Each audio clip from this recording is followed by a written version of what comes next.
All right, if the lawyers could approach for a second, please.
We have a couple of more after them, but those are in person. Okay. So we have Sealman, Scott, Cisc, S. Thomas, and Aaron. Who do you want first? Who's the last one? Aaron, A-R-O-N. I don't know who that is. They might be using somebody's, Right. but the first one is Scott Thomas. So, Okay, so that'll be S. Thomas. Okay. All right, are we ready for the jury? yes. All right, so let's go ahead and bring him in.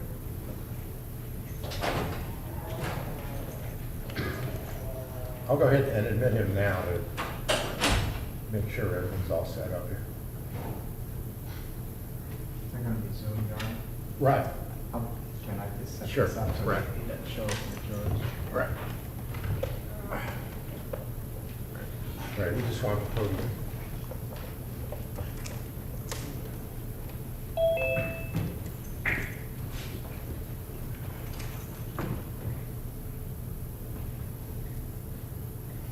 All right, you're S. Thomas, correct? Yes, sir. All right, and then you've unmuted yourself, that's good. All right, so the jurors are coming in on the judge below. I'll go ahead and place you under oath, and then the lawyers will ask you some questions, right? Yes. I think you've done this before, right? Yes, sir. Okay. All right, so we're bringing the jurors in? Yes, Your Honor. Great. Deputy Marshal, on the juror, please.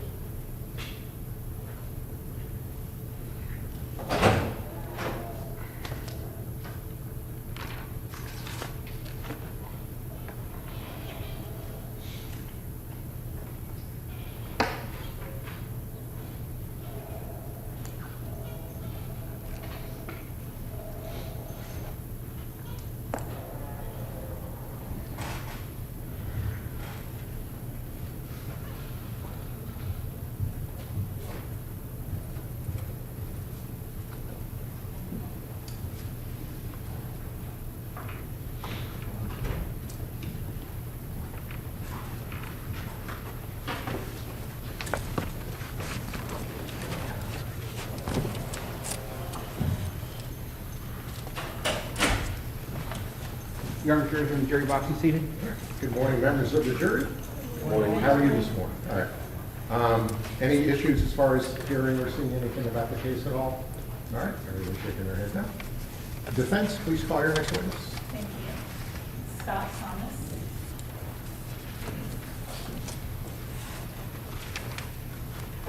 Sir, please raise your right hand. Do you swear or affirm to tell the truth, the whole truth, and nothing but the truth? Yes, sir. Very good. You may proceed. Okay, good morning. Good morning. Would you please introduce yourself to the jurors? My name is Deputy Scott Thomas. I'm a deputy of Palm Beach County Sheriff's Office in Palm Beach County, Florida. And Deputy Thomas, how long have you been with the Palm Beach County Sheriff's Office? About 13 years now.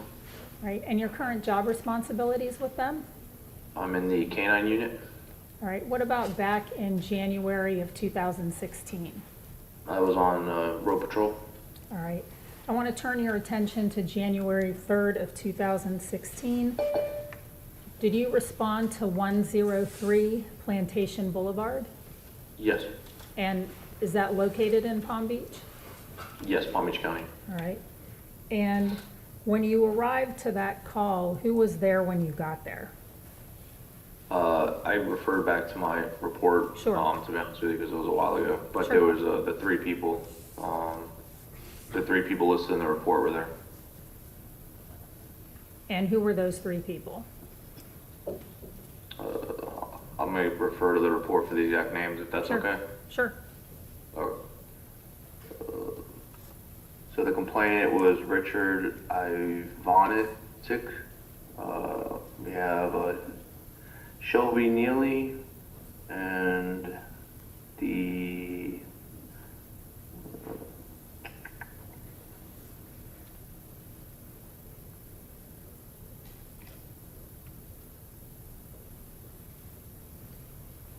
then the person that got bigger acted, Jamie, looking for the last name.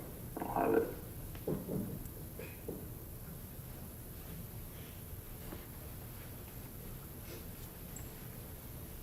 I don't have the last name, but the person that got big dragged was Jamie.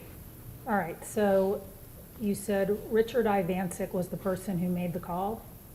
Yes, according to my report. All right, and also present was Shelby Nealy and Jamie, who you said ended up getting Baker acted? Correct. All right. Did you observe any injuries to Jamie?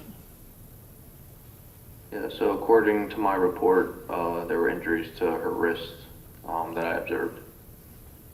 And do you know the number of injuries that were to her wrist? I'm going to say I'm relying solely on my report here because of the amount of time it was ago. Sure. And I'm going to, but yes, and it was accurate. It says I observed 15 small lacerations on Jamie's left wrist and 16 plus scratch marks on Jamie's left ankles. And did those appear to be fresh? Yes, ma'am. All right. Do you know if she was pregnant at the time? According to my report, that she was. So she must have told me on the scene. All right. And did you obtain sworn written statements from both her father, Richard Ivancic, as well as Shelby Nealy? According to the report, yes, ma'am. All right. And based on those reports and the totality of the circumstances and injuries and so forth that you saw, it was Jamie that was Baker acted at that time? Yes, correct. All right. I don't have any other questions. All right. Thank you. Any cross-examination? Yes, sir. And Deputy, I apologize, but feel free to reference your report. I understand that this was a long time ago and you may not remember these details. So this occurred January 3rd of 2016? Yes. And at that time, Jamie Ivancic was 5 months pregnant? That's what I was told. Okay. On scene, yes. And you have her down as weighing 120 pounds at that time? That's what they must have told me on scene, yes. Okay. And Shelby Nealy weighed 115 pounds at that time? Same, yes. And he was a male, obviously he was not pregnant, right? Correct. And you indicated, so Richard Ivancic, with date of birth December 13 of 1947, is the one that made the call? Yes, But he was calling based on information that Shelby Nealy had provided to him, correct? correct. And when you, law enforcement, arrived and spoke to Shelby Nealy, he claimed that Jamie Ivancic wanted to kill herself for unknown reasons, correct? Yeah, I think he told that she was having, like, she suffered from being bipolar, depression. She was having, she had all those things that are listed in the report, so yes. But he didn't provide any reason as to what precipitated this particular event, correct? No, just that she was suffering from being bipolar and depressed and whatnot, and that's what made her do this. But both Shelby and Richard indicated that whatever had happened, Shelby was the only one with Jamie at that time, correct? Yes, and they both put eyewitnesses that they saw this in. Okay. And in terms of this event, you didn't arrest anybody, right? You ended up taking Jamie Ivancic to the hospital? Correct. And other than the injuries, she was generally telling you that she felt fine and she was doing all right? Yeah, she lied. She was saying that her cat is the one that gave her the markings on her wrist. Okay. I don't have any more questions. Thank you, Deputy. Any Yes, sir. redirect?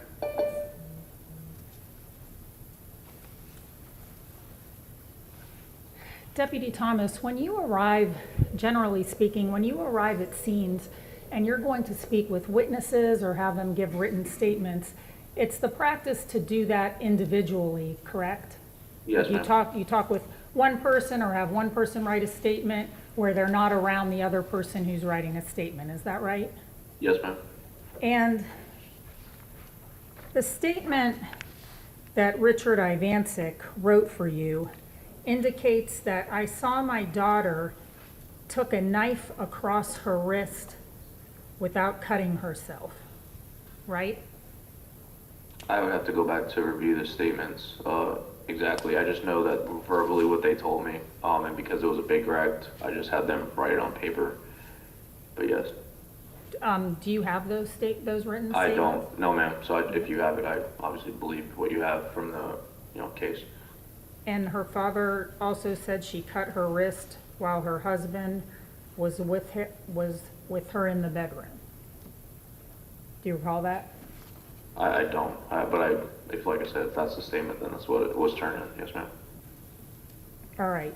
And like you said, these statements, since they're taken individually, these two people, or in your investigations that you do, these two people would not be together when they're either writing statements or talking to you about what happened. Is that fair? Yes, ma'am. All right.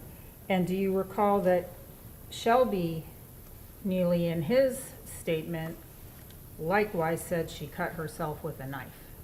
Yes, they were similar. All right.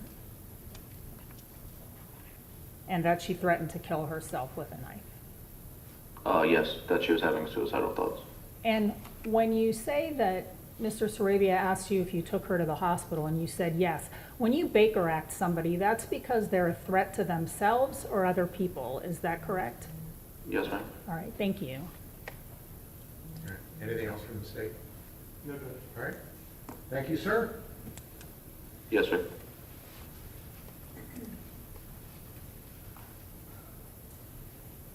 All right, who's your next witness? Okay.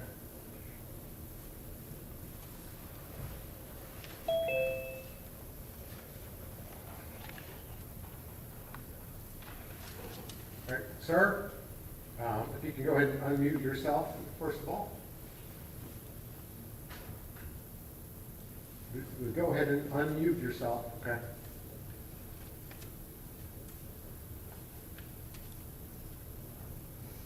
There you go. All right, this is Judge Malone. I'm going to go ahead and place you under oath. Please raise your right hand. Do you swear or affirm to tell the truth, the whole truth, and nothing but the truth? I do. All right, very good. You may inquire. All right, please introduce yourself to our jurors. Detective Scott Cisc of City of Cleveland, Division of Police, badge 1395. Okay. Could you please spell your last name? I keep forgetting. Spelled Sistek. All right, and Detective Sistek, how long have you been a detective? Approximately 6 years. All right, and how were you employed with the Cleveland Police Department back in 2016? Yes, ma'am. And what did you do for them back in 2016? I was on patrol. Right. I want to turn your attention to April 27th of 2016, just past 4:00 a.m. Did you respond to a call of a female threatening a male and a baby? Yes. Okay. And when you got there, what did you see? We talked to Mr. Nealy that was standing outside the apartment with a baby inside the vehicle. All right. And what did you do after you saw Mr. Nealy with the baby? Well, we just started gathering information, me and my partner, between him and the female was over there on scene. All right. And did you come into contact with the female? Yes. Would you describe her demeanor, please? I'm going to have to refer to my report. Sure. So the report, I have it as being crying and hysterical. And did the male have injuries to him?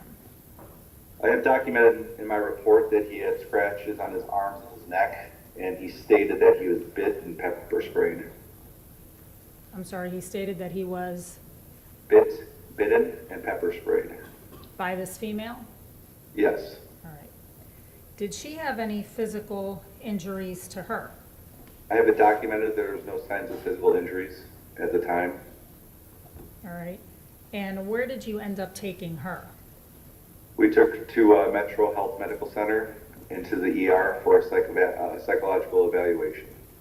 All right. And did you work any other calls that day involving these individuals? To my knowledge, no. All right. Did she claim, the female, did she claim that the male injured her? I have it documented. She claims she was choked by the male.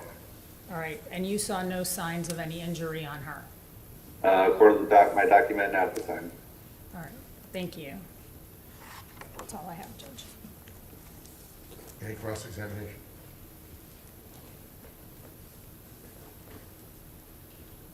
Yes, Judge. Thank you. Good morning, officer or detective. Good morning. Yeah, so Jamie Ivancic actually claimed that Shelby Nealy had attacked her and choked her until she urinated on herself, correct? On my document, yes. Okay. And again, that was April 27th at about 4 a.m. Of 2016? Yes, sir. I don't have no questions. Your redirect.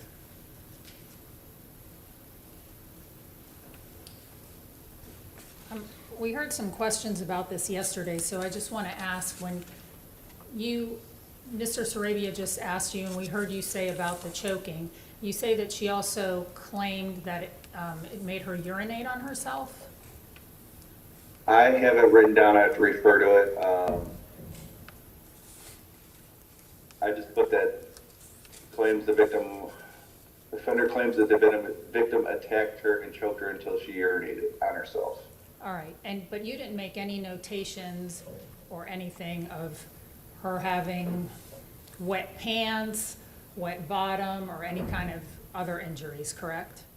I just put that offender did not have any physical signs of injury at this time, to include no mark on her neck or bloodshot eyes.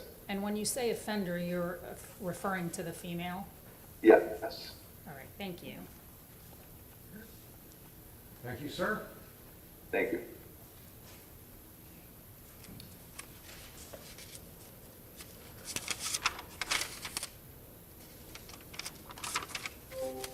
Who's your next witness? All right.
Good morning, sir. If you can go ahead and unmute yourself. There you go. Yeah, this is Judge Balone. I'm going to go ahead and place you under oath. Please raise your right hand. Do you swear or affirm to tell the truth, the whole truth, and nothing but the truth? Yes. All right, very good. All right, you may inquire. All right, please introduce yourself to the jury. I'm Sergeant Dale Carlton with Broadview Heights Police in Ohio. All right, and Detective Carlton, how long have you been with the Broadview Heights Police Department? Almost 20 years. Okay, and how long have you been a detective? I'm actually a sergeant on the road. Okay, sergeant on the road, and how long have you been doing that? I've been a sergeant for 5 years. All right, and what about in August of 2016? What were your responsibilities back then? I was a patrolman. I was working a zone, answer calls, traffic stops, normal routine stuff. Okay, I want to turn your attention to August 28th of 2016 in the evening hours. Did you respond to 2761 West Wallings Road? Yes. And when you arrived, who did you first come into contact with? The homeowner, I believe, Luann Lawrence. All right, and was she the one who called this call in, who made this call? I believe so, yes. She called it in. All right, did you go into the home? I did. As you went into the home, did you hear anything? Yeah, there was a male and a female arguing pretty loudly. All right, and did you hear the female screaming at the male? Yes. All right, and did you later learn during the course of your investigation that the male involved was Shelby Nealy and the female involved was Jamie Ivancic? Yes, I did. All right, and where in the home did you go first when you went inside? Through the garage into the breezeway. Again, it's years ago, so I'm Sure. trying to remember off the top of my head, but you go through the garage, you turn right, and there's like a breezeway there, and they were up almost into the house.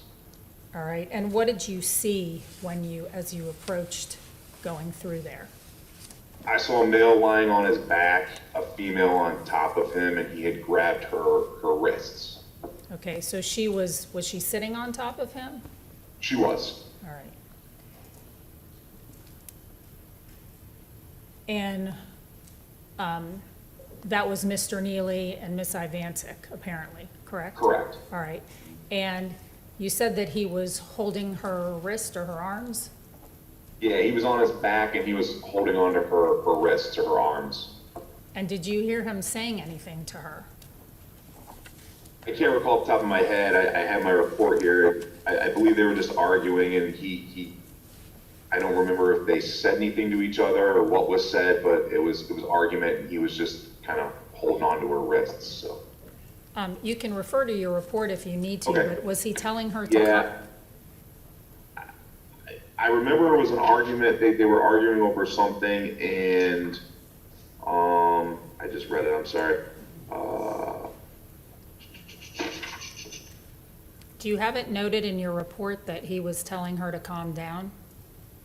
He told me that later. Okay. That when I talked to him after everything was calm, I asked him what happened, and he said that he was holding on to her wrists to get her to calm down. Okay. And you obviously have a copy of the report and some photos that were provided to you, correct? Correct. Okay. And the photos that you have, do those depict Shelby Nealy? There's 6 photos, is that right? Yes. Okay. And those depict Shelby Nealy in an orange shirt? Yes. All right. Judge, I would ask that what's been marked as exhibits 12 through 17, 6 photos be admitted into evidence as defense 12 through 17. Any objection? Can I see them?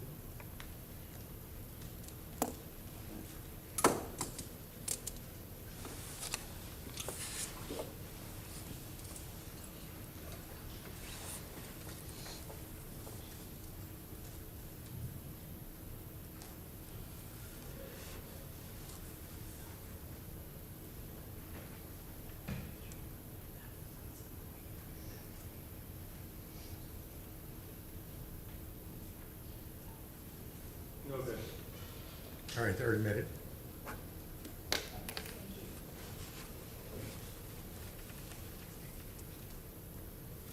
May I publish these? You may.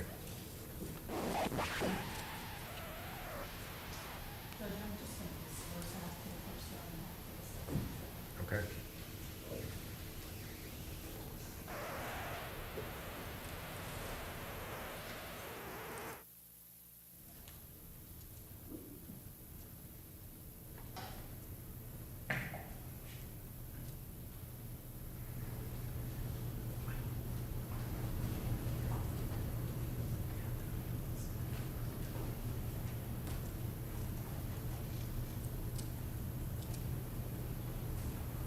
And any further questions by the defense?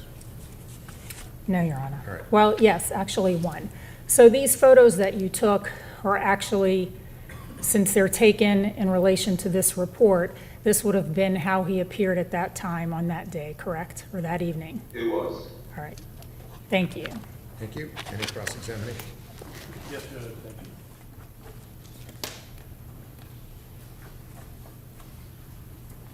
Good morning, Sergeant Carlson. Good morning. Or Carlton, sorry. When you got there, you separated the parties and you ended up speaking with Jamie Ivancic. I did. And Jamie Ivancic told you that for the past year, she'd been beaten by her husband, Shelby Nealy. She did. And she told you that just a couple days ago, they had been driving, and she was the one driving, and the defendant grabbed her arms and twisted them, causing the car to spin out of control. She did. And she also told you that this night in particular, the one you responded, that they'd been arguing, and she told the defendant, Shelby Nealy, that she was going to leave him. He got upset and then grabbed her and began to choke her. That's what she told me, yes. And she told you that she was very afraid of him. She fought back by scratching at him, and that the only way she could get him to calm down was to sit on him. She did. Okay. I don't have any more questions. Thank you. Thank you. Any redirect? Yes.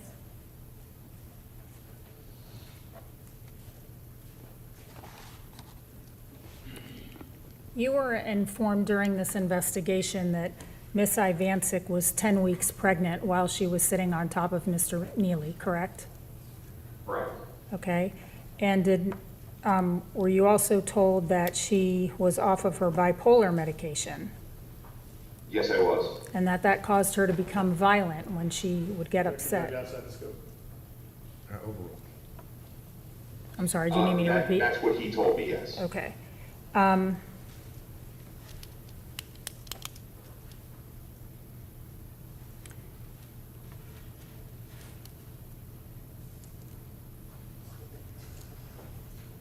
Did he indicate to you that on this particular night he was trying to protect himself because she was choking him? He did tell me that, yes. He said that the only way he could get her to calm down is to grab her arms. Now, when you asked him about the incident that she claimed had happened a few days earlier, he admitted to you that there was an argument, right? He did. All right. And he told you that he was actually attacked and defended himself. He did. All right. And I believe one of the photos that you took, the black eye would have come from that incident. Is that right? Correct. His black eye and a couple of the scratches were not fresh. And I noted in my report that had to have come from a different incident. Okay.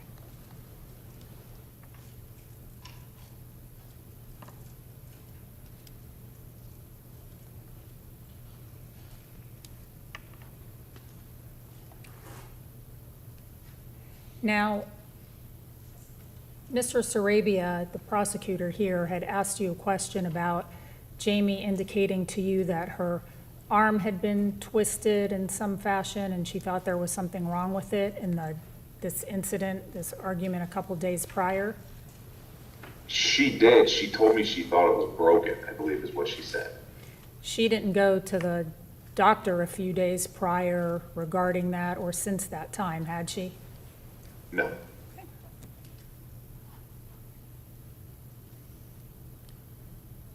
You charged Jamie Ivancic with domestic violence. Is that right? I did.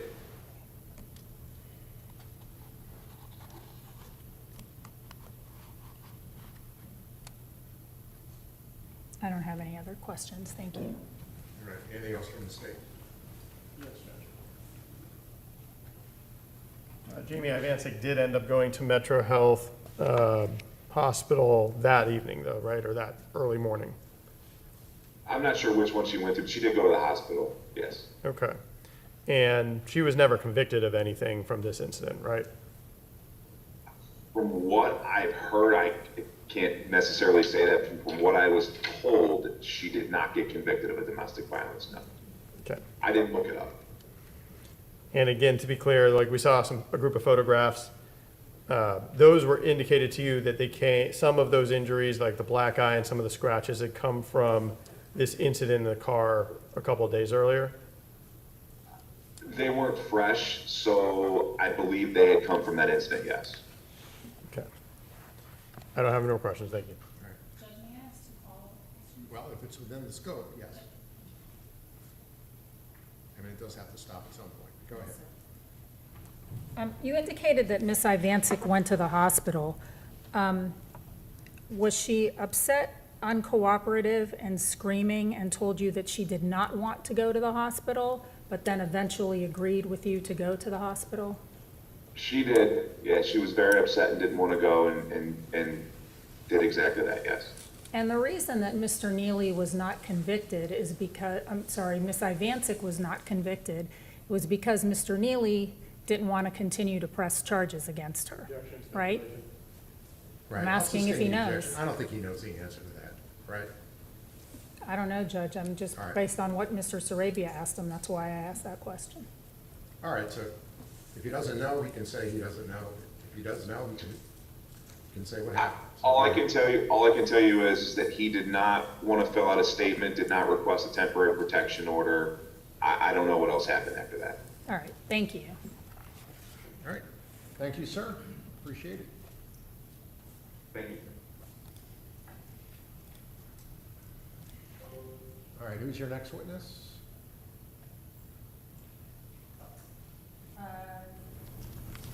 Tammy Fox. So, we'll see if this is Tammy Fox.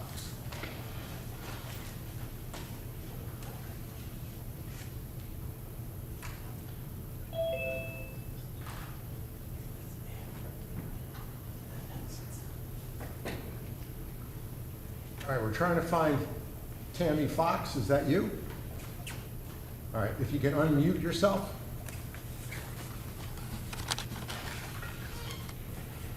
All right, but there you go. So we couldn't hear you before, so you're Tammy Fox? Yeah, All right, please raise your right hand. Do you swear or affirm to tell the truth, the whole truth, and nothing but the truth? I do. All right, very good. All right, you may inquire. Good morning. Good morning. My name is Bjorn Brunvan. I represent Shelby Nealy. If you could please tell the jury your full name. Tammy Louise Fox. And are you currently employed? No, sir, I'm retired. Okay. Back in December of 2015, where were you employed? I was employed at the Palm Beach County Sheriff's Office. All right. And how long had you been employed with the Palm Beach Sheriff's Office at that time? Since 2003.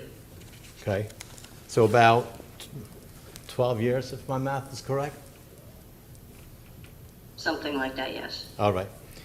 Do you recall an incident involving Shelby Nealy and Jamie Ivancic? Only based on the report that I received. All right. And so based on the report, and feel free to refer to the report is prepared by yourself, right? Yes. And you had at least 12 years of training on how to prepare reports. Yes, And would it be fair to say that you prepare reports with as many details as possible in the event that at some point in the future you may have to come and testify about what happened? yes. All right. So from reviewing the report, what can you tell this jury about what happened when you arrived at 103 Plantation Boulevard in Lake Worth on December 21st, 2015? I responded to a 911 call, possible domestic in progress. When I got there, I met a woman, I can't remember her name, Jamie. She was a bit out of control and uncooperative. At that point, I had met her husband. Let me stop you for a second, if I may. Yeah, You just indicated that Jamie Ivancic was a bit out of control, right? yes. Okay. I want you to take a closer look at your report and tell this jury how you described her at the time. I think you used slightly different language. Completely out of control. Okay, very good. And what else? Can you tell the jury about how you found Jamie Ivancic when you arrived at that scene? She was out of control and uncooperative with me. Okay. Was she standing up, sitting down? I don't remember. All right, well, take your time and take a look at your report.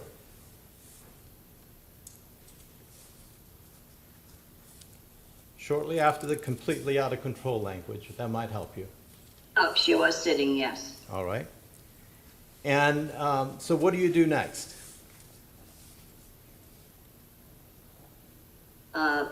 Based on my report, the husband, Shelby Nealy, stated that she had taken some of her 4 or 5 of her prescription medication.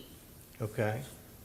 And she said she was going to stab her belly and kill herself and the baby. Okay, and the medication that she indicated, was that Seroquel 200 milligram? I don't know, it's blocked out on my report. It is, okay, all right. And what happens next?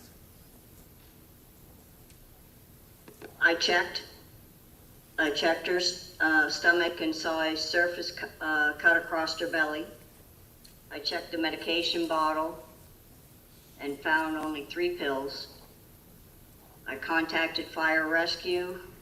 They came and they transported her to the nearest receiving facility, which would have been JFK, and I Baker acted her. Okay, and you Baker acted her because of what? I felt she was going to be harm to herself or others if she didn't get treatment. And the other in particular was who? The child. Have a moment, Your Honor.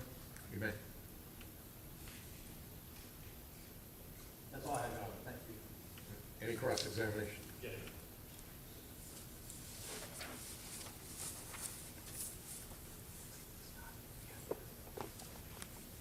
Good morning, ma'am.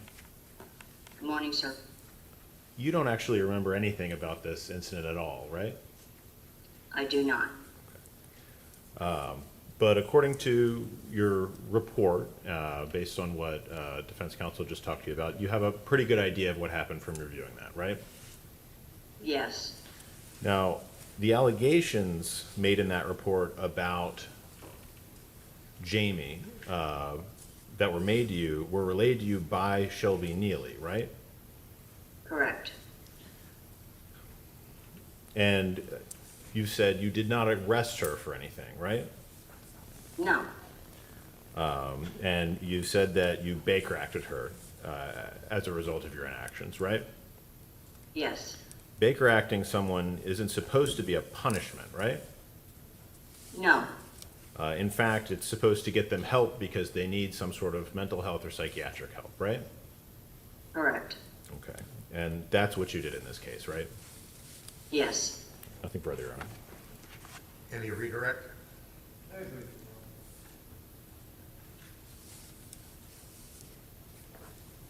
The fact that you don't recall anything, that's the reason why you write reports, right? Yes. And you're not going to include details in a report if they were not accurate and truthful at the time, right? Correct.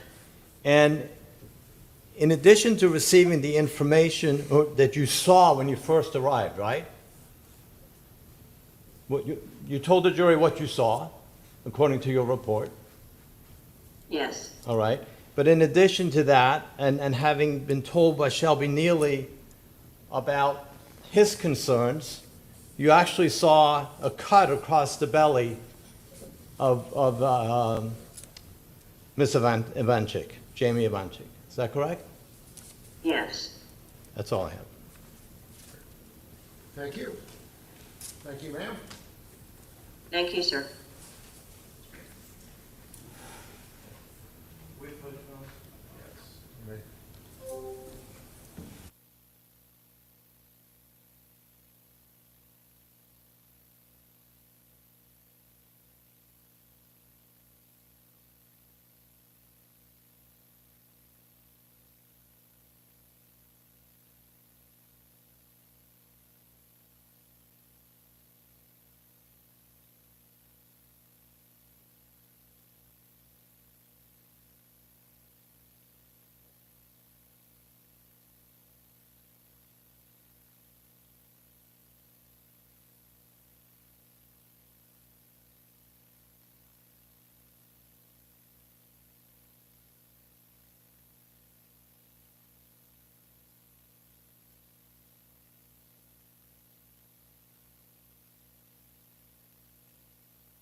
Members of the jury, we have some good news and some bad news.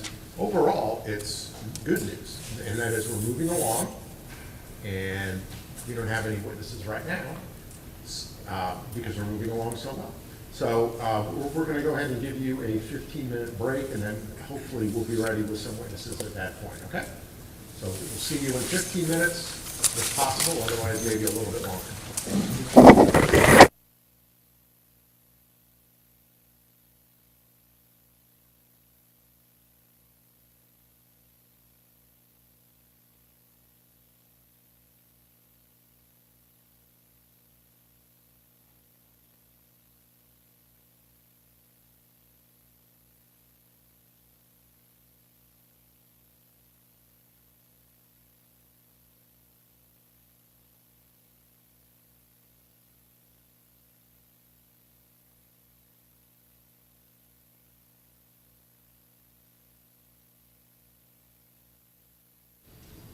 right, so hopefully Ms. Deliberado will be available in 15 minutes. I don't know what meeting she's in, but I'm sure it's an important meeting, but this is important too. All right, so we'll be back hopefully in 15 minutes.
All right, you may be seated.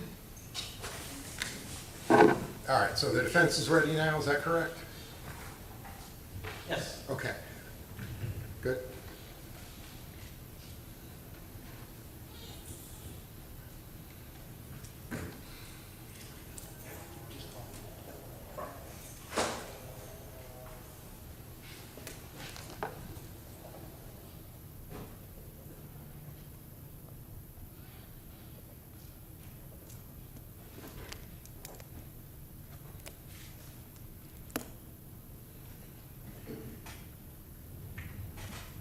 Score ready for a jury, Your Honor? We're ready. Call Deputy Marshal present the jury whenever you're ready.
Your Honor, jurors in the jury box be seated. Very good. Welcome back, members of the jury. Defense, please call your next witness. Call Maria Deliberado.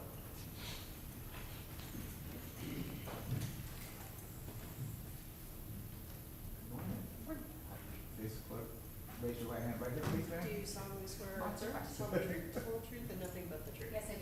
This way, please, sorry.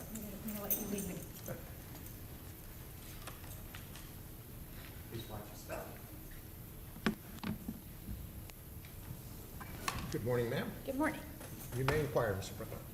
Good morning. Good morning. Please state your full name. Maria Deliberado. And how are you employed? I am an assistant public defender, and I'm also the executive director of Floridians for Alternatives to the Death Penalty. And how long have you been with the Public Defender's Office? I've been with the Public Defender's Office for 6 years, and I had a prior job as a capital defense lawyer before that, Okay. and a prosecutor. At some point in time, you met Shelby Nealy, is that correct? That's right. You see him in the courtroom? I do. All right. And initially, did you meet him because of your role as a public defender? Yes. All right. That relationship, attorney-client relationship that started between you and Shelby Nealy when you were a public defender and he was a client, at some point that ended? Yes. All right. When that ended, did you continue to cultivate a friendship with Shelby Nealy? Yes. Right? Could you tell the jury about that? Sure. I mean, I continued at the beginning. It was just sort of to ease the transition. A lot of times in these kinds of cases, you know, they're really emotional and hard, and clients get used to certain representation. So I continued to talk to him to ease the transition. And then just so he has someone to talk to. He's been in solitary confinement for a long time, and it's really difficult. So more just to continue talking to him, making sure he's okay. He's someone that I care about. All right. Is this something that you do with other clients, or is this strictly something that you've done with Shelby Nealy following determination of the legal representation? So this is, I would say, the first time in terms of when the case was like still pending that I continued the friendship. I still maintain friendships with, and you know, checking in on a lot of my prior clients. This kind of work just sort of happens that way. So I do still keep in contact with clients that I no longer represent, but I would like, not when their cases necessarily were still pending. I can't think of an example where that happened. Okay. Do you feel that this is a friendship that's almost like he's become part of your family? I think so. That's how I would describe it, kind of like older sister, aunt, maybe. I mean, he doesn't have any family here locally, and again, he's in solitary, so I think, he became someone that I spent time talking to. He got to know, my boyfriend, his family, my friends, lots of other people in my life, so sort of welcomed Shelby into the fold. Okay. Has he spoken with your parents at some point? He has. A couple of times he's called, and they've been here to visit, and they sort of know, of course, what I do and support what I do. So he's definitely said hello to both of my parents and my brother. Okay. How often would you say you speak with him? It depends. In the beginning, it was definitely more frequent, especially because, of the transition. And over the years, a little bit less. I mean, I try to check in on him whenever I can, maybe once a week or so. Not long conversations, but just sort of checking in and making sure he's doing okay. All right. You indicated that he's solitary. What does that mean? So in the jail, he's held in a single cell, so he doesn't have contact with other inmates. His only contact is with the guards or anybody that would come to visit him. All right. And has that been the case for the most of the time that he's been incarcerated? Yes, there's been a few times when they've tried to move him off of solitary, and then he was always moved quickly back. He always what? Was moved quickly back. Okay. When there were times when there was talk about moving him out of, it's called protective custody? Yeah. Okay. What would his reaction normally be as far as reaching out to you? He was always very worried and scared, and he would always ask me, please call Bjorn right away and see if he can contact the jail and get me moved back to protective custody. He was always worried for his safety. Okay. Outside of being a lawyer and outside of the things that you do as it relates to the death penalty, you travel. I do. And you climb mountains. I do climb mountains, very Okay. large ones. And mountains that might actually be dangerous to climb from time to time. Is that? I think that's fair. Okay. When you plan these trips over the past several years, while you've had Shelby Nealy as a friend, do you tell him about your trips? I do. In advance? Yes. What's his reaction to you telling him about these trips? Two things. He always likes to sort of know what other people are doing on the outside to sort of understand what the world might be like, and he's also always worried about my safety. Obviously I understand why we're here, and I know the terrible thing that he's done, but he also is a very caring individual, and he always would worry about my safety and make sure that, I would be okay, and he would always tell me to be careful. Okay. Would it be fair to say that he's intrigued by the adventures that you go on? Oh, yes. Would it be fair to say that he appears to be relieved when you return safely? Yes, he always wants to know, and there's definitely been times where I've, texted somebody in the office or made sure that, I think I've texted his mom a couple of times while I was traveling to let her know that I was safe so that she could relay that message to him. Okay. While Mr. Nealy has been incarcerated and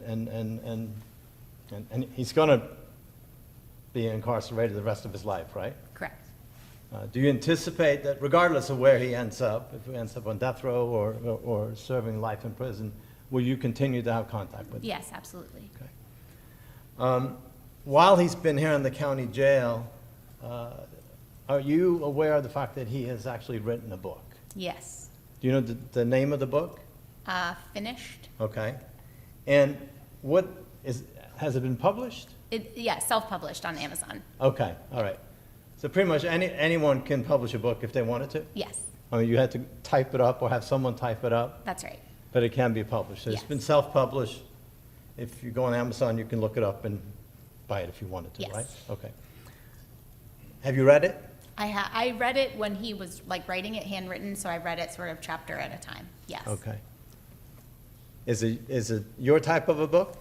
I mean, I would say it's probably not. It's creative.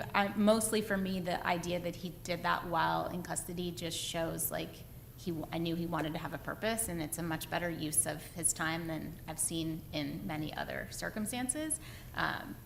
I enjoyed reading it because it was something that he created. Okay.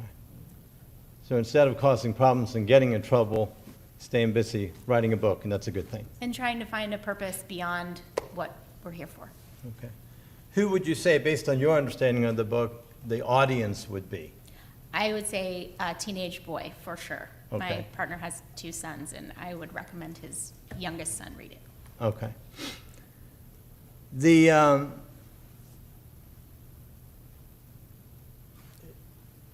Shelby has 3 children, is that correct? That's right. All right. And what are their names? Mackenzie, Bella, and Oliver. All right. Mackenzie's the oldest? That's right. As far as Bella and Oliver, is he allowed to have contact with them? He's not. Okay. And is there something that he's been doing while he's been in the county jail that involves you and involves his 2 youngest children, Bella and Oliver? Yes, he's been writing to them on their birthdays. He's gotten cards from the commissary and written those cards and given them to me for safekeeping in the event that either he's ever allowed to have contact with them, or when they become of age that they want to have contact with him, whether or not he's alive. He would like me to get those cards to him after they come of age, or at least have them available should they have questions about him. And they're basically cards from like he bought them in the jail, so they're like Hallmarky kind of cards. Okay. With a handwritten note, just about happy birthday, I miss you, I love you, I'm thinking about you, you would like this toy, or I'm thinking about this, and basically just like that. All right. And you're just holding on to those in the event that in the future they may want them or... Yeah, and in my experience doing this work, I've never had an adult child of a person in these circumstances not want to at least reach out for information and to at least have a conversation with their parent. Okay. Whether they continue that relationship or not, sometimes they do and sometimes they don't, but giving them that opportunity feels really important. Okay.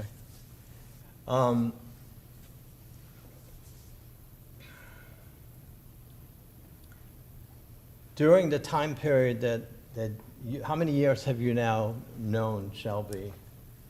I started here in March of 2019, and I think I probably met him maybe sometime that summer, so sometime maybe later that summer or fall, so about 6 years. Okay. And have you seen any changes in him during that time period? Yes, definitely. He used to not, when things would change in the jail and things would get moved around, he would have a really hard time with change and get very upset, never in a acting out in an angry way, but just really overly concerned and anxious. And over time I've noticed, to the point I think the last time he was moved, I happened to be in the jail when they were moving him, and he was just like, here we go again, can you let Bjorn know? And there was he just had done so much better. He's just done, I think, so much less sort of anxiety, and over the years, I think he's gotten much sort of calmer and certainly more mature. Okay.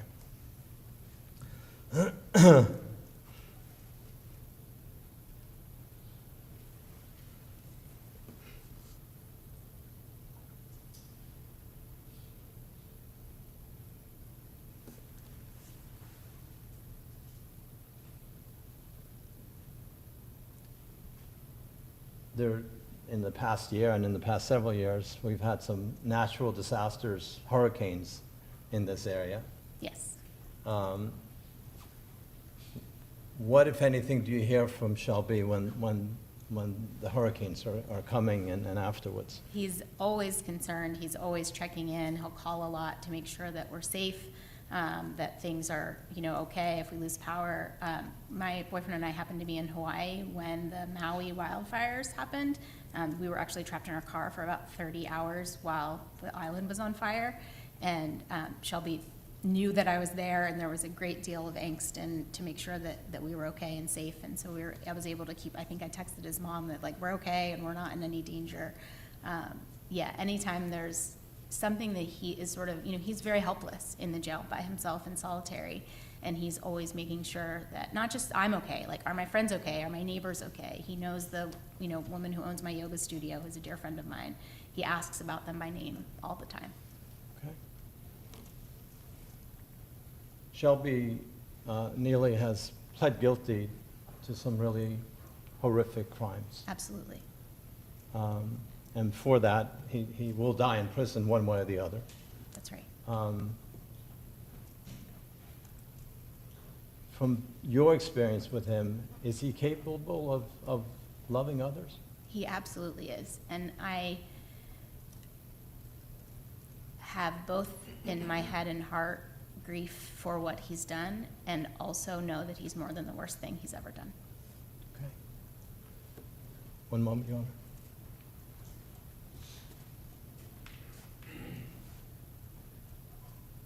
That's all I have. Thank you. Thank you, Judge. You said the defendant called, was checking on you and people after the hurricane? Yeah, like during, before. Yeah, I'm sure if he was able to, he would have come and swung a hammer to help fix stuff up too, right? I'm not gonna answer that. Okay. It's actually kind of a crusade of yours to stop Florida from executing murderers, right? That is true. That is true. In fact, that's you being the executive director of Floridians for Alternatives to the Death Penalty. That's what that organization is aimed at doing, right? Yes, to replace the death penalty with life without parole. Right. And you make, what, about $60,000 a year from that now? I think so, yeah. Okay. So you get paid to protest or organize protests, different executions, correct? We don't do protests, no. Okay, vigils, Prayer vigils, it's a prayer service. prayer vigils. So you, It's actually organized by a church in Daytona Beach. We participate with FADP at the vigil across from the prison, and there's a prayer service during the vigil, but we don't run it, but I attend every one. right. And what's that been, 14 or 15 in the past couple of years? That's right. Past 18 months. So the vigils, you go out there, you hold signs, pictures of the murderer being executed, things of that nature? No signs, no, it's a prayer service. It's Okay. very solemn. You should come.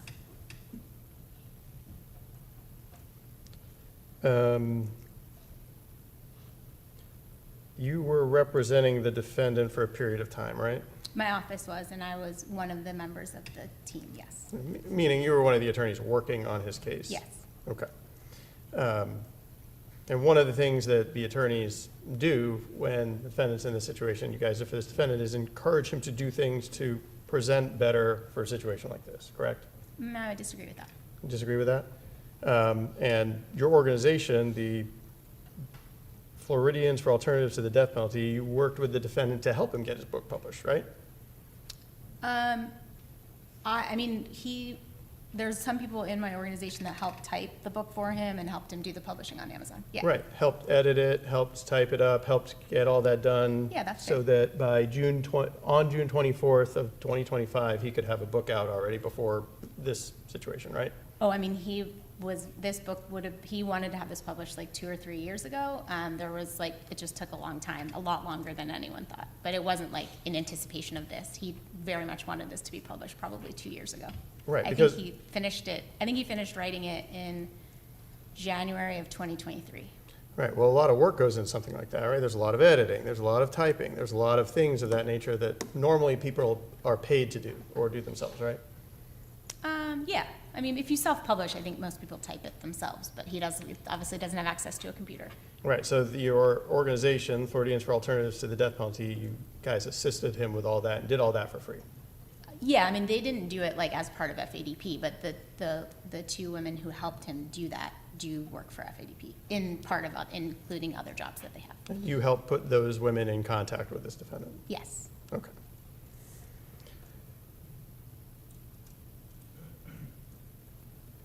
And you regularly send this defendant books and gifts?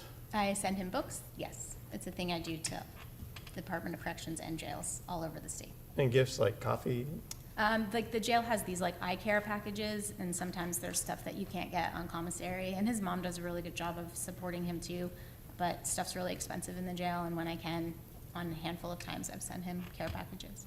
Okay. And you indicated he's been in solitary just about the entire time he's been in custody? Yeah, there's been a few times back and forth that he hasn't, but for the most part, yes. Right, and the public defender's office, your office actually called the jail to make sure that he would stay in solitary, right? I didn't, I'm not sure. But that was something that his defense attorneys organized to make sure that he remained in solitary. I don't know that. And continued to do when he was moved to Pasco for a period of time, and continued to do when he was moved back, right? That sounds right. That wasn't something that I believe that I directly did. Okay. So it's not something that has been imposed upon him, right? No, I mean, I think for his safety, everybody wanted him to stay in solitary, including him and his defense team, which I think is still true now. Well, his concern for his safety, right? And the defense team's concern for his safety. Sure, but I mean, I know that you haven't been to our jail, but like our jail only has a limited number of those cells, so they're not going to just put somebody in there because they ask for it. Okay.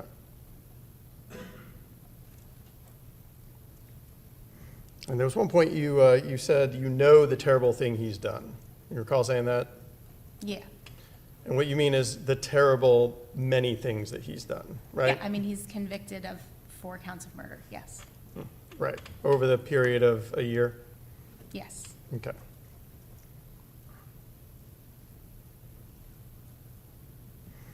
And you say he's been writing letters for his kids, Bella and Oliver? Yes.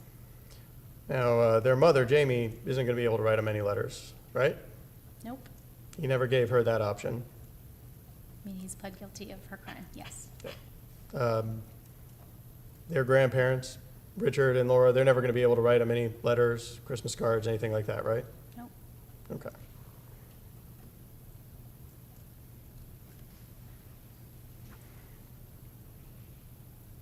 And you're familiar with Donald DeFore? Yes. Right. Donald DeFore was convicted of brutally murdering 2 people back in the 80s, sentenced to death. That sounds right? And you have his name tattooed on the back of your neck? Or No. back? No. No? Nope. That's very hilarious, but no. All right. If you'd like to see, I can show it to you, but there's no tattoo of Donald Dufour on the back of my neck. You're getting bad information, Mr. Sarabia. The defendant's book, Yeah, Finished, the Chaos Begins. yes. Okay. Finished, the Chaos Begins. You indicated the defendant had wanted to publish this book for a long time. Yeah, and he started writing, like, if I remember correctly, I just remember reading it on the plane to hike Mount Kilimanjaro, so that was January of 23. So that's when it was like, that was the end of when I finished reading it, so it was written then. So you, being the defense attorney on the case, I'm sure you had access to all the materials, police reports, things of that nature, jail calls? At the time, yeah, but not anymore. Okay, so then you would have been aware that back on March 30th of 2019, the defendant had a jail call with his mother where he was talking about publishing a book and making money. Remember that? I don't remember that. No, And I wouldn't have had access to his jail calls. Right, but it was documented in the police report, so I'm sure you would have reviewed the police report, right? Yeah, again, I wasn't lead counsel on the case. My role, I wasn't actually even, I was doing Baker Acts then, so I was not like doing the work that I'm doing now at the public defender's office while Mr. Nealy's case was pending. I definitely was a member of the team, but I don't want to say that I read that in a police report because I don't remember.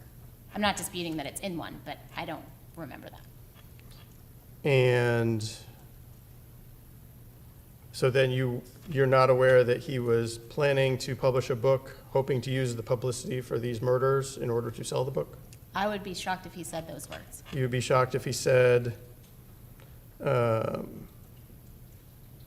considering I'm all over the news all the time, it wouldn't be hard. Hey, it's a book by that dude. Oh, I have to get it just because I'm curious. That's the hope and the dream. You'd be surprised if he said that? No, I mean, I don't think that's like using the publicity of the murders. I mean, he's always expressed with his book is that he wants to be remembered for more than something than the worst thing he's ever done. And so that's been his goal. And to have a legacy for his children that is beyond what he's convicted of.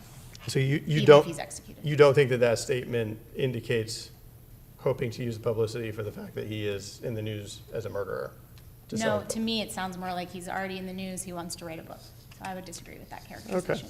And you're aware he's gone by different names over the course of his life. Most of his life, he was Shelby Svensson, right? Which is his mom's name, yeah. Correct. But he published the book under the name Shelby Nealy, Which is his father's name who right? committed suicide. So You agree? I And do. that's the name that he has gotten all the publicity in terms of murdering these people under, right? I thought he actually came in the jail as Svensson, but I'm not sure. I don't Right. remember. But all the news articles and everything always refer to him as Shelby Nealy. You'd agree? I haven't looked at all the news articles, but Oh, you don't keep up with that stuff? not usually. And you're aware that there are times when people who do infamous crimes either do art or literature or things of that nature. You're aware of this phenomenon, right? I think it's more a function of people being locked in jail for every day for the rest of their life, is they have a desire for a creative outlet. So Right. that's very common. That happens. And a lot of times they will release their things under a pseudonym, right? A fake name, so that it won't be associated with them or their crimes. I have no idea. You have no idea? Okay. But the defendant certainly didn't attempt to do any kind of pseudonym or anything when he released his book. No. He released it under the most notorious name that he has carried. I mean, you call it notorious, it's his name, and it's the name of his father who's committed suicide. Right. And in fact, when he put it on Amazon, in the About the Author section, he specifically mentions, which he wrote this, he currently resides in Florida where he's been incarcerated for the past 6 years at the Pinellas County Jail, patiently awaiting his death penalty trial, right? Yeah. He made sure that that was associated with the book that he published on June 24th, 2025 on Amazon. Yeah, that's in the About the Author section. Okay. Judge, may I have a moment?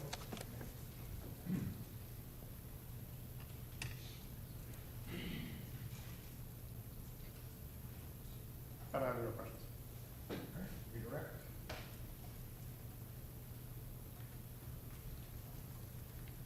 I believe you asked if you are paid to be the director of the Floridians Against the Death Penalty, or alternative for the death penalty? Yeah, I work part-time here at the Public Defender's Office, and that is my second job, yes. Okay, and you get paid for it? I do, because, Okay. yeah. Is that the sole reason why you chose to take that position? Oh, no, I mean, I've been against the death penalty since I was a little kid.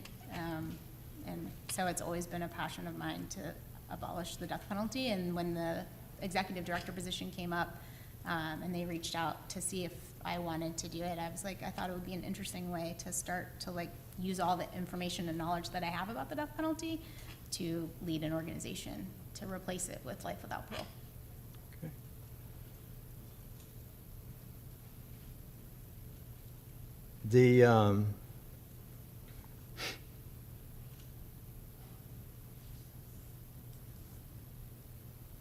The book that Shelby Nealy published, you were asked questions about the last name Rose, Shelby Rose? Nealy. Shelby Right, Nealy. right. Oh. But I think you were also asked about the two other last names. Oh, I think he just asked me about Svensson. but- Okay, well, Svensson is one of them, and how does he relate to the Svensson name? Svensson is his mother's name. Okay, and so it's his mother and it's his father's, His stepfather's stepfather. Last name? That's right, Okay. And what's his biological father's last name? Nealy. Okay. And where does Rose come from? I'm actually not sure. That's fine, okay.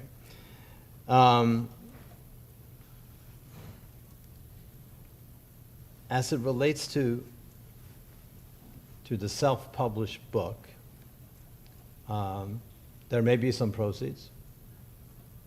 Yeah, I think he's sold like 9 copies or something. Okay.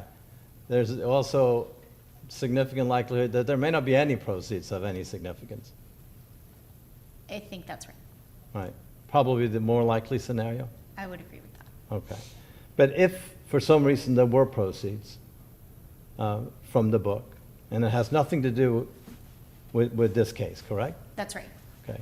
Like And- the facts of the book have nothing to do with the facts of this case. All right. And you never told him that, hey, write this book and it's going to make you look good in front of a jury? Never. I mean, you represented a lot of people facing a potential death sentence. Yes. Have you ever told any of them to write a book? No. Okay. And most of them don't write a book, right? No, typically I say, how can we spend your time, which very likely, and I mean, in a death penalty case, it's the rest of his life, right? He's either going to be executed or leave prison in a pine box. So I try to say, what kind of things might you be able to do so you can be a productive human, to remind people that even if they're locked away forever, they can be productive. So sometimes that's painting, sometimes that's reading. That's why I send books. I send books to clients all over the state in prisons after, because I think it's important for them to have purpose and not get themselves into trouble. Okay. Is it your understanding that if there were any proceeds from the book, and do you have any understanding as to where he wants those proceeds to go? He wants them all to go to his children. It's the only thing he's ever said. Okay. You indicated that one of the reasons that you took the position with the it's Floridians For alternatives to the death penalty. or alternatives to the death penalty was not just the money as indicated by Mr. Sarabia, but the fact that you've always been opposed to the death penalty, or at least since you were a young That's right. child. What are some of the reasons why you were opposed to the death penalty? Action, Judge.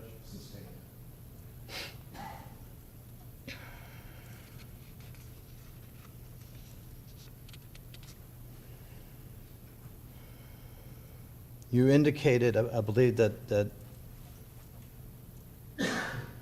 reason that Shelby Nealy, one of the reasons that he wrote the book is that he wanted to be remembered as, I believe you said, for something more than the worst thing that he's ever done. That's right. And the worst thing that he's ever done is the reason we're here. Killed 4 people. Killed 4 people. Yes. That's all I have. Thank you.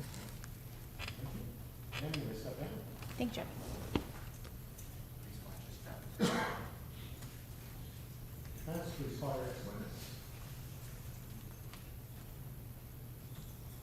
Grace Hannah.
She's here in the building, and evidently went to the wrong courtroom, and we'll be here shortly.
grab lunch because we have no other choice, all right? So if you can be back at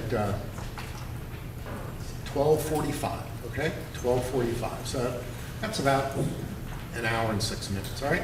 We'll see you then. Did you look at space down the stairs?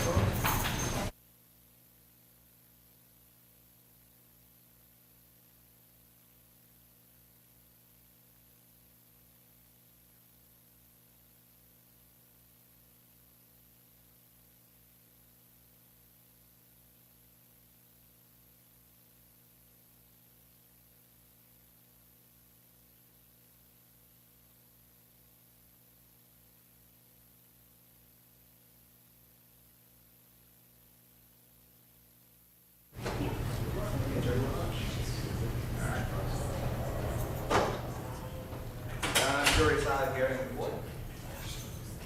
All right, anything else we need to talk about? What other witnesses are we going to have this afternoon? So at 12:45, when we start, there'll be 2 on Zoom. Okay, so we're going to do the 2 on Zoom first? Yes, and Okay. then this witness, and then 2 more witnesses after that. Campbell and Right, is that- 2 experts after that. And then tomorrow morning, 1 expert and mom and dad. Okay, And that's it. all right. So we'll see you in an hour and 5 minutes. All rise. Circuit court will be recessed until the call of the court.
All right, so on there is Phil Adams, Anne Marie Zimmerman, and James B. Campbell.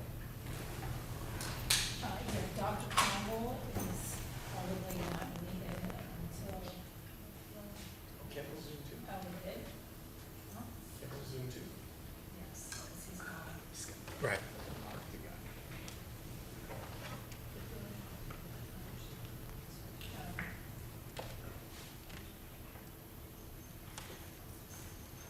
All right, everyone's here, including the defendant. The defendant's been here the whole time. We've had any discussions. Are we ready for the jury? We're waiting for Mr. Bruno. Oh, okay. So not everyone is here.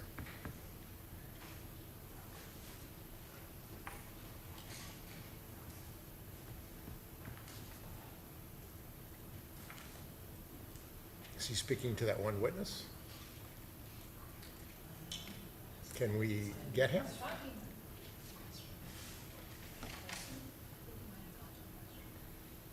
I know he went down to get coffee, and then, but he would have been back when he had, that's from this morning. I can go look outside. Okay.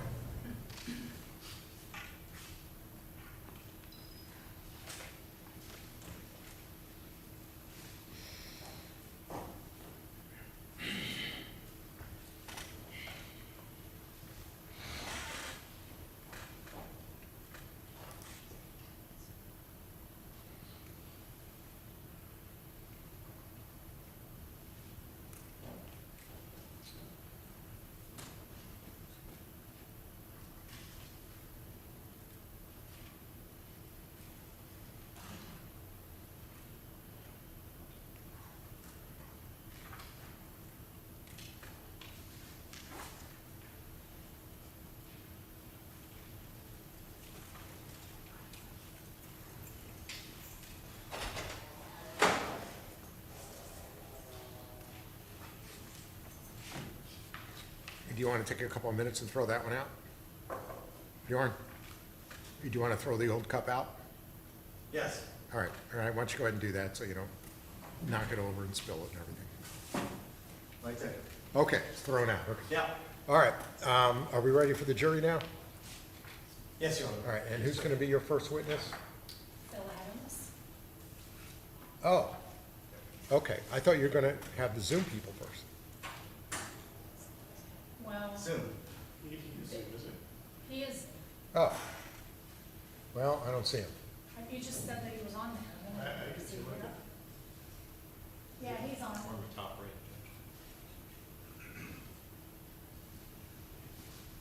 Oh, Phil Adams is who you want? Yes. Oh, okay. All right, I misunderstood. Okay. All right, let's bring the jury in.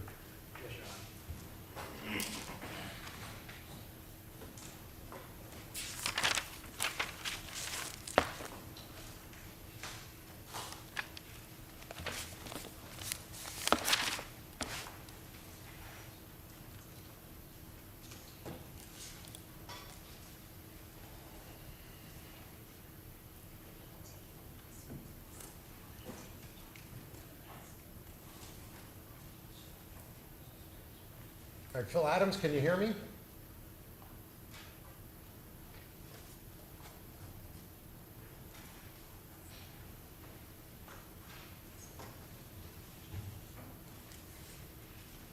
right, sir, can you hear me?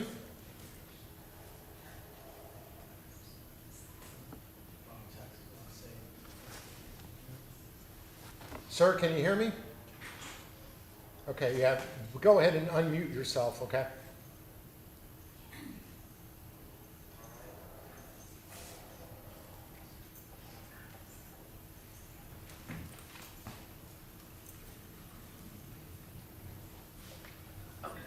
Is that better? Very good.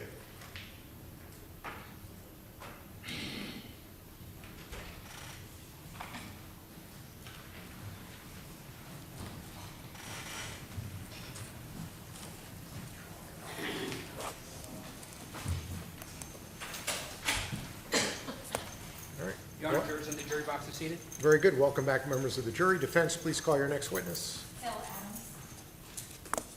Sir, can you please raise your right hand? Do you swear or affirm to tell the truth, the whole truth, and nothing but the truth? I did. Very good. You may proceed. Thank you. All right, would you please state your name for us, sir? Philip Adams. Okay, and are you employed? I am retired. Okay, and where are you retired from? City of Broadview Heights, Ohio. And did you work for the police department in Broadview Heights? Yes, I did. And how long did you work there? 33 years. And what rank did you retire as? What rank were you? I was a patrolman. All right.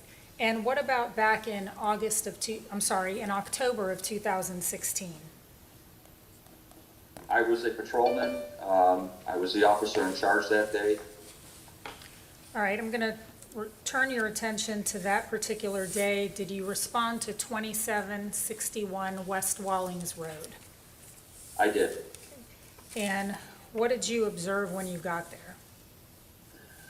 The call was for a male seeking to be transported to the hospital. He's claiming he was having a psychiatric episode. So I responded there with our rescue squad to assist in getting into the hospital. All right, and do you know who that male was? According to my report, it was Shelby John Svensson. All right, and did you also encounter a female when you got there? I did. And her name? Jamie Nicole Ivancic. All right, and what did you observe about her when you arrived? When we got there, she was sitting down in the basement. She was crying. At that time, I heard Shelby stated that he needed help and he needed to go to the hospital. So he voluntarily went with our squad. We transported him to the Parma Hospital for a psychiatric evaluation. And then after he left with the squad, Jamie was hysterical. She started crying. And what did she tell you? She stated to me that she didn't want Shelby to go to the hospital because she didn't want him to get in trouble. So when I asked what she meant by that, she stated that she was 16 weeks pregnant with her second child, and prior to our arrival, her and Shelby had an argument. During that time, she stated to us that Shelby choked her, threw her against the wall, and bit her on her left shoulder. All right, She went on to state that she believed. Let me just she stop you began- there for a minute, if I could. Let me stop you there Sure. for a minute. Sure. Sure. What injuries did you see to her? Visibly, I saw on her left shoulder, she had what looked like a bite mark. All right, and you were provided a copy of your report and the photos in this Yes. case, right? All right, Yes. and there's a photo with a female wearing like a black and pink shirt. Was that Jamie Ivancic? Yes. Judge, I would move what's been marked as Defense Exhibit 18 into evidence. No objection. It's admitted. All right, may I publish? You may.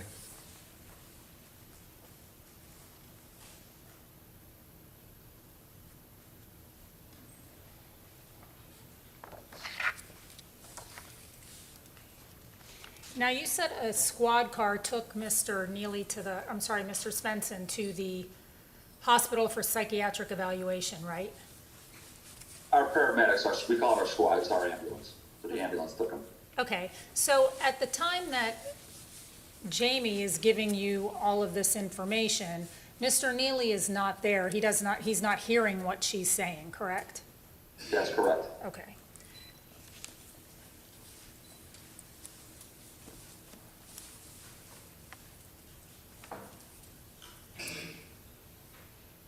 And as a result of what she told you, did you charge Shelby with domestic violence?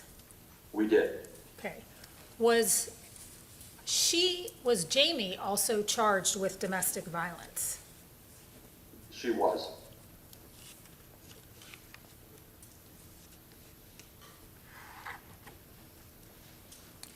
And did she also tell you while you were speaking with her, Jamie, that Shelby was homeless? Yes, she told us that. Had you had prior contact with these two individuals? We have, we were there on a few other occasions. I believe she lived with her grandmother. That's the address that they were both living at. Usually it was over the same thing, arguments, fighting. I can't recall specifically the other occasions, but it was always, these two were always getting involved with arguments and stuff like that. All right, I don't have any other questions. Thank you. Any cross-examination?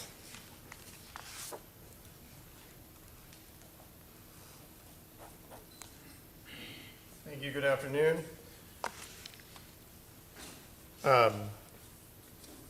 Charges weren't referred in on Jamie until after the defendant had been to the hospital, and then a patrol officer made contact with him out at the hospital and he made allegations, correct? Correct.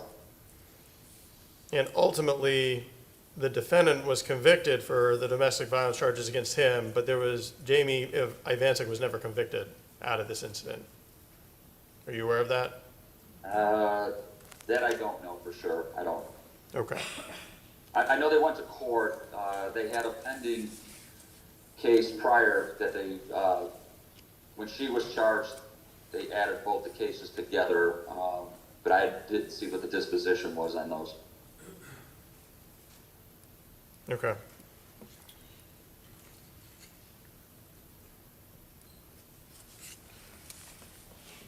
I don't have any more questions. Thank you. Any redirect? Okay. Thank you, sir. Thank you.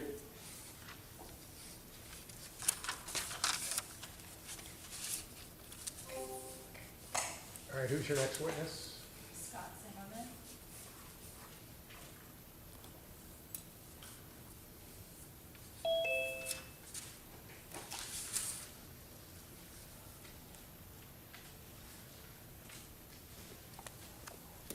Sir, can you hear me? Can you go ahead and unmute yourself?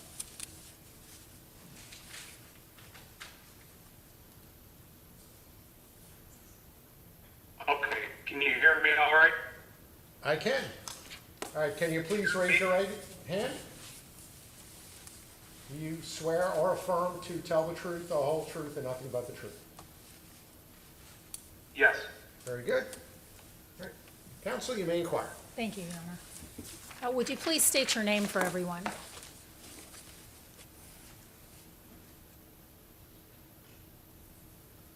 Can you hear me? Scott Zimmerman. Okay. All right, and Mr. Zimmerman, how are you currently employed? Yes, I can hear you. Scott Zimmerman. How are you I am currently? retired from the Broadview Heights Police Department, but I work for a truck.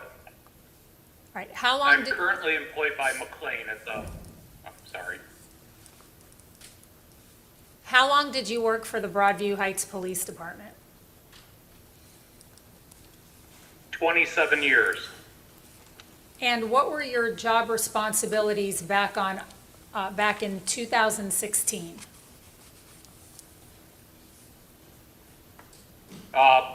Routine patrol, respond to incidents at residences, anything that be nature of what a normal police officer does. All right, and do you recall on October 5th of 2016, working a follow-up in relation to a case with Officer Phil Adams?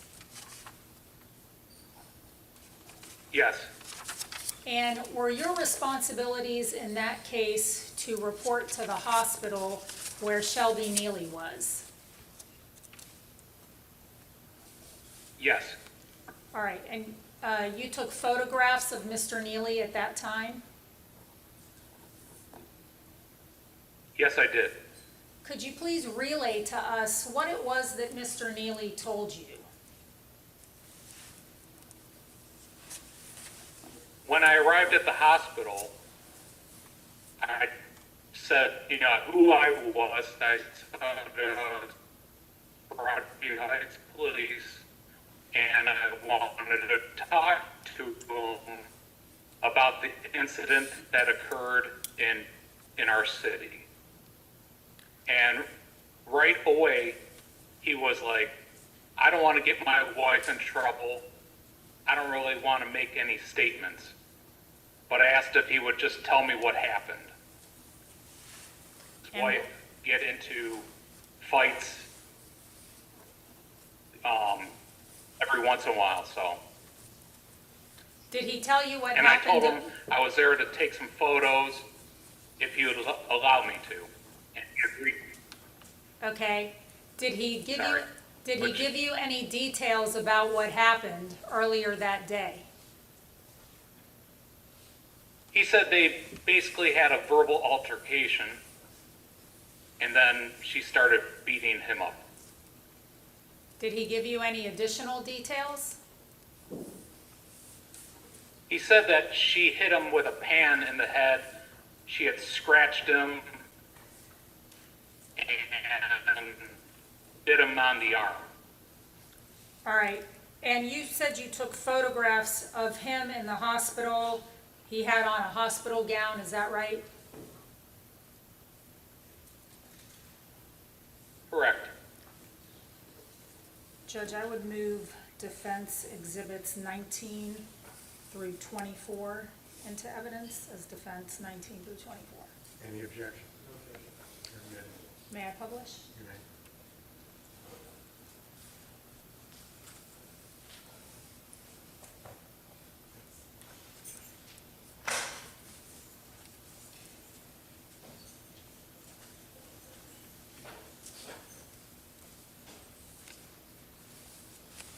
You may continue.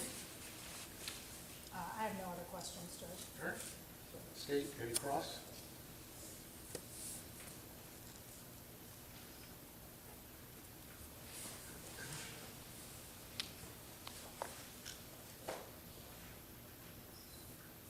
Officer Zimmerman, you were following up at Parma Hospital at about 8:20 p.m. on October 5th, 2016, based on an incident that Officer Adams had been out on earlier. Yes.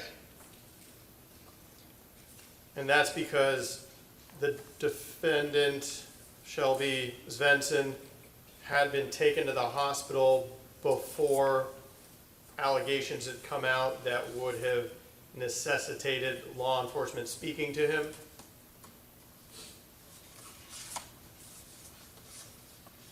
Yeah, at the time, there was like no charges against Shelby.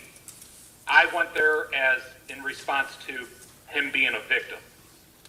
Okay. So that's why I went there to take photos and just ask a few questions. Okay. But it was based on that same incident that Officer Adams had been out at earlier when the defendant was transported to the hospital? Correct. Okay. I don't have any more questions. Thank you. Any redirect examination? No, sir. No? Okay. Welcome. All right, thank you, sir. All right, defense, please call your next witness. Grace Hannah.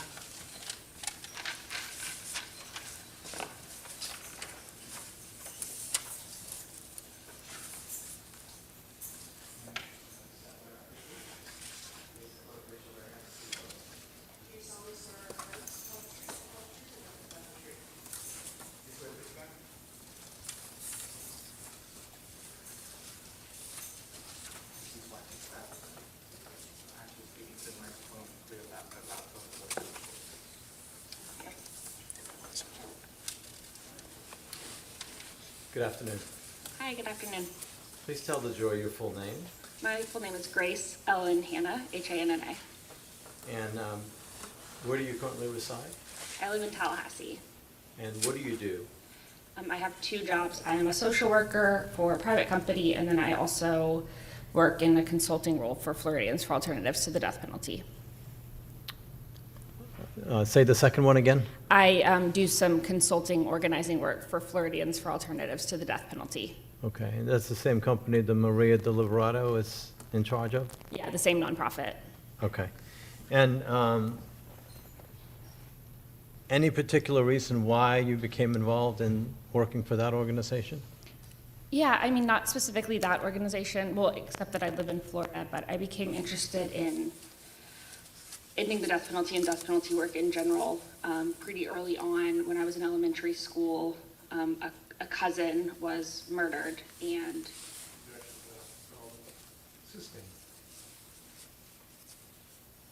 So, are you paid to work for that organization? I am now. When I first met Mr. Nealy, I was not, but in recent months, I have Oh, taken on a role at that organization. back in 2024, did you decide to have what you refer to as a yes year? I did. I decided I was going to say yes to everything I got asked to do in 2024. Okay. Within reason. Within reason? Yeah. Okay. And was one of the things that you were asked to do to assist in typing up a manuscript? Yeah, I was asked if I would be interested in helping an inmate type up a manuscript of a novel that he had written. Okay. And that inmate, who was that? That was Shelby Nealy.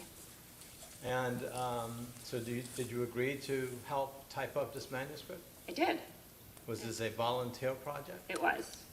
And how long did it take you to type up the manuscript? Yeah, I did it kind of on the side of other things that I had going on, so it took, I mean, almost a year, but I only worked on it like an hour or two a week. Okay, all right. And so it was all handwritten? It was handwritten, yeah. Describe what you received initially. I received an envelope of, it was like 800 pages of like normal lined college roll paper. Yeah, with the whole novel written out on it. Okay. And as you were typing up this manuscript, I assume that you were able to get an idea of what it was about? I was, yeah. And describe what kind of a book is it? It is a sci-fi book kind of about two groups of people, not quite good and evil, but just two, kind of in like the realm of Star Wars or Star Trek, like the two competing groups trying to save the universe. Okay, all right. During the time that you were typing up this manuscript, would you communicate with Shelby Nealy on a regular basis? Yeah, we did video visits, usually once a week, sometimes a little less. And we just did video because that was free through the jail. Okay. And so about once a week you would have a visit with him? Yeah, sometimes I'd be traveling for work and wouldn't visit with him, but yeah, often once a week on average. Did you develop a friendship with him over that time period? Yeah, I would say we became friends. Okay. How old are you? I'm 28. And how old is Shelby? I believe Shelby is 31 or 32. Okay, all right. And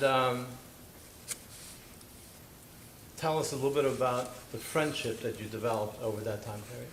Yeah, so for, a long time it was really just like conversational because I was typing the book kind of separately. So I would give him an update on kind of where I was in the book and how things were going. And then we would just visit and talk. We talked a lot about things he was reading and things that I was reading. Sometimes we would talk about current events and things like that. But it was really just like very casual conversational topics. Okay. Did he talk to you at all about his housing arrangement at the jail? He did. Okay. He did. And what was your understanding of his housing arrangement?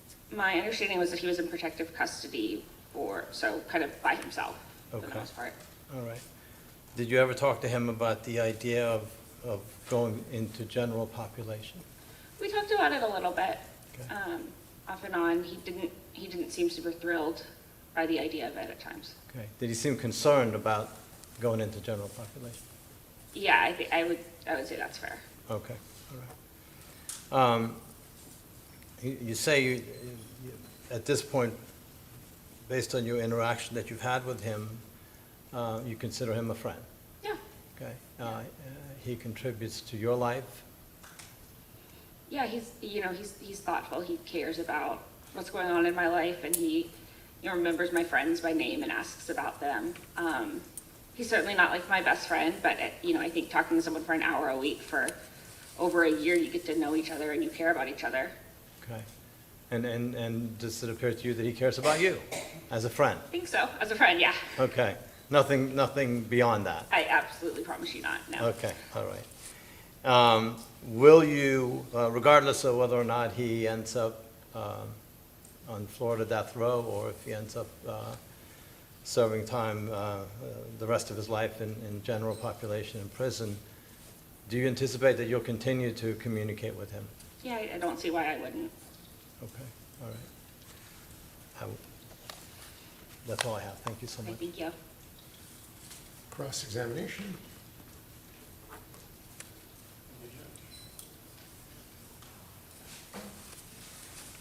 So you worked, or were doing work for Floridians for Alternatives to the Death Penalty, and that's how you met this defendant? No, I had been involved in anti-death penalty volunteering for a while, and so I knew Maria through that, and that's how I met the defendant. I didn't work for Floridians for Alternatives to the Death Penalty until about 2 months ago. Okay. So you weren't doing volunteer work with them? Yeah, and for like the movement more broadly, not just for them. Okay. But basically you were working as an activist against the death penalty. That's how you met Maria, I assume? Yes, sir. And Maria pointed you in the direction of this defendant? Yeah, she asked if it was something I would be interested in, and yeah, it was always very clear that it was like, if this is something you want to do, and I was saying yes to everything in 2024, so. Sure. Sounds like you did a lot of work on this book. Yeah, I did. I mean, it was interesting. It was a good thing to do while I was, watching TV or anything, like listening to music. Sure. And it's pretty thick book. I think on Amazon it's like 700 something pages. Yeah, it's like a saga for sure. So, and you didn't charge the defendant for any of that work, right? No. That was all out of the kindness of your heart. Okay. Yes. And that book, he did in fact get published on, or self-published on Amazon June 24th of 2025, so just a couple weeks ago. I don't know the date, but yes, it is available on Amazon. Okay. And I don't suppose that you're aware that's the book the defendant's been reading while we've been going over all the injuries that he inflicted upon these three people? I really haven't been following the trial this week, or the sentencing. Okay.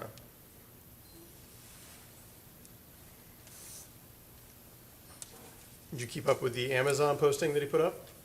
I've seen it, but I don't follow it closely. All right, and he specifically made sure to mention that in the About the Author section that he's currently in Florida, Pinellas County Jail, patiently awaiting his death penalty trial. You recall that? I haven't read that, but yeah, that's possible. Okay. Honestly, when I had finished typing the book, I was ready to never look at the book again. So I haven't spent a ton of time with it since it's been published. Again, because it's a lot of work. Yeah.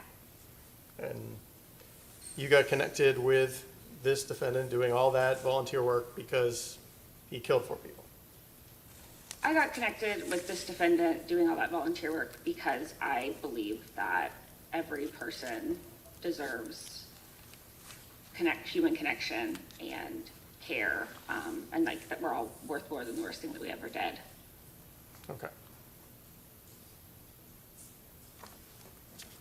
If I can have a moment, Judge? You may.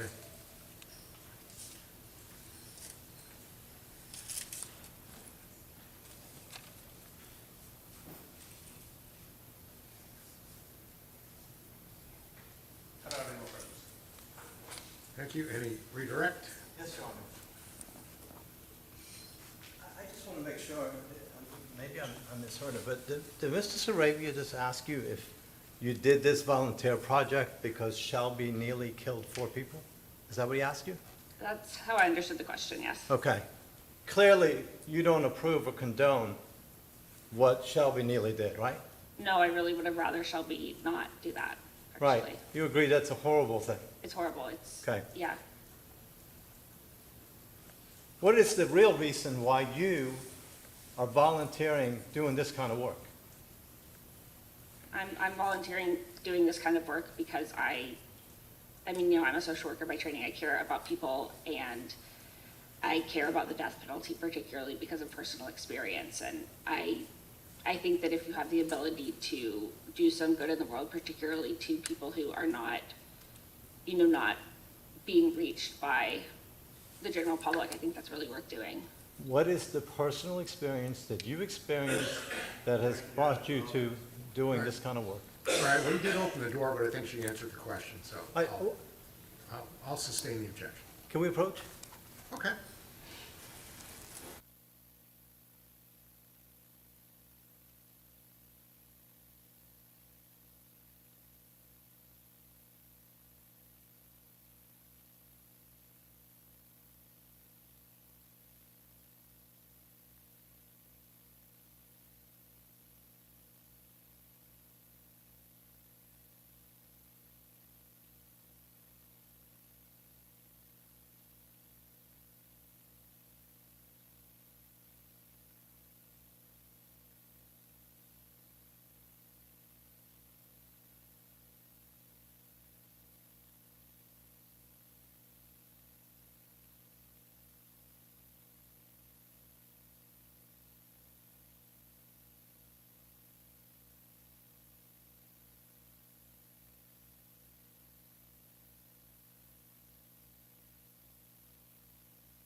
It is.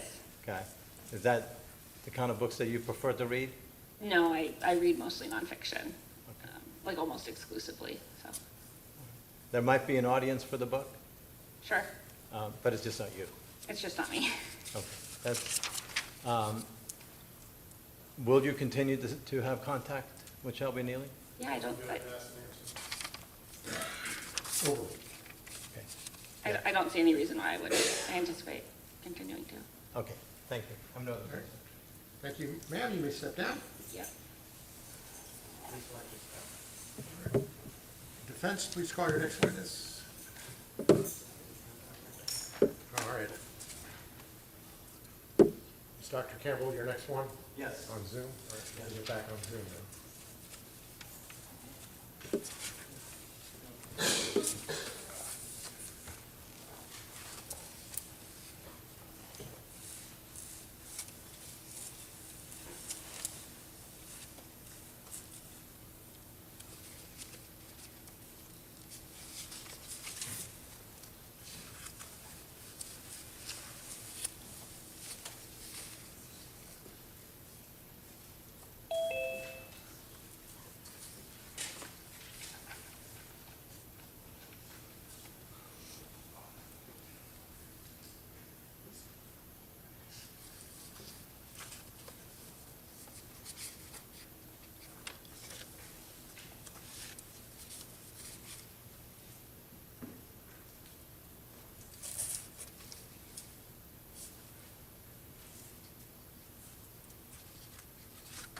Mr. Campbell, can you hear me?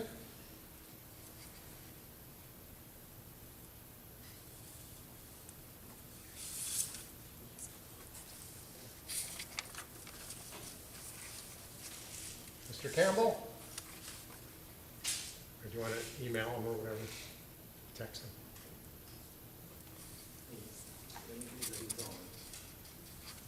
All right, here you go. Can you hear me? Yes.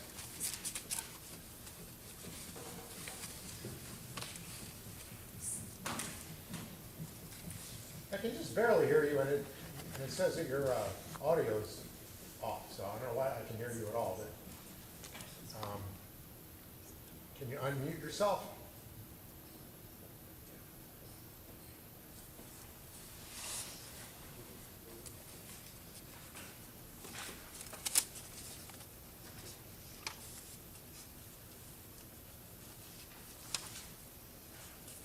All right, can you hear me? Sir, can you hear me?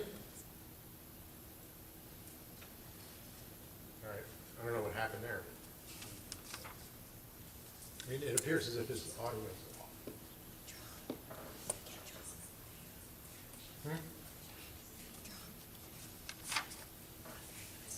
Can you hear me?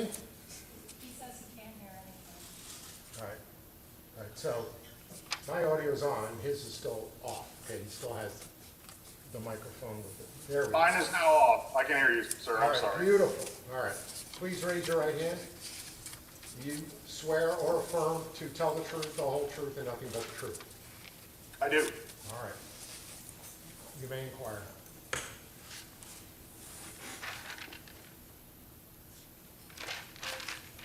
Good afternoon, Dr. Campbell. Good afternoon. Can you please tell the jury your full name? Yeah, my name is James Burton Campbell. And that's C-A-M-P-B-E-L-L, just like the soup. And Dr. Campbell, could you tell the jury a little bit about your educational background? Sure. I have a bachelor's degree from Colgate University, which is in Hamilton, New York. I did some post-baccalaureate work in the area of psychology at Wayne State University in Detroit, Michigan. I have a master's degree in clinical psychology from Nova Southeastern University in Fort Lauderdale, Florida. And I have a doctorate in clinical psychology also from Nova Southeastern University in Fort Lauderdale. And Dr. Campbell, what is your practice? What do you do on a day-to-day basis? Well, I basically have two businesses, two practices. The first and the longest standing is my private practice, where I treat adult survivors of child abuse, people who suffer from post-traumatic stress disorder, things of that nature. That is kind of the typical private practice psychology business that one might imagine. I do that approximately 20 hours a week. The rest of the week I work as a forensic psychologist, doing evaluations, writing reports, and offering testimony in situations like this. Again, specifically on the topic of trauma, abuse, child abuse, adult survivors of child abuse, post-traumatic stress disorder, things of that nature. And how long have you, first of all, how long have you been in private practice offering counseling for victims of PTSD? Well, I've been working in the area of trauma since 2009, but a lot of that time was graduate work, postdoctoral residencies, things that are required by the state. I was licensed in January of 2014. That was when my practice officially began. And I started doing forensic work the summer of 2015. Okay, so about 10 years ago is when you started the forensic work. Yes. 10 years, pretty much right now, I believe. All right. And how did you come about doing the forensic work? Well, I was working with a gentleman named Dr. Stephen Gold, who is a clinical psychologist. He's fairly well known, especially in Florida, for his work with adult survivors of child abuse, people who suffer from complex trauma, things like that. He was a mentor to me, a boss to me, a supervisor for me while in graduate school. He offered the opportunity to join his practice, or to at least lease room from him and to work with him after I got out of grad school. And so I took the opportunity. And he began getting involved in the forensic world. And so he encouraged me to do the same. He was looking for somewhere to refer cases that he couldn't take, or if he was busy, things like that.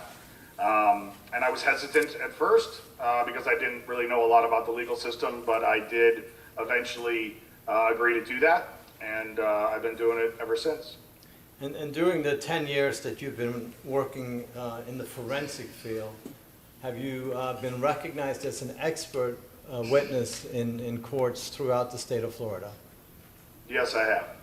Does that include state and federal courts? No, I've been involved in a couple of federal cases, but none of them have actually gone to trial yet. Okay. So I have not testified in a federal court. I have been involved with some federal cases, but to this point, all of my testimony has been in state level courts. Okay.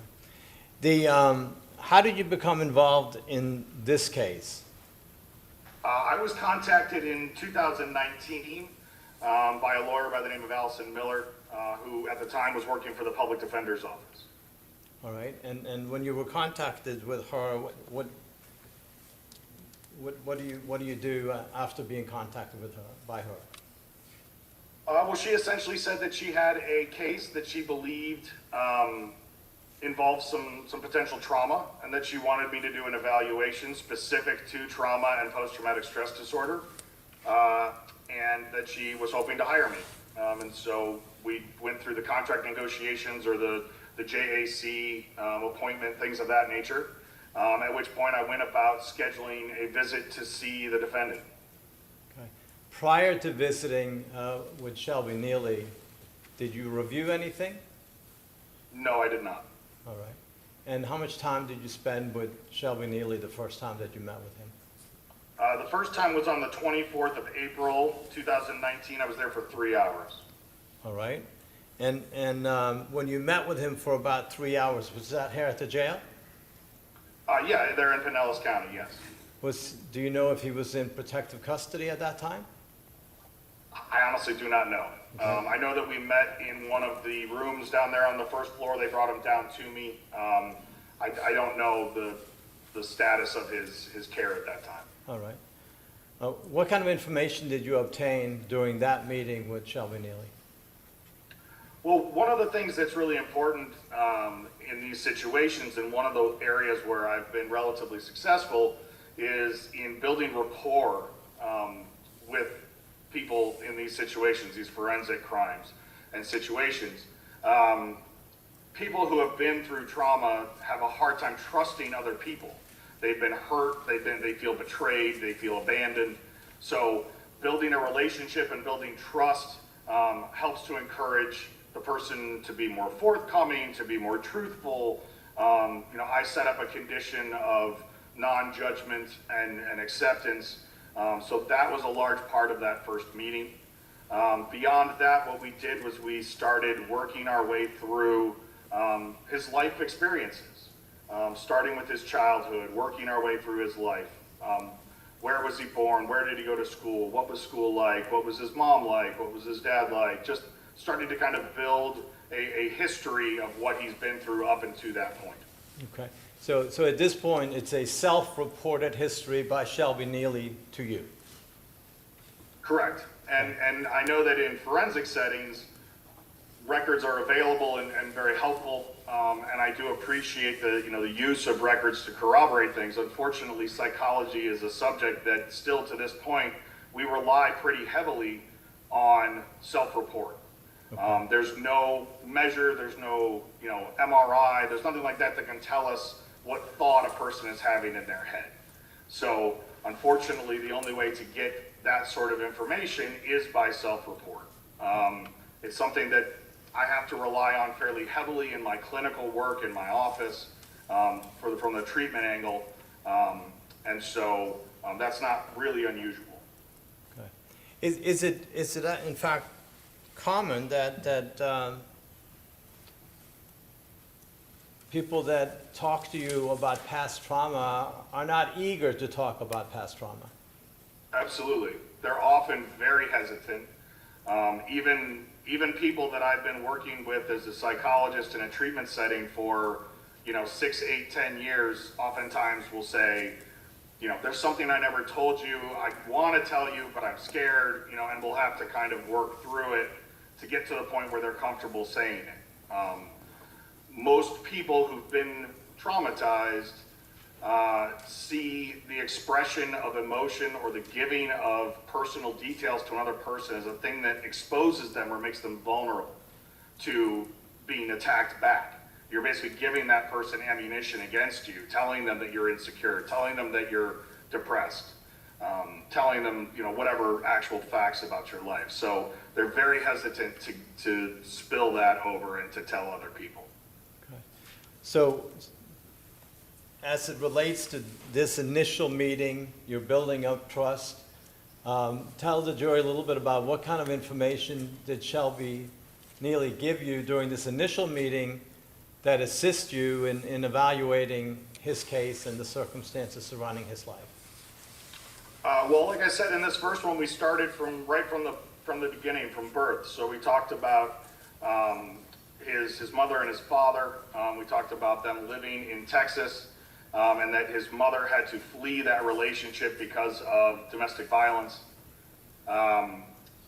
He spoke about not really having a relationship with his father, not having contact with his father, that he did have a stepfather named Paul who was in his life from about the age of 3 on. He spoke about living in Ohio with his mother and his relationship with his mother, some of the positives of that relationship, some of the negatives or limitations of that relationship. We spoke about his curiosity about his father and the letter that he wrote to his father when he was 14, that he went to visit his father when he was 15, and that his father then subsequently committed suicide about 2 years later when he was 17, on the day after Mr. Nealy's birthday, actually. We spoke about the impact of that and how that event changed the course of his life, and the years that followed, which were very tumultuous. During this initial meeting, does he mention anything about being sexually abused? No, he did not. If someone has been sexually abused, is it uncommon for them to not immediately disclose that? No, in fact, it's very common for people to keep that to themselves and again, protect it for all the reasons I outlined earlier. But, when it comes to sexual encounters, they're that much more intimate, that much more personal. And in a lot of ways, especially for men, they can be viewed as embarrassing. And it's something that, particularly men don't willingly admit, without some sort of kind of coaxing or encouragement to be honest and open. Okay. Does he describe a sexual relationship with the stepmother in any way, shape, or form during this initial meeting? No. Okay. You indicated that he talks about his mother the mother and Shelby Nealy leaving Texas for Ohio because of domestic violence that was taking place in the home. He did, Yeah. yes. Okay. He was very young when he left Texas, right? Yes, maybe a year old or just under a year. I believe he said he had been told that they left when he was 11 months old. Okay. And so the likelihood is that when he tells you about what happened in Texas before they fled to Ohio, that's not something he remembers himself, but something that's been told to him by others. Absolutely, and he did preface it by saying that. This is what my mother has told me. Okay, all right. Trauma to the mother when she's pregnant and when she has a newborn and when that trauma is witnessed by the newborn, is that something that may impact the child? Is it trauma even though they don't remember the specifics? Overall. I'm sorry? You can answer. Okay, thank you, sorry. as far as the physiological part of a pregnant woman being abused, I can't really comment on that. That's out of my area of expertise. Right. I certainly know that there is research out there pointing to the mother's state of mind, the mother's feeling of safety and security and ability to relax and not feel anxious and things like that in terms of healthy pregnancy outcomes and prenatal development. So that is certainly a factor, especially if that abuse was going on while she was pregnant. Once the child is born, the concern that I have is for what we call attachment. The first year or year and a half of your life are very important in terms of your ability to attach to your primary caregiver. Now, in an ideal situation, that's your mother. Obviously, there are other situations where babies are adopted or things like that. But in this case, we're talking about the specific relationship between his mother, Lisa, and Mr. Nealy. And the development of a healthy attachment during that time is the foundation for self-esteem, self-confidence, your own identity, your own beliefs about yourself, not to mention your ability to connect with other people and your ability to trust other people. A secure primary attachment during that time is very important. And my concern is, and this is something that I did speak with Lisa about, his mother, on the phone, is that while she was giving as much time as she possibly could to Mr. Nealy when he was an infant, she was also dealing with this situation with her husband. She was, in danger of physical and verbal abuse, and then obviously the move is quite unstabilizing, kind of, chaotic, trying to get away, all of that stuff. So my concern is that it affected the relationship between them and may have had long-term, impact on Mr. Nealy or his mother moving forward. So the trauma that you find out about during this initial interview, do you rate it at that point as far as the most significant, or do you do that at a later time? I kind of do that at a later time when I've got the whole picture in front of me. Right. The other thing that's really important, and this is probably a good place to slip it in, is when it comes to trauma, psychology in general, but trauma specifically, it really has a lot to do with the individual and their perspective. So, what you might seem like a very traumatic experience to you or I might not be seen traumatically or with such intensity by the individual who's living it. Likewise, a situation that may seem like not as much of a big deal to some, to a third party, may be very, very traumatic to an individual who's actually going through it. So oftentimes we do have to rely on some level of self-report in terms of which traumas were most impactful, which ones were, the ones that really changed his view of his world, the view of himself, and affected his behavior and his ability to control his emotions. Because that's really what we're talking about here, is those traumas affecting his ability to function after the fact. Okay. What is the next thing you do after you finish this initial meeting with Shelby Nealy? Well, we went through a lot of information. We got through a lot of information, but I wanted to meet with him again. So I scheduled another interview soon following. It was on May 15th, 2019. And I returned to Clearwater to meet with him at that time. Okay, and that was in the Pinellas County Jail again? Exactly, yes. Every time I've met with him, it's been in the Pinellas County Jail. Okay, same location? Yes, I believe it was exactly the same room. Okay. And tell the jury about that meeting. So we started off, I started off asking some questions to fill in some gaps, specifically about his short relationship with his father, his emotions surrounding it, things of that nature. We then went into kind of continuing his social history, talking about his experiences, his experience with his experience and the turmoil that he went through after his father's suicide, which involved getting, the use of drugs, the use of alcohol, getting his girlfriend pregnant, dropping out of school, getting a job,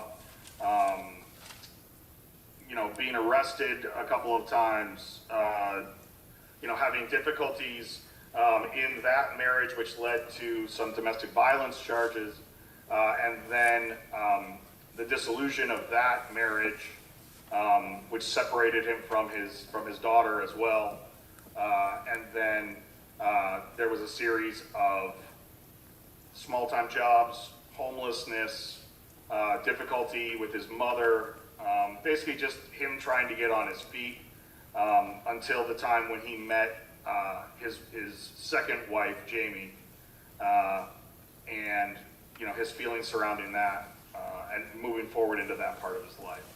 Okay. What was your understanding of his relationship with his biological father? Well, there was no relationship until the age of 14, at which point he was curious. He talked to me about the fact that his mother and Paul, he knows that they always loved him, and that they tried to care for them as best they could, but in his words, they just weren't really very good at it. He never felt a super strong connection, and so he reached out to his father, hoping that he was more like his father perhaps, and that he could find a connection to one of his caregivers that he could really latch on to. He talks about going to visit him. He talks about that trip being very good, very healing, very helpful. That he spoke with his dad. His dad tried to bring up the past and apologize. Mr. Nealy said kind of thanks, but no thanks, let's just move forward. But he reports it being a very positive visit. Again, at that time, we did not discuss his sexual relationship with his mother-in-law. But we did talk about his relationship with his father and how it gave him confidence and it made him feel better. He had been dealing with a lot of depression and a lot of depressive symptoms, feelings of self-harm and things like that as a teenager. So he really thought that maybe meeting his father was kind of a turning point, that maybe things would get better. And I think you just said with his mother-in-law, you mean his stepmother, the sexual relationship? Yes, I'm sorry, yes, stepmother, yes. Okay. But he doesn't bring it up during this second meeting? No, he did not bring it up until I saw him in 2025. Okay. All right. And again, is that unusual for him not to bring it up? Assuming it happened, is it unusual? I'm sorry, say that again? Assuming that it happened, is it unusual for someone not to disclose that type of behavior? No, it's not unusual for someone to, hold something like that back in a clinical setting or with a psychologist or something like that. It is also not uncommon in these kinds of proceedings because oftentimes these defendants are getting input from their lawyers in terms of what they should talk about or shouldn't talk about or things like that. So there's a lot of factors. Okay, all right.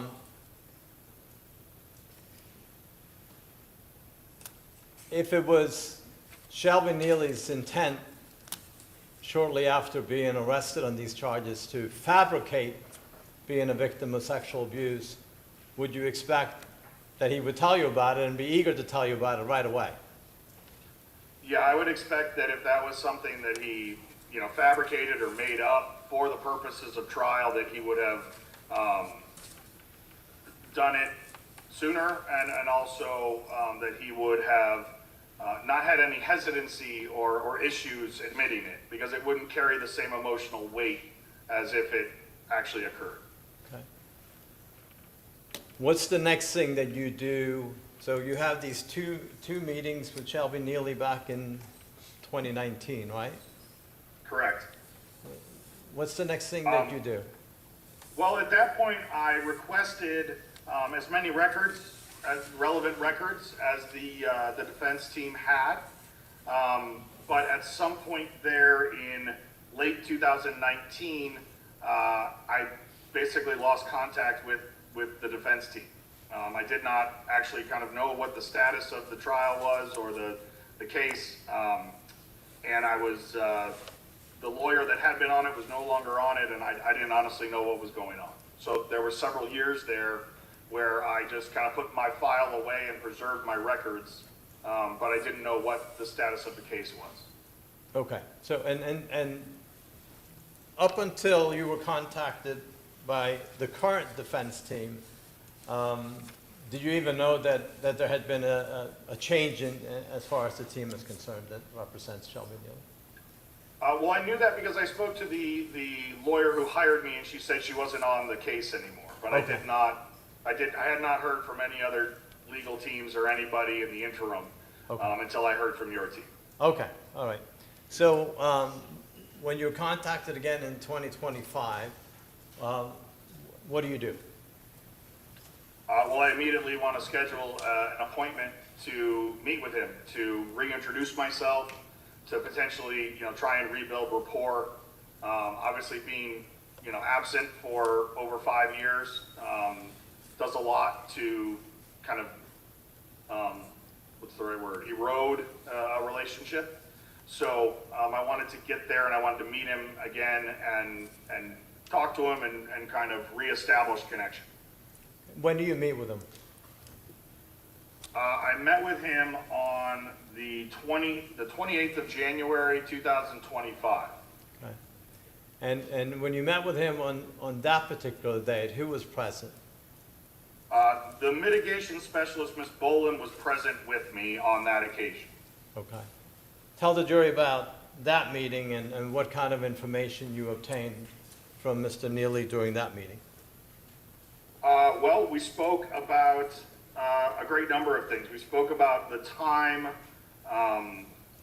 from January of 2018 to December of 2018, the time in between his wife's death and the commission of this crime, the intensity of the emotions that he felt during that time. We spoke in a little bit more detail about his wife Jamie's mental health issues, some of the struggles that he and his wife went through trying to trying to make that marriage work, and that things of that nature.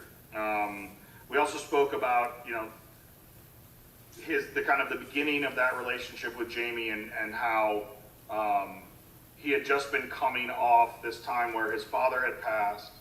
He was having, he was acting out. He was doing drugs. He was drinking. He was, getting in trouble with the law, this reckless behavior, which is very common of people who go through traumas. They tend to kind of act out in that way to feel alive, essentially, to get that adrenaline rush and to move beyond the constant, anxiety barrage that they feel from their traumatic experiences. And he talked about how when Jamie and him first started dating, he was just so happy to be accepted and to feel loved again and to be wanted. And that when she started exhibiting mental health issues, specifically complications from bipolar disorder and schizophrenia or some sort of psychotic disorder, that he looked past it again because he was just so happy to not be homeless, to have a girlfriend, to have a place where he was in a relationship, to be having intimacy with another person, all of those things that he hadn't had for several years while being homeless and kind of struggling. That he looked past some of that, but that when she got pregnant and had to go off of her medication, that things got very bad very fast. Did he talk to you about the domestic violence, particularly in his relationship with Jamie? He did speak about violence, about her mood swings and her lack of medication management. He's spoken also about the issue involving her pregnancies. Their two children were essentially born, I think 11 months apart or something like that, a year apart. and that during that time, because of the changing in hormones and things like that, it was Mr. Nealy's theory that those hormones and things like that were exacerbating her psychotic symptoms, making them, kind of less well-regulated, making her more moody, more kind of outwardly expressive, and leading to more violence and more verbal abuse as well. And when you say leading to more violence, violence against Shelby Nealy? Yes, that's what he said. He did admit that he had to at times, grab her arms, hold her back, even potentially maybe, make contact with a part of her body in a physical way as he was defending himself. But the description of the situations that he gave to me was that she was paranoid, she was very focused not only on him and whether he was cheating on her, which he said he was not, but also she was very jealous of his first marriage, of his first child. He said that she would get angry and beat him for just bringing up his first marriage or his first child, to the point that he eventually had to denounce them and say that that Mackenzie, his daughter from his marriage with Caitlin, was not his, to avoid the beatings. During this meeting in January of 2025, did he bring up the sexual abuse? No, he did not. I did not specifically ask about it, but he did not bring it up. Okay. Do you meet with him again? I did. Well, I met with him over Zoom, yes, one last time. Okay. And when was that? That was June 26th of 2025. Okay. And tell the jury about that meeting. Well, obviously it was limited a little bit, like this is limited by the technological kind of component. But Mr. Nealy and I worked very hard and very quickly. We were time limited. It was only 30 minutes allotted. And so we worked very quickly trying to make sure that we filled in any blanks. Mr. Nealy started off right off the bat by saying that he had not realized that we had not talked about the sexual relationship with his stepmother, that was something that he was not telling anyone, and that somewhere along in like the time period of 2021, he and a person that he was doing some form of therapy with agreed that it was good to talk about that and to get it out and to admit it and get it into the open. So we did speak about that. We spoke about the fact that for him, that relationship was not overly traumatic at the time. What he did say is that he was not emotionally ready for that relationship. That she was much older than him, that he had not had sexual partners or been in a sexual relationship like that, but that he believes that he fell in love with her while he was there, and that when he returned home, it was very difficult for him to get over that. He felt as though they connected. He was kind of very attached to her, and that, but he wasn't able to call her, he wasn't able to talk to her because of the fact that she was married to his father. Where this really becomes relevant from my perspective is that when his father does commit suicide just after his 17th birthday, Mr. Nealy immediately started to believe, or at least started to worry, that his sexual relationship with his stepmother was a contributing factor to his father's suicide. He was concerned that he, in some ways, that if his father had found out that may have led to the suicide or caused the suicide in some way. And so that was very traumatic for him in that sense.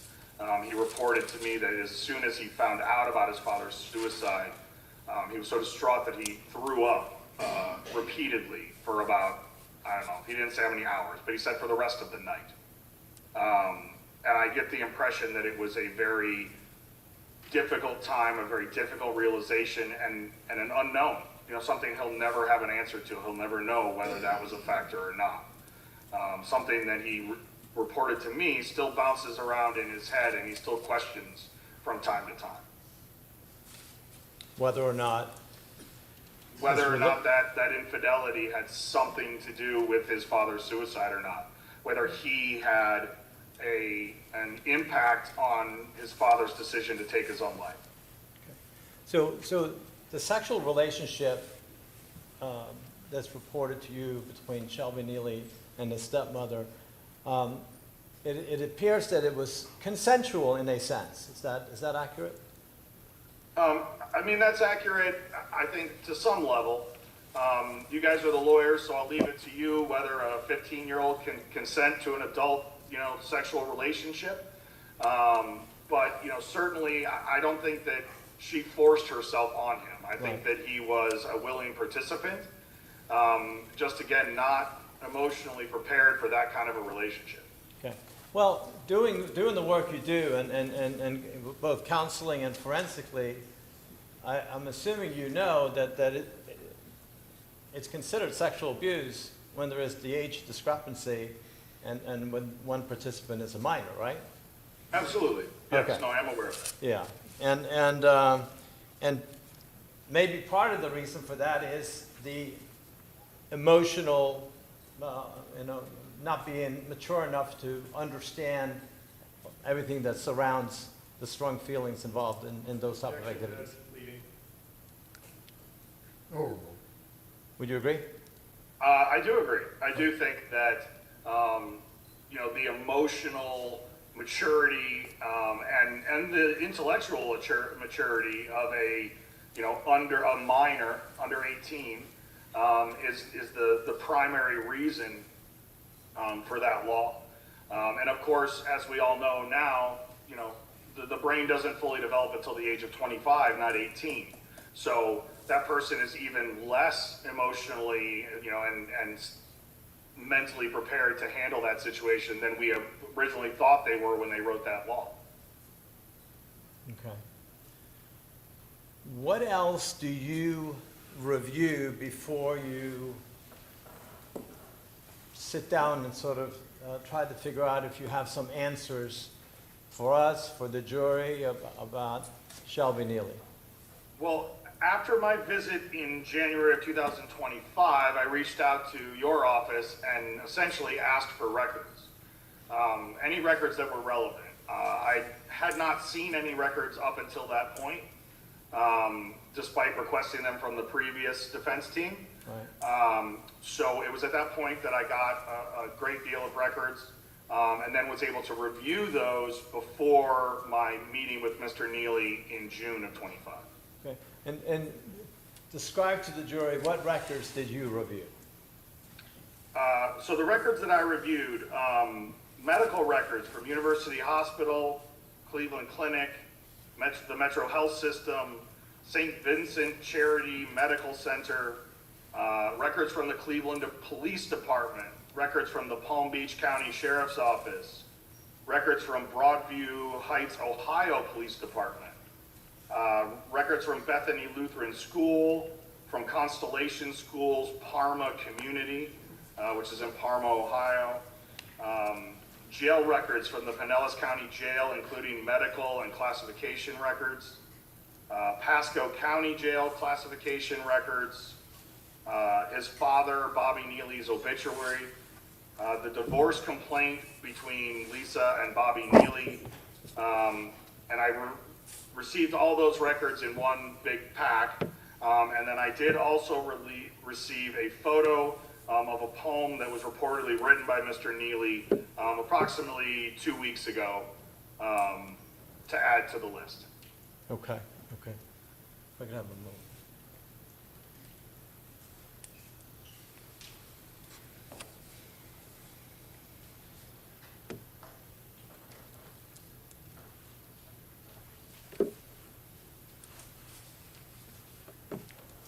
So, what do you do next? You have all these records. You've met with Shelby Nealy on multiple occasions. What's the next thing that you do? Well, I also, as I stated this earlier, but just to make sure it's on the record, I did speak with his mother, Lisa, on the phone on June 11th, 2025. So it was after I received the records, but before the final meeting with Mr. Nealy. All right. Tell the jury about your interview with his mother. How did it, I'm sorry, can you repeat? Tell the jury what kind of information did you learn during the interview with Lisa Svensson, his mother? Essentially, it was her perspective of Mr. Nealy, her account of what happened in Texas with the violence from the biological father, her observations of Mr. Nealy across the time of his life. I asked some specific questions about things that Mr. Nealy had reported to me, things that you can't really, corroborate with records, like the fact that he talks about being in his room all day after school, from the time he got home and essentially until he got up the next morning to go to school again. That his mother would bring food up and put it outside of his bedroom door or call him down to get it, and then he would take it back up to his room. Things of that nature. So we spoke, about her kind of experiences with Shelby up until the moment of this crime and his subsequent arrest. Okay.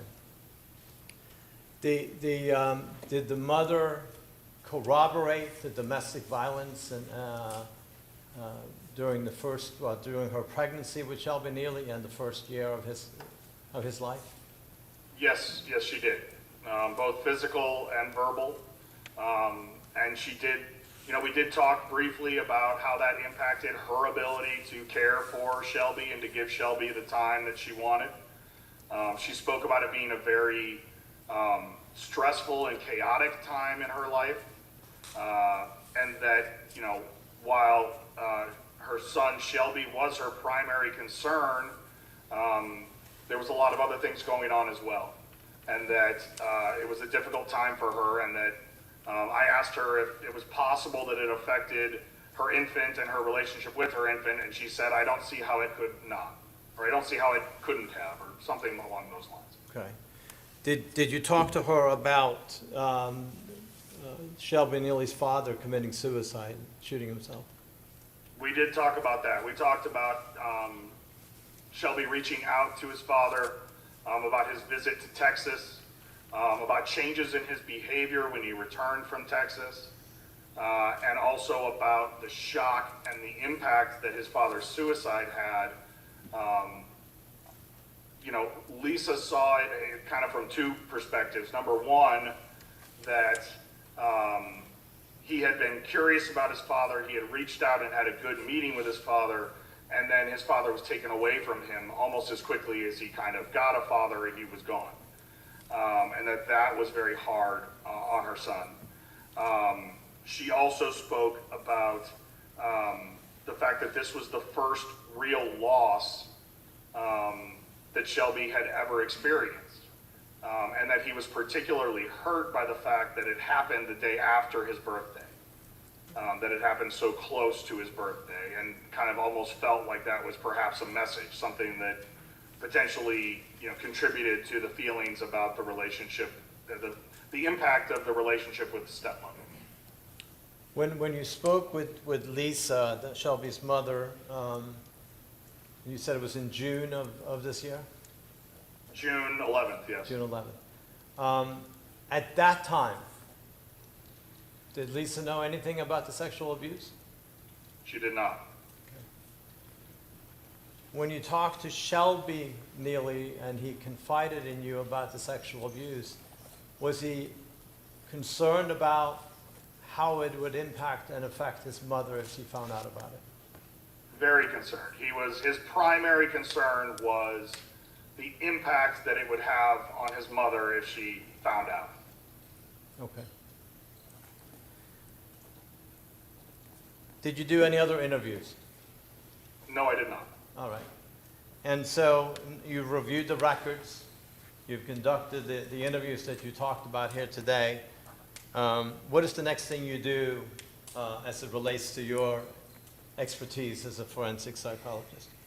I mean, essentially, I sat down and I set out to do what I was supposed to do. I had gathered as much information as I thought I could at that time, so I sat down and determined that Mr. Nealy, by his self-report and the evidence of the records and the experiences he's been through, my professional opinion is that he suffers from post-traumatic stress disorder, as outlined in the DSM-5-TR at the time of this evaluation.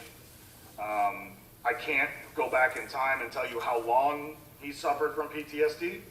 It's unethical to diagnose someone that you haven't evaluated, and I never evaluated 15-year-old or 17-year-old Shelby Nealy. But I can tell you that the symptoms and the experiences that he had during that time, particularly his father's suicide, followed by the behavior, and then the first marriage, the homelessness, the second marriage, that period of time right there is very kind of, how do I say this? It's very typical kind of behaviors and reactions of people who've been through traumatic experiences or who are in an emotional crisis actively. Okay. So you mentioned the suicide of his father as a traumatic event, right? Yes. You mentioned homelessness as a traumatic event. Tell the jury a little bit more about what you understood as far as homelessness is concerned. Well, essentially, after his first divorce, before he met Jamie, he was still very angry at his father for taking his life. He was still acting out. He was still having difficulty. He didn't have a place to live. There were times where he lived in a shed behind his mother's house when it was warm. There was times when he lived in a van in an alley that he borrowed from a friend. But what he reported to me in terms of being homeless was that it was very hard. He suffered greatly, especially in the wintertime, sleeping in a van. And that he was very hurt by what he saw as a betrayal, in that his mother and his stepfather Paul would not take him in, even in those kind of what he saw as very dire circumstances, being homeless, freezing, bad snowstorms, living in Ohio. It certainly gets very cold there. But he saw that as a betrayal. He saw that from an emotional standpoint, it was very traumatic. Aside from it being, very painful and uncomfortable and scary, terrifying, really. Sleeping in a freezing van. Did he talk to you about the murder of Jamie? He did. It was during 2019, because that case had not yet occurred at that time. So I was not sure which case, or if both cases perhaps I was going to be called to testify at. I wasn't really sure, so I covered my bases. He spoke about the pattern of behavior with Jamie, of not only threatening and trying to hurt Shelby, but also trying to hurt their children, or using the threats of danger against their children to control his behavior and to kind of keep him under control or on track. He spoke about the night in question, about the fact that she was holding their daughter and holding a knife and threatened to kill her to stop her from crying, and that he felt the need to stop her and to protect his child, and so he did. During the time period following that murder, so during 2018, from about January up until he comes back to Florida in December of 2018, did he talk to you about the life he was living during that time period, the lies he was telling and his struggles? He did. He talked about the lies that he was telling, the cover that he was attempting to keep up with Jamie's family so that they believed that she was still here and would not, push harder and investigate. He spoke about the fact that up until this point in his life, he had worked very hard to compartmentalize and repress his emotions so that he didn't feel them. Now, there's a couple levels to this. So first and foremost, his mother is very matter of fact. She's not an emotional person. She's not a lovey, huggy, kind of outwardly emotive person. She's very straightforward, very honest, very blunt. And so that was modeled for Mr. Nealy as he grew up. And that's certainly a factor in what has happened. Beyond that, Mr. Nealy reported having issues with depression in his, say, tween to young adolescent years, and that he would approach his mother and Paul about his depression, and they would respond in what I would call a very invalidating way. There was no, I'm sorry you feel that way, like what can we do, or do you want to talk to somebody? There was none of that. It was, according to Mr. Nealy, it was much more defensive, much more, well, we give you everything you could possibly ever want. What right do you have to be depressed? Or what right do you have to be sad? And so, Mr. Nealy learned a couple of things from those encounters, which happened fairly regularly by his self-report. First and foremost, he learned that they don't care, and that, second, he wasn't going to get any help or any support from them. And so he learned to swallow those feelings, to numb himself, to essentially try and push those feelings down as hard as he could. And this becomes relevant because during the year between these crimes, Mr. Nealy was experiencing a intensely, anxious-filled, fear-filled, emotional experience while he attempted to hide and to cover up what was going on. And he reported great levels of distress during that year, to the point of paranoia, to the point of sitting in a room after the kids go to bed and just sitting there staring at his wife's phone, hoping that it wouldn't, beep or buzz with a text message that he would have to respond to her family to protect himself and his children as he saw it.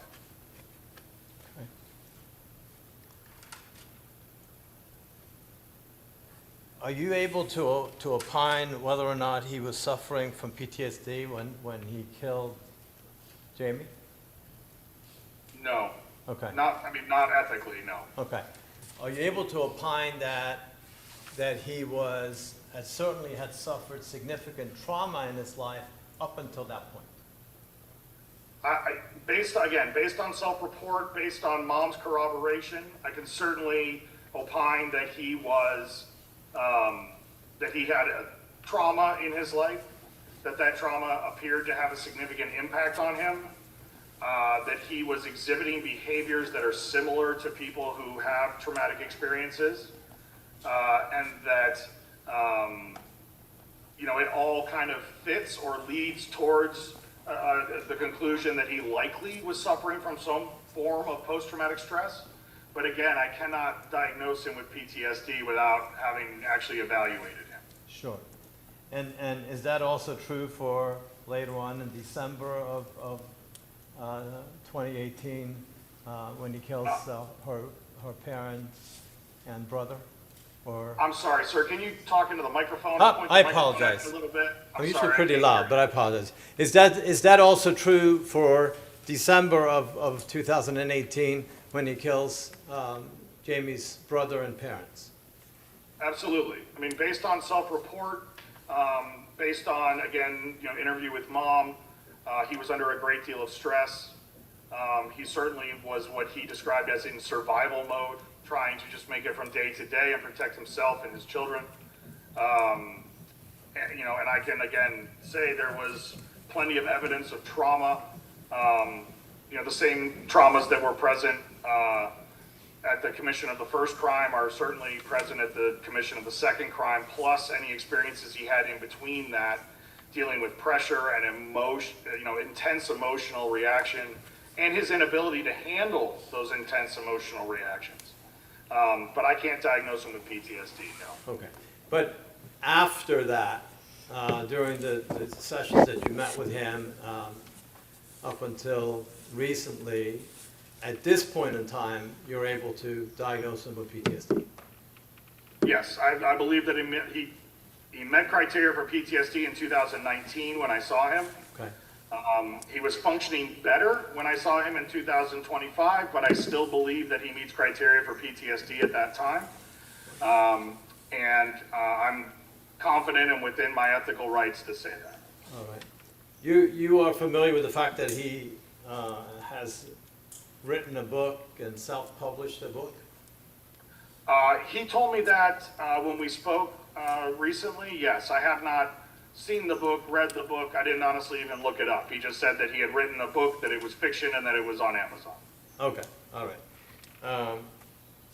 The fact that he's written a book, regardless of, having not read it and not knowing a lot about it, does that have an impact on your diagnosis? No, not really. Okay.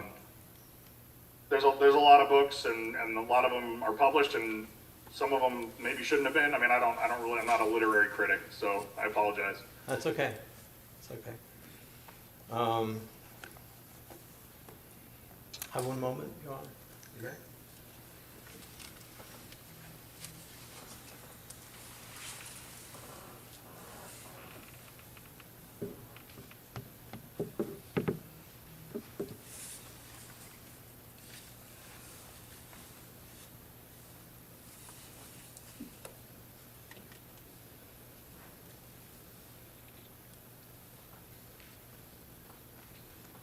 There is no doubt, based on the information that you've seen and that you're aware of, that Shelby Nealy has done quite a bit of lying over the past 6 years. Would you agree? I would. Okay. That being said, he has also made some very truthful confessions that appear to be very much the truth, right? Correct. Okay, and things that have been corroborated. Correct. And with the exception of the sexual abuse information, would you agree that the rest of the information, to some degree, has been corroborated by his mom and by the records that you reviewed? Yeah, with, again, the one exception of what we talked about way back at the beginning of this, which is the fact that no one can really tell us what's going on inside of his head. Sure, sure. So, but I agree with you in terms of, him talking about the impact of certain events, his mother corroborating, the changes in his behavior, et cetera, which give us some indication of what may be going on inside of his head. Okay, that's all I have. Thank you. Cross-examination.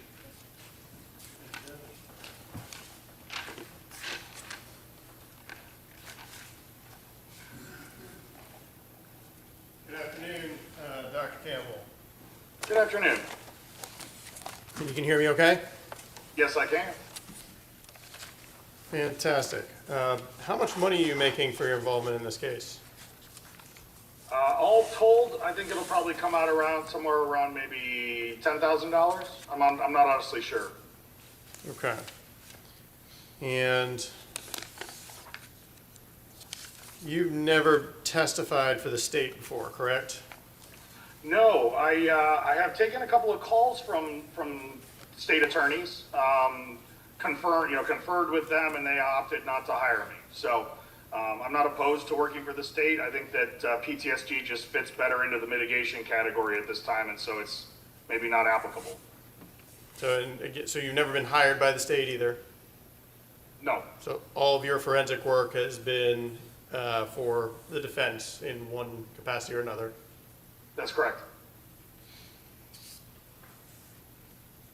And you said your expertise is in post-traumatic stress disorder and trauma, those types of things, correct? Correct. You're kind of like the guy for that. Is that fair? I mean, the word expert is something that's used in a forensic setting. It's not a label I put on myself. I'm one of those people who kind of believes there's always more to learn. But certainly I have a lot of experience in the area of PTSD, and as far as forensics are concerned, that's what I specialize in. I don't really get calls to do things like competency evaluations and things like that. When I'm called, I know that it's specifically to address something related to trauma. Right, and in this case, you were hired specifically to look for trauma or post-traumatic stress disorder, correct? Correct. And lo and behold, you found some. I mean, as I said before, attorneys typically interview their clients, hear evidence of trauma, and then call me. And they often have some inkling that there's a traumatic experience present before I even get the phone call. So I did find some traumatic experiences there, and I did find some symptoms that equate with, potential post-traumatic stress disorder. Now, you indicated multiple times you have to rely a lot on self-report, correct? That's correct. And what that means is relying on self-report, relying on what the defendant has told you, correct? That's correct. Okay. And even the defendant told you at one point that he's been lying as long as he can remember and trying to get away with things. You agree? That's true. He did, yes. And you did speak to his mother and his stepdad, and they also described him as lying all the time, correct? Well, just for clarification for the record, I did not speak with the stepfather, Paul. Okay. I did speak to Lisa. And she did say that he was, I don't think she said he was lying all the time. I think she said he was always into mischief or something along those lines. But certainly she agreed. Okay. Now, I want to talk about some things that you did not review in this case. You didn't review the police report for either the Pinellas case or the Pasco case, correct? That's correct. I was not provided that information. Okay. And that's another thing is you were hired by the defense and they provide you the information that they want you to look at, correct? That's correct. So you don't know what you don't know. Fair? Fair. You never watched the two-hour confessions that this defendant did in this case, correct? No, I did not. And since you didn't review the police report, I'm sure you didn't review the interview law enforcement did with Caitlin Farahay, the defendant's first wife, correct? No, I did not. I was not provided that information. You didn't listen to the audio interview she did or watch the video reenactment she did, correct? No, correct. You didn't review the interview that law enforcement did with Summer Colt, a girlfriend that the defendant had between the offenses, correct? Correct. You didn't review the interview that law enforcement did with Karma Stewart, the Jamie Ivancic's biological sister, correct? Correct. You didn't review the interview that law enforcement did with the defendant's grandmother that he lived with in between the offenses, Deborah Nealy, correct? Correct. You didn't have an opportunity to speak with any of those people, did you? No, I did not. You didn't review the 12,600 pages of Facebook records that include multiple Facebook Messenger conversations the defendant had with a variety of people in his life, correct?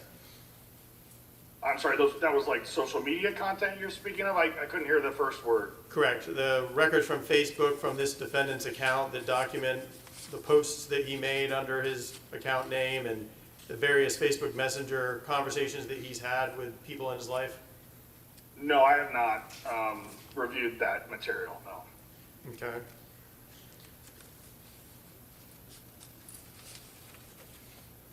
So then in terms of, I believe you made the statement earlier, people are not eager to talk about past trauma, then you don't know that the defendant was very forthcoming with Detective Anderson about what the defendant felt was past trauma in his life, correct? Well, when we were talking about hesitance for past trauma, we talked in general at first, and then we talked specifically about the sexual abuse. So I'm not sure which one you're referring to, but if I didn't read or I didn't see the interview with the detective, I'm not aware of anything that happened in the Right, and interview. I guess that's my point, is you're not aware of any of the things he said to Detective Anderson, or the order in which he said them, or how forthcoming he was about previous events in his life. No, I'm not aware of that at all. Okay.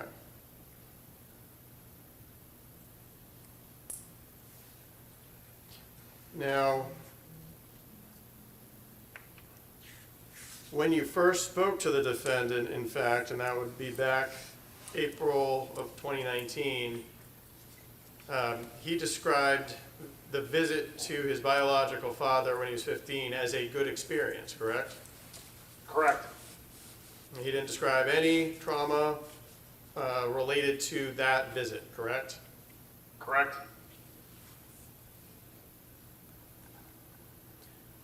In fact, when you were asking the defendant in that first interview about traumas and primary traumas and having that conversation with him, he didn't even mention his biological father's suicide, correct? No, he did speak about his father's suicide. He did not outline it as one of his kind of primary or most significant traumas, but he did mention it. We did talk about it. Correct, and that was my question, is he did not mention it as one of the primary traumas, correct? Correct. And again, as you testified earlier, self-report is an important part of this evaluation. That's Okay. correct.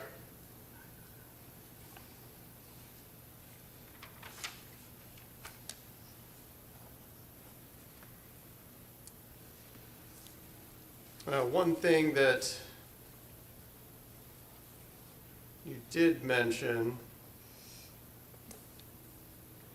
I believe you talked about there was a domestic violence situation with his first wife, correct?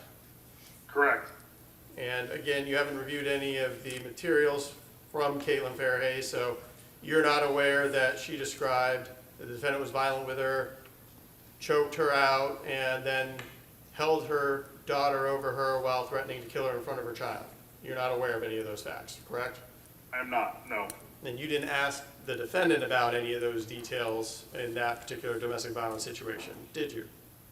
Not in that first interaction, no. I don't think we spoke about it in too much detail. He did admit to taking his anger out on his wife. He did admit to being wrong and to kind of taking responsibility for the situation, but we did not speak specifically about strangulation or treatment of the child.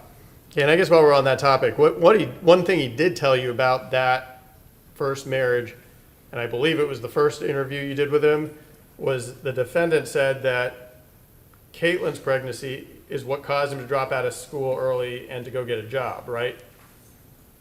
Yeah, that is what he said. Right. So would it surprise you to learn that that's not true, that he got expelled from school because he was suspended because he was acting up in school? It would not surprise me based on the behaviors that he was exhibiting at the time and his kind of reaction after his father's suicide, but it would surprise me that he didn't tell me and that was something that happened. Right, because you agree that's very different than what he told you. Correct. Okay. But one thing in the second interview you did with him, the domestic violence that he perpetrated on Caitlin and then her refusal to get back together with him after that was kind of an initiating event for him, correct? That was his perception of it. I don't necessarily agree with that. I think that his emotional kind of crisis started much earlier, but that was his perception of it, was that it kind of, his survival mode, as he called it, all started with the split with Caitlin, her getting pregnant, and then the split, yes. Right. And again, as you, I think, mentioned earlier, we're you're dealing in an area that is largely self-report. Correct. Because what could be traumatic for me isn't necessarily going to be traumatic for you, and vice versa, correct? Absolutely. And not only that, but individuals that go through traumatic experiences, express post-traumatic symptomology differently based on their previous life experiences too. So there's a lot of factors. And another major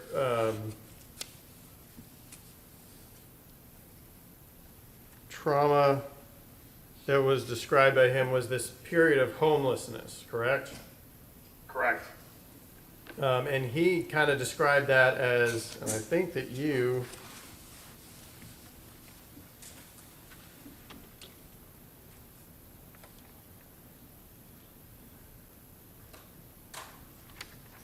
said that he learned that his mom and his stepdad didn't care and wasn't going to get any help from them, that type of thing. He basically said that there were a couple of times when he reached out to his mother and his stepfather, Paul, hoping for compassion, support, help, whatever, and that he felt as though they were unwilling to give that, that they did, in fact, not give support to the level that he kind of thought was appropriate of a family member, and that he took that emotionally as a betrayal. Okay. And in terms of the homelessness, he indicated to you that he'd been kicked out from his mother and stepdad's house over rules, right? He said it was essentially, someone who had lived on their own coming back to live in a home with your parents, and that there were conflicts that arose. Also based on the behavior that we know that was going on at that time, it's not surprising with him acting out that there would be problems with that. Right. But the way he described it sounded pretty innocuous. You agree? Yeah, I would agree that he downplayed it a little bit, yes. Okay. And I don't know if you inquired further of his mother, but in the records, did you learn that he kept leaving because he wanted to smoke marijuana and they wouldn't allow him to do that in the house? His mother did tell me that, yes. Okay, and he kept leaving because he refused to stop stealing from them and stop sneaking in people in the wee hours of the night and entering and exiting through his window when they were telling him not to, correct? Well, yeah, just for clarification, Mom said that she kicked him out more times than she can remember, that it was typically over drugs or stealing things, that she was doing so to protect her younger son, his half-brother. She did not bring up sneaking people into the house or going in and out of the windows. Okay. But she did not specifically say that he left. She said she kicked him out, but again, it comes down to perception at that point. And you never talked to Paul Svensson, correct? No, I did not. And I don't know if you had this conversation with his mother, but they were always willing to take him back if he would stop doing drugs and stealing from them and follow the basic rules that they had, correct? Yes, she said something along those lines. In fact, they tried to help him all throughout his life, is the reality of the situation, correct? I really wasn't there. I can't vouch for that. Certainly Lisa laid it out as though she was supportive and she was there for him. Shelby's, perception of it was that, that they weren't always there for him, that there were, periods of time in there where he felt as though she wasn't there for him. What actually occurred, I don't know. I wasn't there. But I can tell you that from Shelby's self-report, he felt, emotionally slighted by it. He felt like she wasn't there for him. Okay. Well, you're aware, or are you aware, that when the defendant got his 17-year-old girlfriend pregnant, Caitlin Farahay, and then they were trying to make the best of the situation, that his mother and his stepdad actually paid for an apartment, furnished an apartment for them to try and get them out on the right foot so that he could then continue the family. Were you aware of that? I was not aware of that. It does not surprise me. My comments about the eroding and the kind of dysfunctional level of their relationship speaks to kind of later in his life and his relationship with his mom. I think at that point, mom had not yet kind of been fed up and pushed him away from his perspective.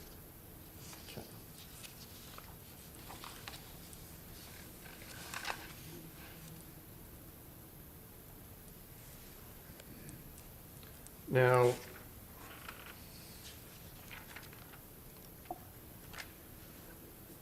one of the other major areas of trauma that I think you described towards the end of direct was after the defendant had killed his wife, correct?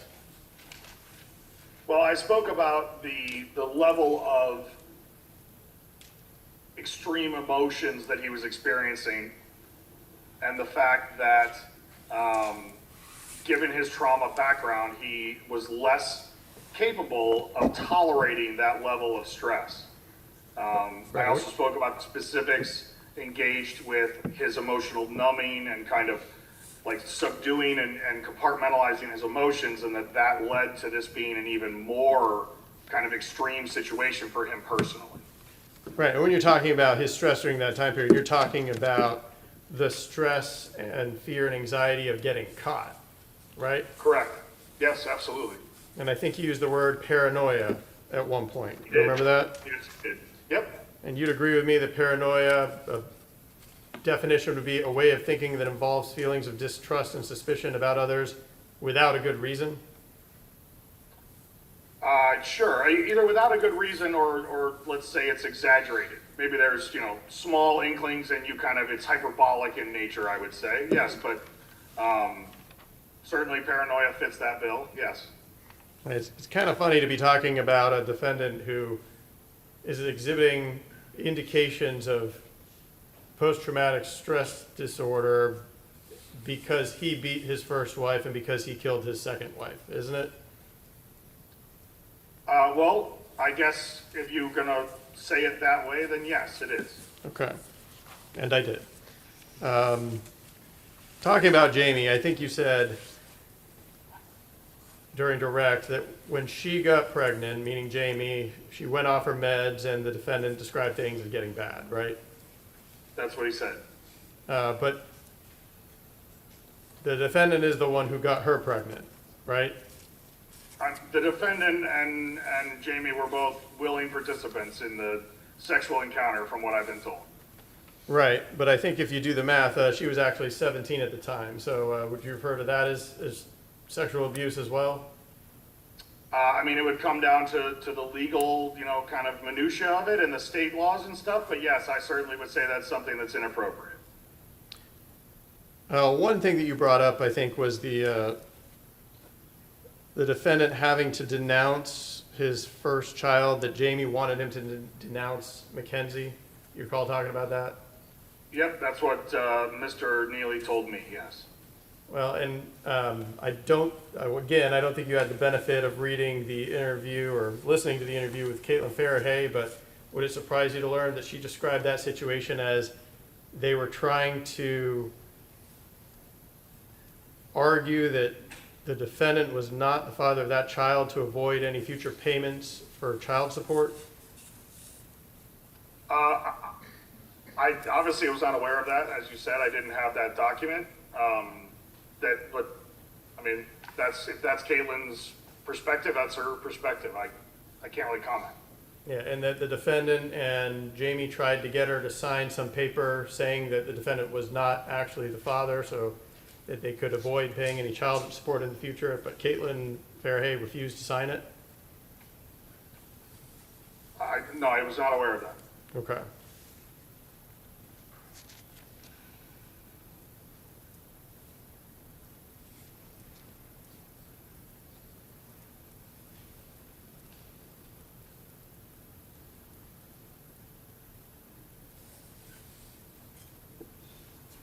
One thing the defendant did say to you is he described that at one point he was, I'm going to say Baker acted, but involuntary committed because he was threatening suicide. But he described to you that he was actually misrepresenting that situation in order to manipulate the Baker Act system, my words, not his, to get what he wanted. You agree with that? He essentially told me that he had himself hospitalized to get away from his wife and to get some time away to, you know, be safe. I don't know. He didn't clarify that, right? He just said he wanted to get away, and he wasn't actually suicidal, but he was using it as an excuse to get into a hospital. That is what he said. Okay.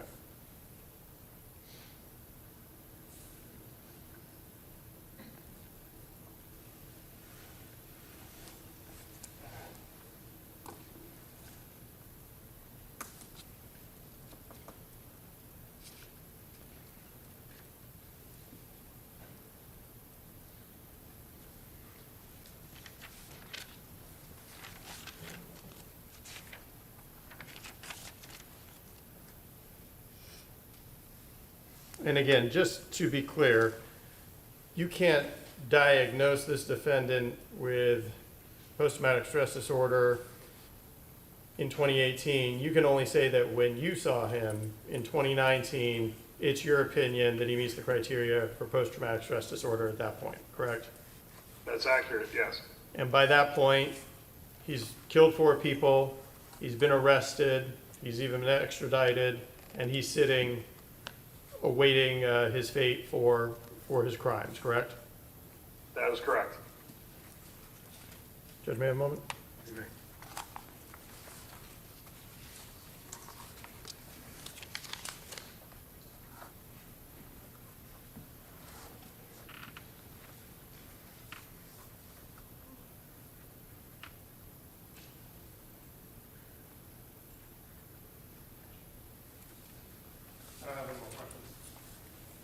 Thank you, Dr. Campbell.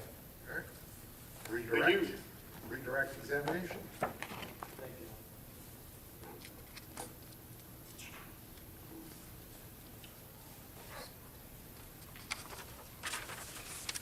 Good afternoon again. Hello. I believe you were asked by Mr. Sarabia about whether or not you had ever been hired by the prosecution. And I think your answer was no. Is that correct? He asked whether I've been hired by the state. The answer is no. Like I said, I took a couple of phone calls. I conferred with some state officials at separate times about different cases. Excuse me. But at this point, you know, post-traumatic stress disorder specifically and mental health in general is seen as a mitigating factor, not an aggravating factor. So I'm not really marketable to a state attorney or a prosecution. Understood. And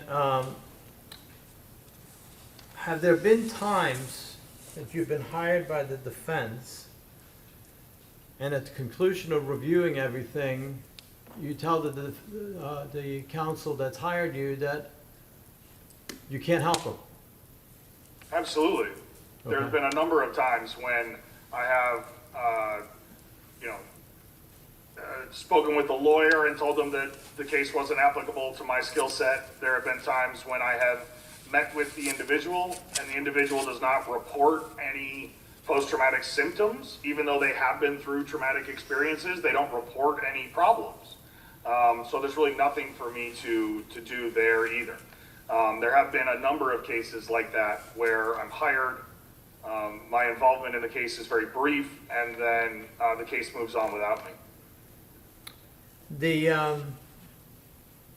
You were asked about the age difference between Jamie and Shelby when they engaged in sexual activities and Jamie first became pregnant. Do you recall that? I do. Okay. If their ages at that time was 21 and 17, is that necessarily abuse? If it's consensual? Well, I mean, again, there's a lot of different criteria for what constitutes abuse. Sure. Right? So, my understanding of the law, kind of in a general sense, and I don't know anything about, the law in Ohio, but is that, under the age of 17, and when one partner is over 18 and one partner is under 18, that's typically frowned upon or illegal, depending on where you are. When it comes to other psychological measures, they define sexual abuse as being a difference in age of 5 years. So given that criteria, it would not be improper or abusive. Okay. It certainly is kind of a very difficult, I don't want to say gray area, but it's a very difficult kind of situation. I think it's probably more of a legal matter than a psychological matter. Sure. From a legal perspective, you don't know what the law was in Ohio at the time, right? I don't know what the law, specific is in Florida about that, to be honest, in detail. From a psychological, from your professional viewpoint, 5-year age difference is a number that you look at as to Yeah, it's kind of the evaluate. benchmark. It also depends on the nature of the relationship, where the people are in their lives, things of that nature. In this case, it seems like Shelby and Jamie at that time, from self-report again, was that, they were pretty happy at the beginning. They were happy to have found each other. They were both looking for someone. They were both lonely. And that at the beginning, the relationship was apparently pretty good. So let's forget about the law as it relates to the sexual abuse. Let's just talk about if you have two young individuals who are 17 and 21, and they're in a relationship, right? Right. And the relationship is both emotional and sexual. Correct. Anything wrong with that? From Not psychologically speaking, no. Okay. Now, if you have a 30-plus-year-old stepmother who's having sex with her 15-year-old son, something wrong with that? Psychologically speaking, yes, there is.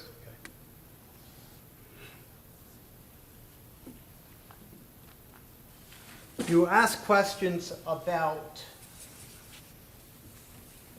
the records that you've reviewed, right? Correct. And then you were asked questions about the records that you did not review. Correct. Okay.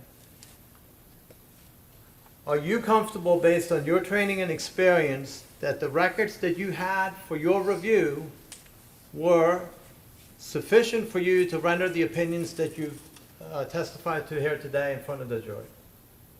I am. Okay. Do you know that the defense team in this case is court-appointed to represent Shelby Nealy? I was aware of that, yes. Okay. Are you aware of the fact that we don't have just a blank check when it comes to paying you? I am. Anything that we want you to do, we have to have it approved by the court. That's correct. Okay. Have a moment, Your Honor. You may.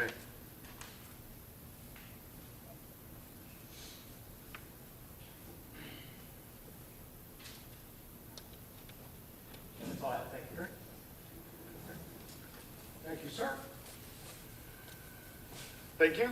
Am I excused? You are. All right. Thank you very much. And I appreciate it, Your Honor, letting me do Zoom. This is my family vacation time, so I appreciate the flexibility. Thank you. All right. Members of the jury, let's go ahead and take our 15-minute afternoon break, and then we'll finish up for the day.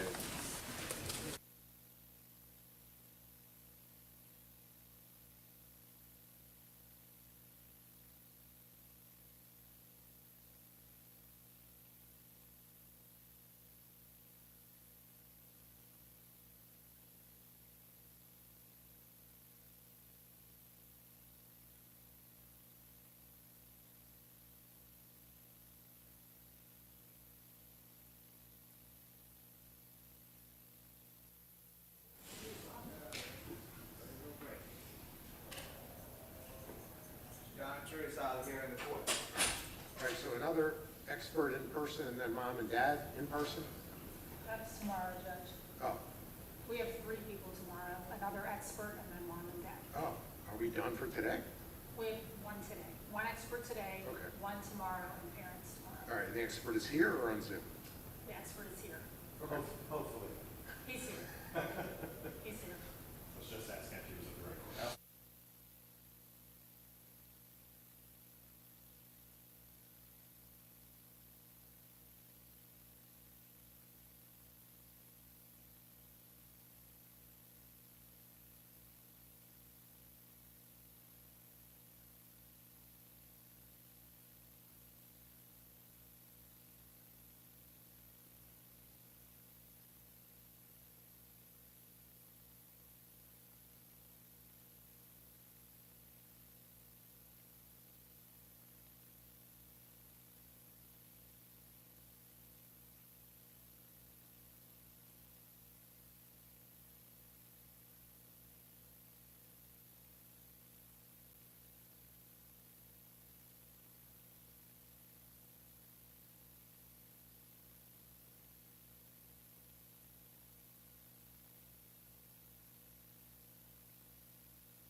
you ready for the jury?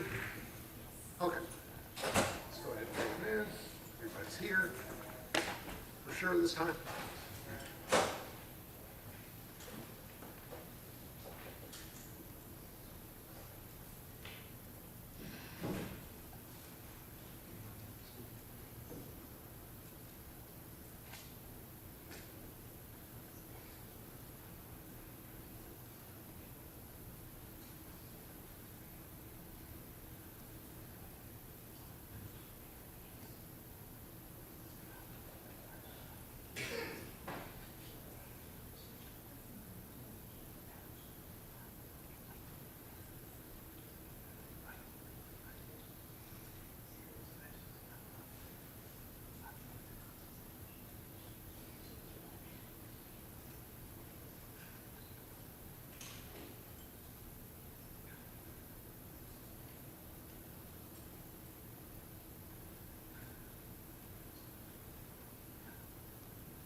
Your Honor, jurors in the jury box be seated. Welcome back, members of the jury. Defense, please call your next witness. Dr. Robert Woe.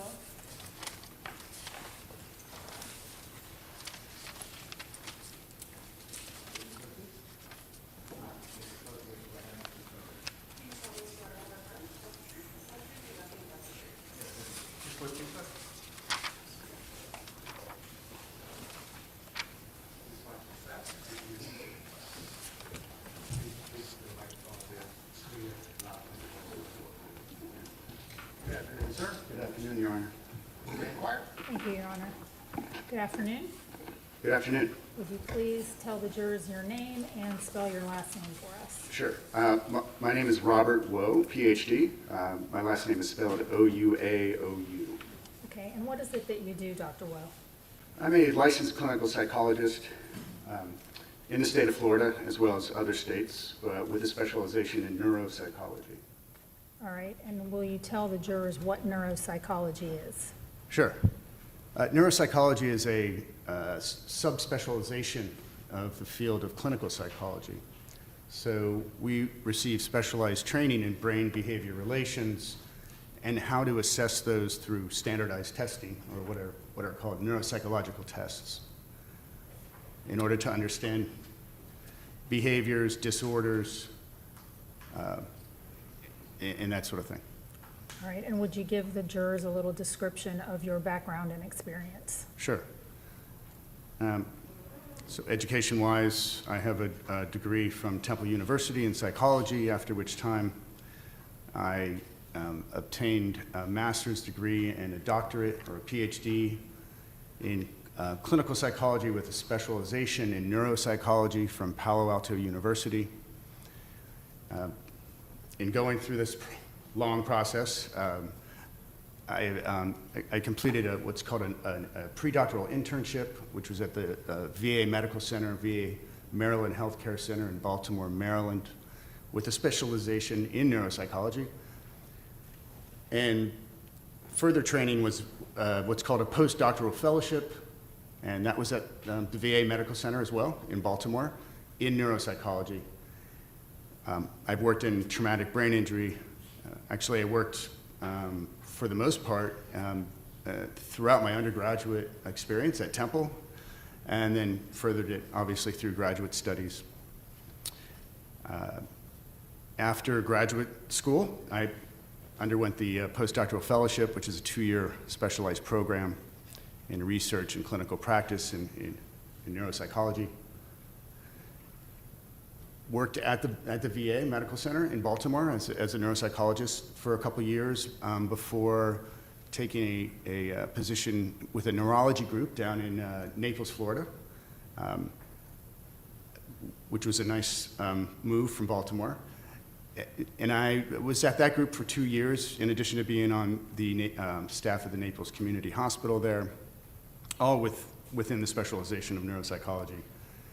After which time I worked with a group in Fort Myers, Florida, Neuropsychiatric Research Center, which was also as the head neuropsychologist there, and we also did research as well. And there was some forensic work that we did in the courts and with civil cases and criminal cases.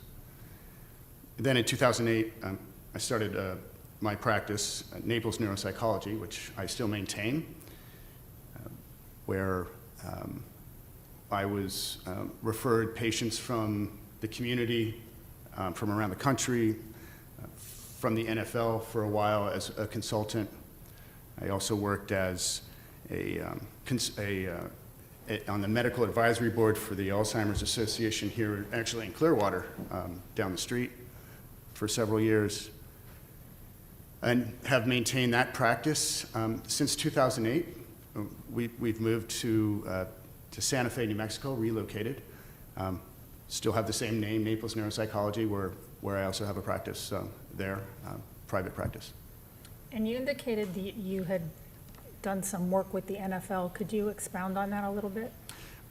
Yes, for several years I was approached by I worked as an evaluator, as a neuropsychologist for the medical director of the NFL, evaluating players who, for disability claims, basically. And could you tell us some of your professional affiliations as well? Sure. I'm the member of the National Academy of Neuropsychology, the American Psychological Association, the International Neuropsychological Society, the American Academy of Clinical Neuropsychology, and a couple others. All right. Have you been qualified as an expert before? I have, yes. In the states or courts of this state? Yes, both in criminal and civil cases. All right. And both state and federal court? Yes. As well as other states as well? That is correct, yes. All right.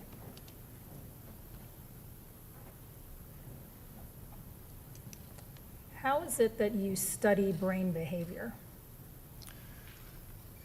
Well, obviously, I gave you sort of the map of what my education and experience was. So over several years, starts with coursework and what we call practicum experience, working in hospitals or clinics, studying neuroscience, how the brain actually works, and for neuropsychological for neuropsychologists, we study specific tests that measure different domains of functioning within the brain. So that can be from intelligence to memory to executive function. And in doing those tests, which are standardized tests that are accepted in the medical community, we can form a picture of someone if there is something abnormal or not. All right. And in this case, were you sent by the defense team, were you sent certain things to review in reference to Mr. Nealy? I was, yes. And can you tell us what those things were? Sure. So I was provided, as part of a neuropsychological evaluation, I was provided medical records from several different sources in Ohio.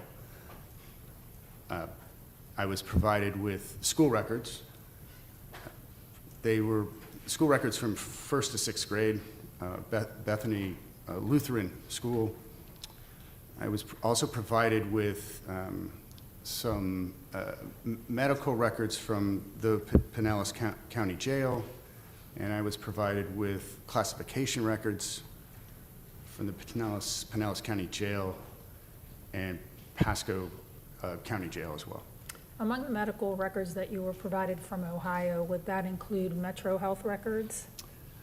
Yes, Metro Health, St. Vincent, Cleveland Clinic, University Medical Hospital. I believe that was the list.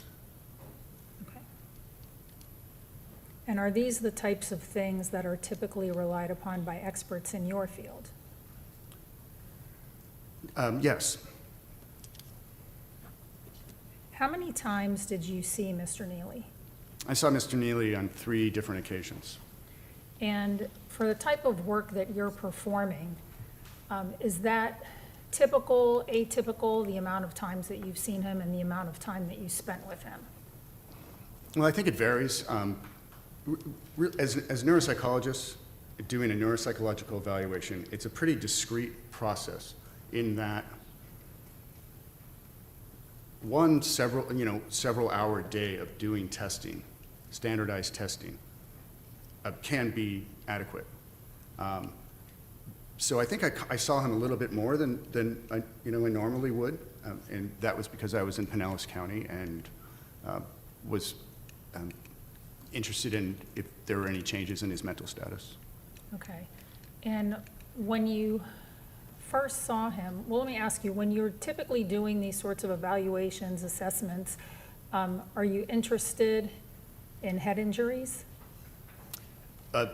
If there are head injuries, yes, absolutely. That's one of the main interests and expertise that I have as a neuropsychologist. All right. And did you ask him if he had any head injuries? I did, yes. All right. And what did he tell you about head injuries that he had?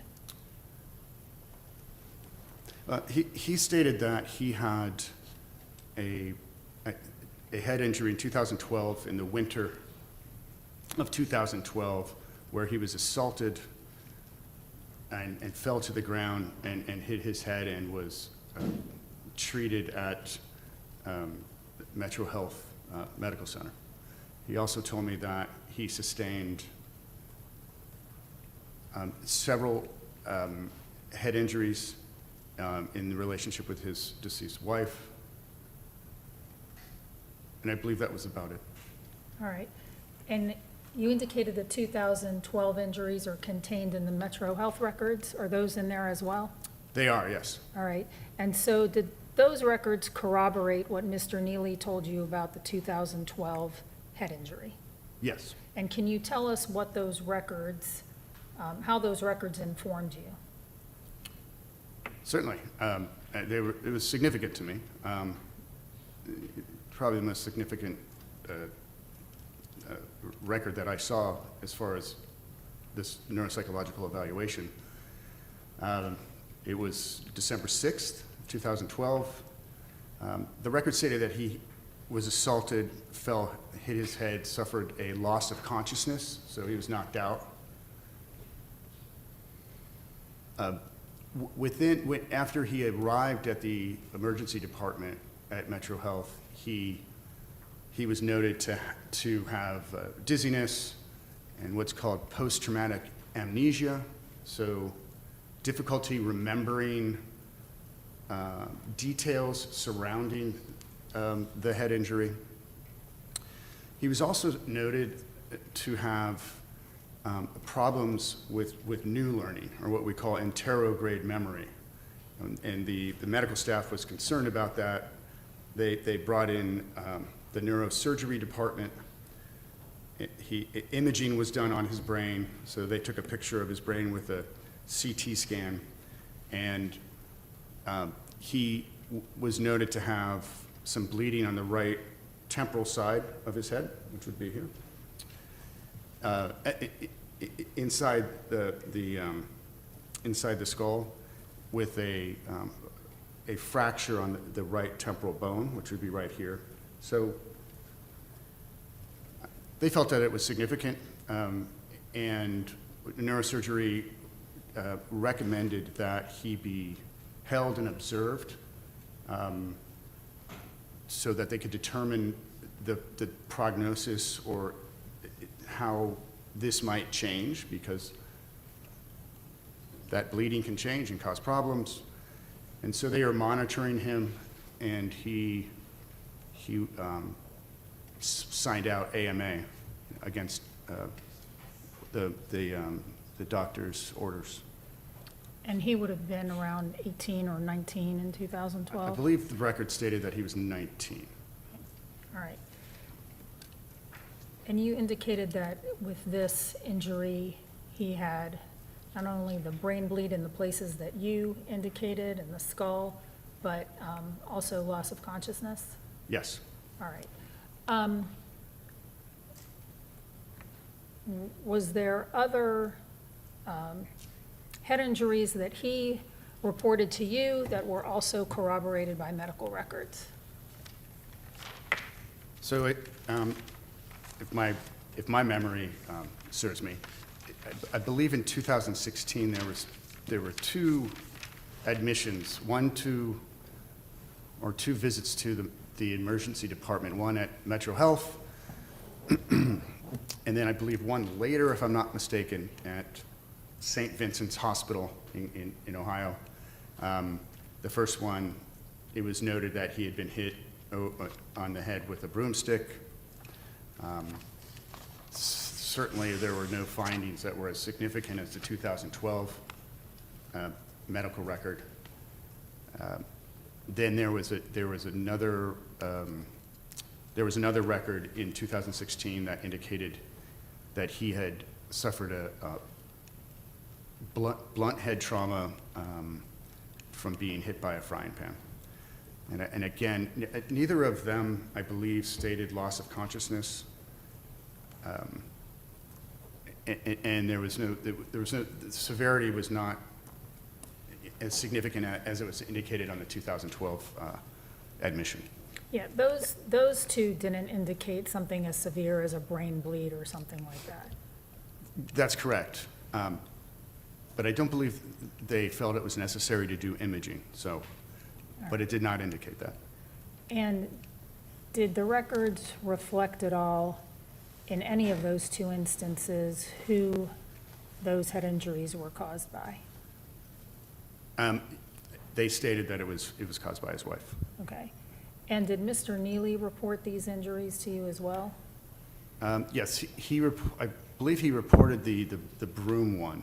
I don't think that he reported to me the pan, frying pan. All right, so there was actually an extra one that's reflected in the records that he didn't or forgot to tell you about. That's correct. Okay. Does trauma affect the brain? Obviously not head trauma, but the other type of trauma. Yes. It does, yes, especially a developing brain, a brain that is still in development prior to the ages of 22, 23. And how does it affect the brain? So it's known in the research literature that there are certain parts of the brain that sort of take over behavior and emotion, and there are parts of the brain that sort of back up from regulating one's ability to control their emotions or their behavior. And so the part of the brain that's called the limbic system is sort of the more primitive brain. You've heard people say lizard brain, which I'm not a big fan of, but it gets the point across that it's this sort of primitive part of the brain that is not regulated by the frontal part of the brain that really develops into our 20s. And so people people that have trauma can be more emotionally driven in their behavior and behave before they think. So we have these two traumas. We've got these head traumas like the intracranial bleed or the things that are listed in the records. And then we've got this other type of trauma that you're just talking about, both of which can affect the brain. Yes, especially in a brain that's, as I've said, is still in development. So you can develop neurodevelopmental disorders. And as you indicated previously, in 2012, the records reflected he was 19, is that Yes. right? And then the other ones would have been in 2016, so depending on the time, would have been 22 or 23. Yes. All right. Let's go back to the testing, which is, you testified earlier that that's part of what you use to study the brain, so to speak. So what kind of testing did you administer to Mr. Nealy? So I administered a fairly standardized battery of neuropsychological tests, type of battery that most or many of us neuropsychologists would use to evaluate an individual. And that includes a measure of intelligence, measures of different cognitive functions that include memory, executive functions, learning and memory, executive functions, attention, concentration, processing speed, domains that are related to the functions of the brain that we can see as normal or abnormal depending on somebody's history. So it was a standardized battery of neuropsychological tests that took several hours to administer. And when you say standardized, what does that mean? That the tests are the ones that are, the tests of those domains of cognitive functioning and intelligence are the ones that are peer reviewed and accepted in our scientific community, but are done in a way that it is standardized every time. So we administer these tests where possible the same way every time, because what we're doing is, for example, with a memory test, we know what a quote-unquote normative sample, how they perform on that test. So what's supposed to be normal. So, and that test was given to that normative sample or the group of people known to not have neurologic deficits in a way that's the exact same way that I would give it to a patient or an individual who might have some sort of deficits. So we can compare their performance to the individuals that we know are normal. So, and see how far away they are from what we would call, the average performance on those tests. And is it done that way to ensure that this testing is accurate and precise? Yes. Okay. And do you also, we talked about this a little bit yesterday with another doctor, do you assess for malingering? Yes. And can you describe again what that is to refresh our memory and what you found in relation to that? Sure. As it goes for Mr. Nealy? I'm sorry. Yes, so malingering in the sense of neuropsychological testing is obviously important, especially in a situation like this, in a civil situation where there's a lawsuit. Individuals are known to potentially not give full effort on testing, right? So that they can look worse than they actually are. So in neuropsychological tests, there are what's called performance validity measures. So these are tests that are sensitive to not giving full effort, that might look like memory tests, but truly are, even we know that based on using them with individuals that have bona fide head injuries or disorders of some, neurologic disorders of some kind, we know that they would not have a problem with it. So these tests are given throughout the testing session to ensure that an individual is giving full effort on testing and not feigning or attempting to look worse than they are, or malingering. All right, and what did you find as to Mr. Nealy on that issue of malingering? So yes, I administered several measures of performance validity, and he passed all of them. Some of them have cutoffs, and he was above all of the cutoffs. All right, and is one of the tests that you did an IQ test? I did, yes. All right, and will you tell the jurors what IQ test that was and sort of describe it for them? So I administered the Wechsler Adult Intelligence Scale, which is the 4th edition, which came out in 2008. The new edition came out recently, the 5th edition, but the 4th edition was available at the time. It's sort of the gold standard, it is the gold standard measure of intelligence, right? So it looks at multiple areas of one's ability to solve problems, to reason, their attention and concentration. And it's split into a full-scale IQ score, a verbal IQ score, so verbal abilities, verbal reasoning, a performance or nonverbal IQ score, which relates to one's ability to solve spatial problems. Again, think rationally in a spatial way, puzzles, processing speed, how quickly somebody completes tasks, and what's called working memory. So these are all the indices that are a part of the WAIS, WAIS-4. And it's not only used to just measure IQ, which is important in many situations, but also to look at the patterns amongst those indices and if they reveal any abnormalities. And it's also used as a foundation for the other neuropsychological tests that we administer. All right, did you find, when you did this IQ testing, did you find anything that was significant to you in the scores that you, that Mr. Nealy came up with? I did. So one of the comparisons that what we would call was significant was that there was a significant difference between his verbal abilities, his verbal IQ, and his nonverbal IQ.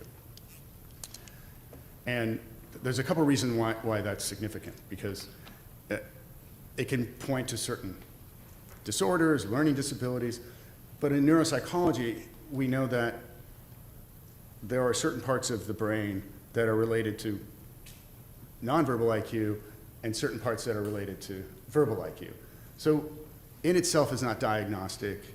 It just brought up a red flag. And what I found was that his verbal IQ, which was, so the average IQ is 100 on the WAIS. His verbal IQ was a 105, right, which placed him at the 63rd percentile, I believe. And his nonverbal IQ was an 80, I have it written here, 82, which placed him at the 12th percentile. So that's a significant split that we look at as neuropsychologists. Again, it's not wholly diagnostic of anything. You would never diagnose anything just based on that or make any, opinion or summation, but it points to an abnormality, because what we know is that that much of a split between those two IQ scores, verbal and nonverbal, happens. It happens in about 4 people out of 100 of the normative sample. So it was quite abnormal. And you may have said this a little bit before, but what is the difference between what a verbal IQ shows and what a nonverbal IQ shows? Well, first, there are some, again, that his verbal abilities are on the WAIS, when I administered it in 2023, were significantly better than his nonverbal abilities. Now, we also begin to think as a neuropsychologist, why would that be? And and especially the medical records, we know that in general, the left hemisphere is, the integrity of the left hemisphere is related to the verbal IQ, or at least it, controls those tests. The nonverbal IQ is something that is more related to the right hemisphere of the brain. So those were the significant findings that I had from the waves. All right. Did you also do some memory testing with him? I did, yes. Okay, and could you explain that and your conclusions from that? So us neuropsychologists have lots of memory tests that we like to administer because lots of neurologic disorders result in memory problems. Traumatic brain injury is definitely one. Alzheimer's disease or early Alzheimer's disease, absolutely, stroke.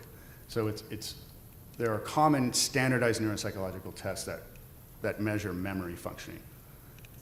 And we measure them in different domains, in verbal domains and in nonverbal domains. So might ask you to learn a list of words and repeat it back to me, and then repeat it back to me in 20 minutes. Might ask you to remember a story, a narrative, and recall that immediately, and then 30 minutes later. Or the nonverbal domain, looking at one's abilities to learn and recall spatial designs. And again, these are standardized tests. So we know where individuals, normal individuals of such and such age should be performing. What were the conclusions that you came to from the memory testing that you did? So his verbal memory abilities, so his ability to recall words after learning them after several trials, or his ability to recall a story, we're in the low average to average range, right? And his nonverbal or visual memory abilities were exceptionally low. I mean, across the board and below the first percentile, meaning 99% of the population of his age, or the sample of his age from the normative sample, scores better than him. And that's a very significant finding for somebody like me in my profession. And that low score and that percentage where 99% of the people score better than him, is that the areas that we're talking about? Are we talking about the area of the brain that regulates emotion?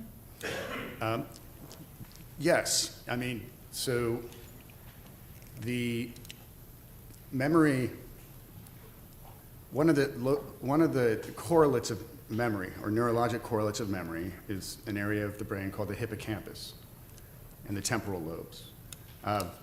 And those areas are related, we know, because we have individuals that have damage to those areas, or we see problems in those areas with Alzheimer's disease and related dementias, that those areas of the brain also are related to one's ability to regulate emotion. I want to go back because I meant to ask you also, in what percentage of the population, you said that we have an 82 nonverbal IQ, a 105 verbal IQ, and you indicated that that's a significant split there.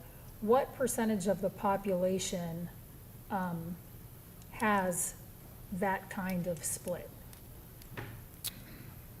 Well, I believe 4 out of 100 would be, 4%. And he falls into that 4%, Yes. obviously. Yes. So 96%, obviously, of the population does better. And so the impairment that we're talking about with him correlates, you indicated, with the right side of the brain? Yes, it did. Not only from the WACE, from the intelligence test, that split, though the memory tests were exceptionally low. That would be we would localize that also to the right hemisphere as well. And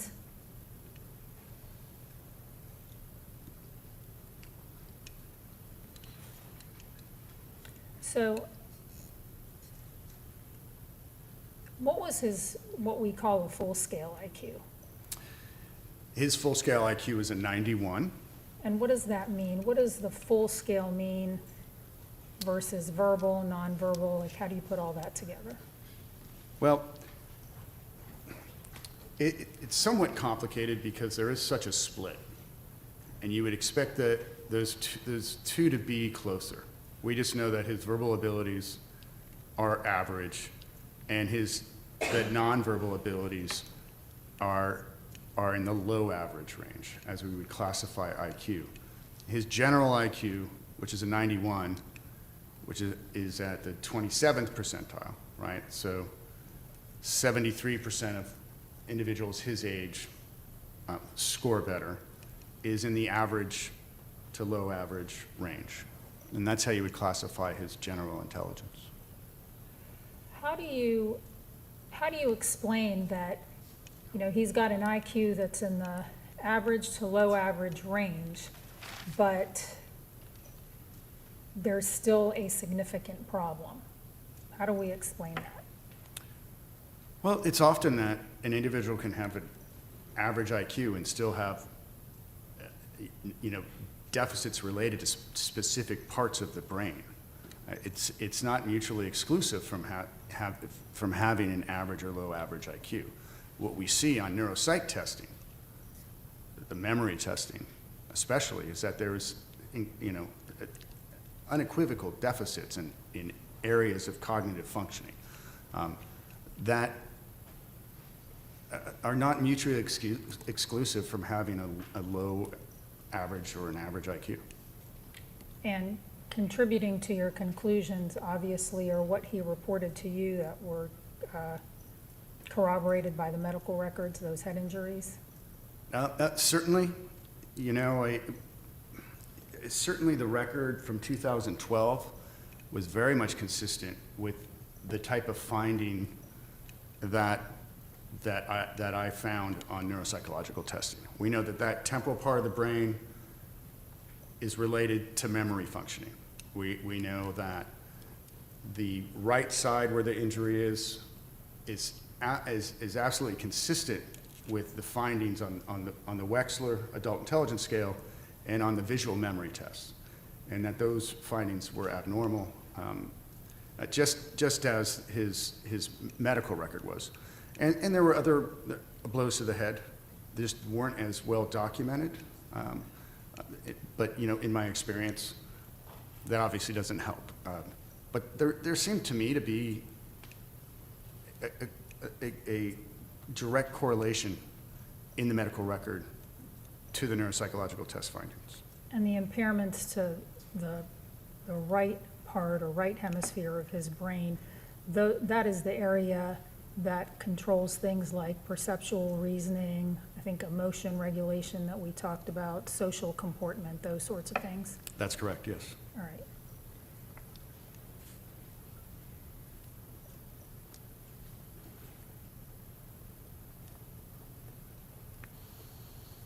May I have just a moment, Your Honor?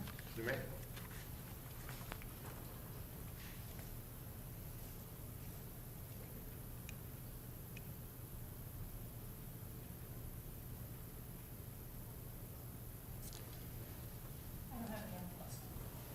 Cross-examination?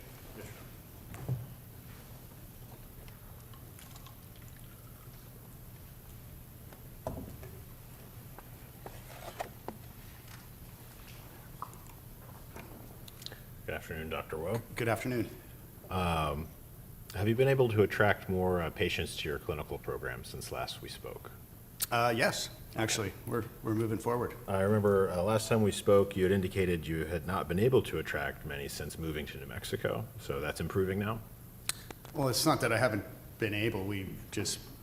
It's a process. My practice in Naples was packed. We just moved there 2 years ago. Didn't know anybody.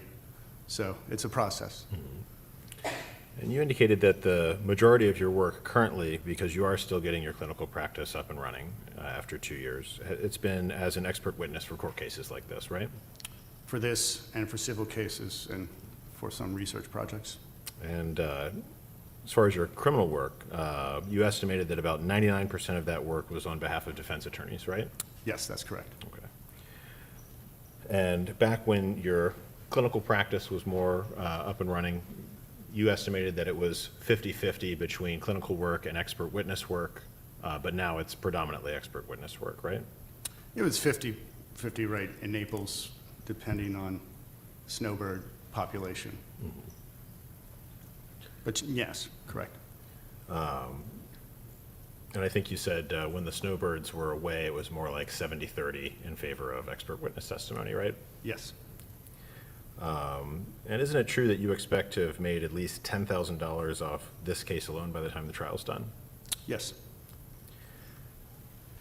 You based your evaluation of Mr. Nealy on your interview of him, your review of his school records, jail records, and medical records, as well as the testing you've talked about, right? Yes. You did not interview anybody else about any of these matters, right? I did not. And you did not review any police reports, right? That's correct, yes. Okay. So not any reports about the present cases or about any previous incidents, right? Correct, yes.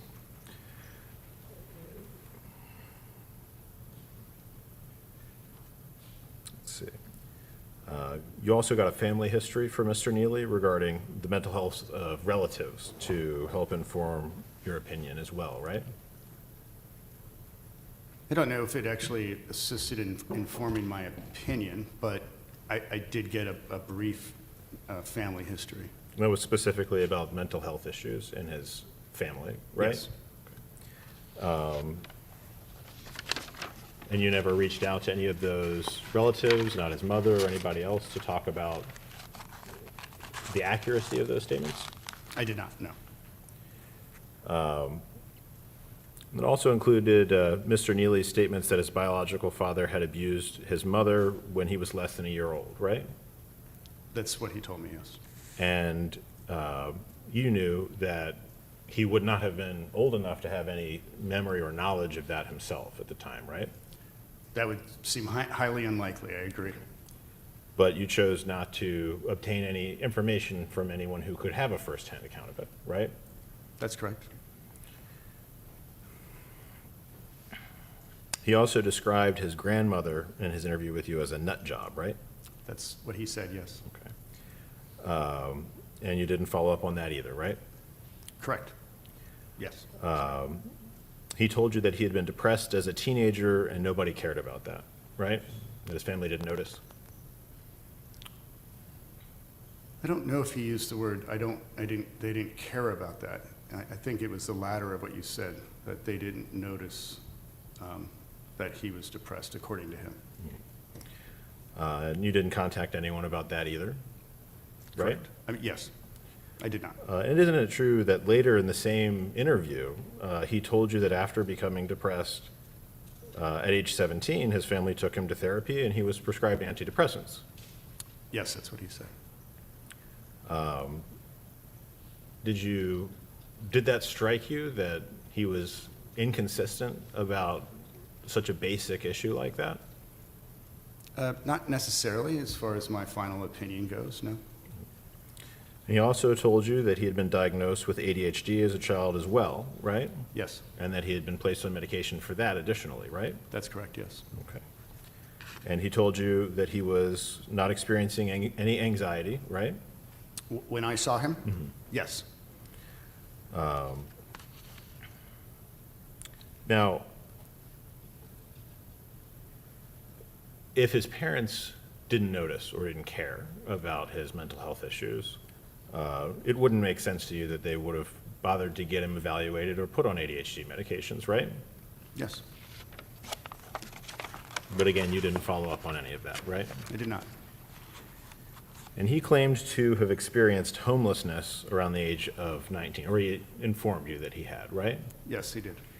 And the way he described it, he was just trying to survive and not be homeless around that time, right? That's what he said, I believe. Okay. And he didn't tell you that all he had to do was stop stealing from his parents and doing drugs in their house to be allowed to live there, right? He didn't tell me that. Okay. And you didn't ask them, right? I did not. So he didn't tell you that this period of homelessness was entirely by his own choice, did he? He did not. He did tell you that around that period of time, he had used LSD, psychedelic mushrooms, and marijuana, right? That's correct. I think one time the LSD, 2 times the psilocybin, and then marijuana. And you didn't ask him how often he had used marijuana, right? I did not. Okay. And you didn't speak to any of the other experts that he had interviewed with to talk about his drug use with them either, right? That's correct. Yes. So you weren't aware that he had reported that he was actually a heavy marijuana user during periods of time, right? Well, the medical records sort of reflected that. I believe there was some diagnosis related to that. Okay. And you noticed in those medical records that he had once been diagnosed with cannabis use disorder, right? Yes. And isn't it true that during your interviews with Mr. Nealy, the only mental health problem that Mr. Nealy had indicated was depression? Yes. And when you described when Mr. Nealy described the circumstances around the killing of his wife, he was very matter-of-fact about it with you, wasn't he? Well, he really didn't describe the facts around any of these crimes. So I don't think I can answer that question. When he told you about how he killed his wife? He didn't tell me how he killed his wife. Do you have a copy of your transcript from your deposition? My transcript? No. Do you recall talking to me about those? I remember him mentioning it to me when she died, is what he said. Mm-hmm. And then he left, is all he said to me. Do you recall remarking about how matter-of-fact he was about it? I don't, no, but I'll take your word for it.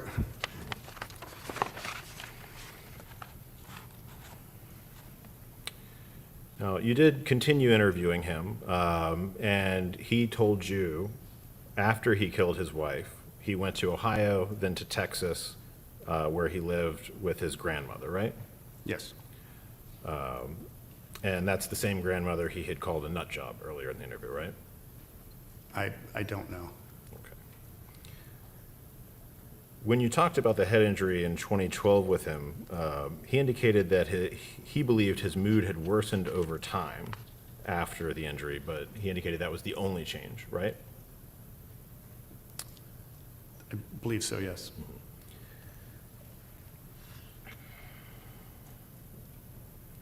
And even with the records you'd reviewed indicating that he had a blow to his head, you had some concerns about whether there was any chronic problems because of the lack of associated symptoms, right? You'd have to recollect my memory with that. I think you indicated that you would have expected him to have chronic headaches or something of that nature. Do you recall that? I definitely would, and he, I believe, reported chronic headaches, if I'm not mistaken. The copy of this, definitely.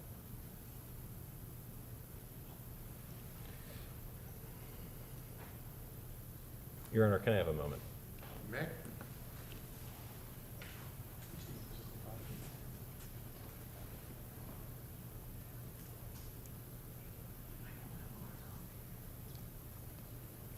Judge, may I approach the witness? You may.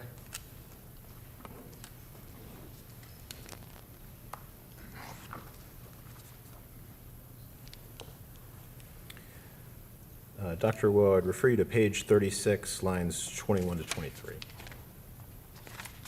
Just let me know once you've read it to see if that refreshes your recollection. Sure. Or, actually, I'm sorry. I think I might have that.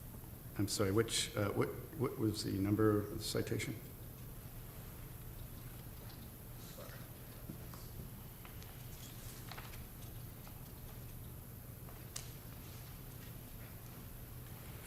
Give me one moment.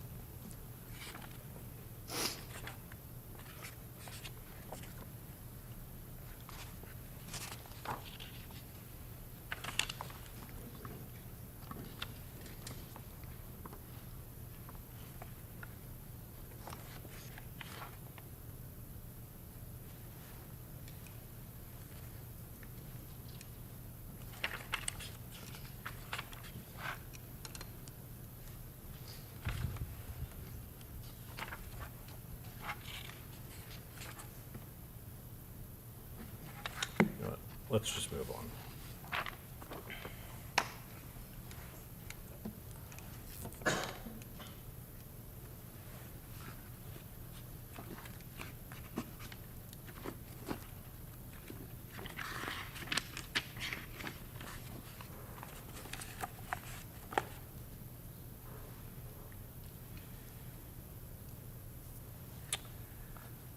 Let's see.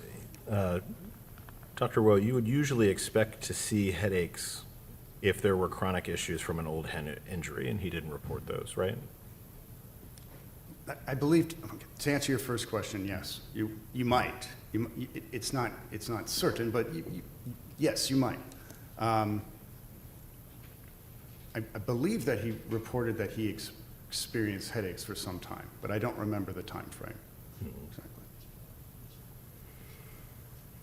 Now, you conducted testing on the defendant, and you indicated that his verbal and nonverbal scores were in the average and low average fields respectively, right? Or categories? Yes, that's correct. Okay.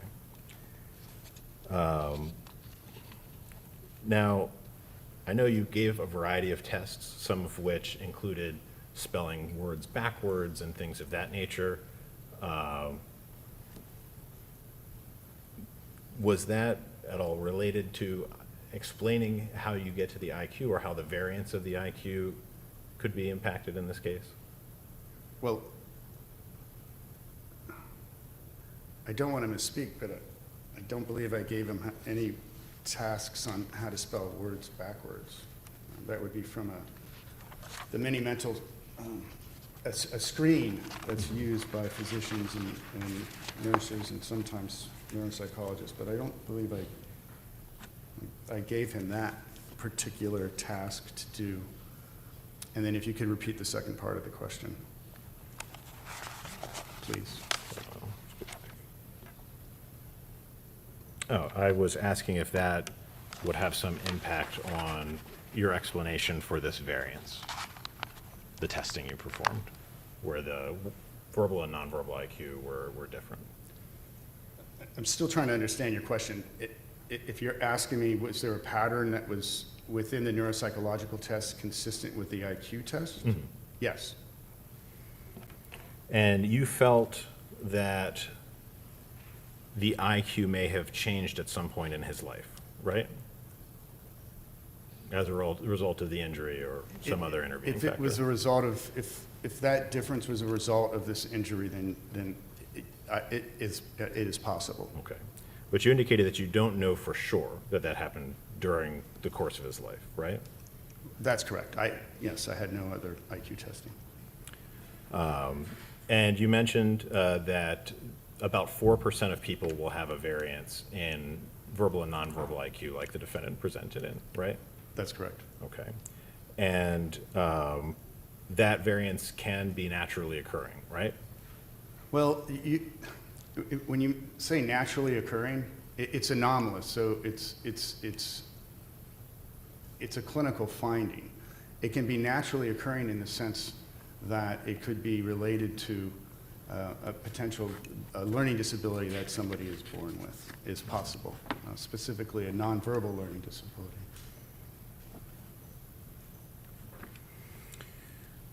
And that difference between verbal and nonverbal IQ can essentially mean nothing, right? It might not be a result of an injury or learning disability. It's possible it can just exist in a human being, right? Well, it's difficult for me to say since we like to diagnose so much. I mean, it's abnormal, so it would be very rare if it, so therefore it's not normal, you know, by definition.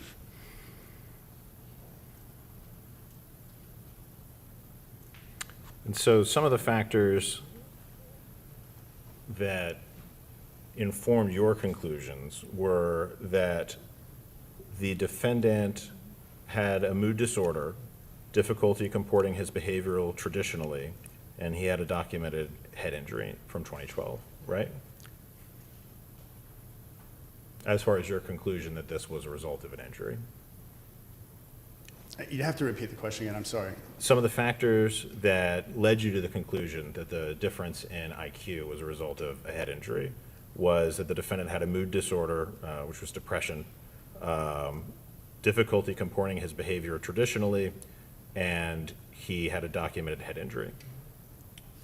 I don't know, I don't think that's accurate. I think what brought me to the final opinion that this was related to a right hemisphere a head injury was that there was neuropsychological tests that were below the first percentile.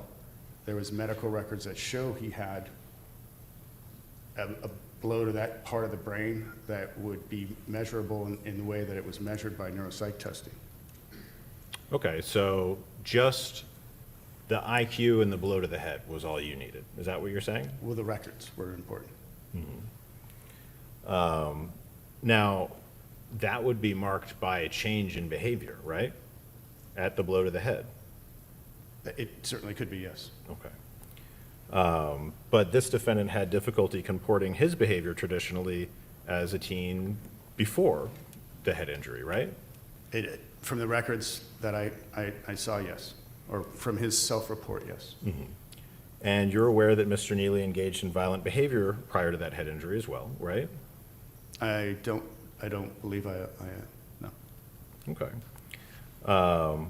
You're aware that he was diagnosed with the mood disorder depression well before the 2012 head injury, right? Yes. Okay.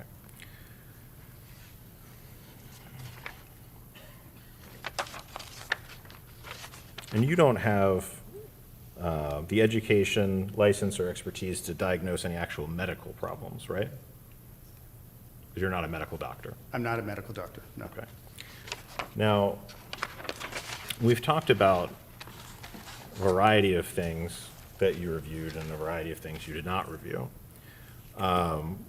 You'd agree that more data points is better than less, right? If it relates to what I'm evaluating. Well, if you're evaluating behavior, more data points about the behavior would be helpful, right? If I'm evaluating behavior, sure. Sure.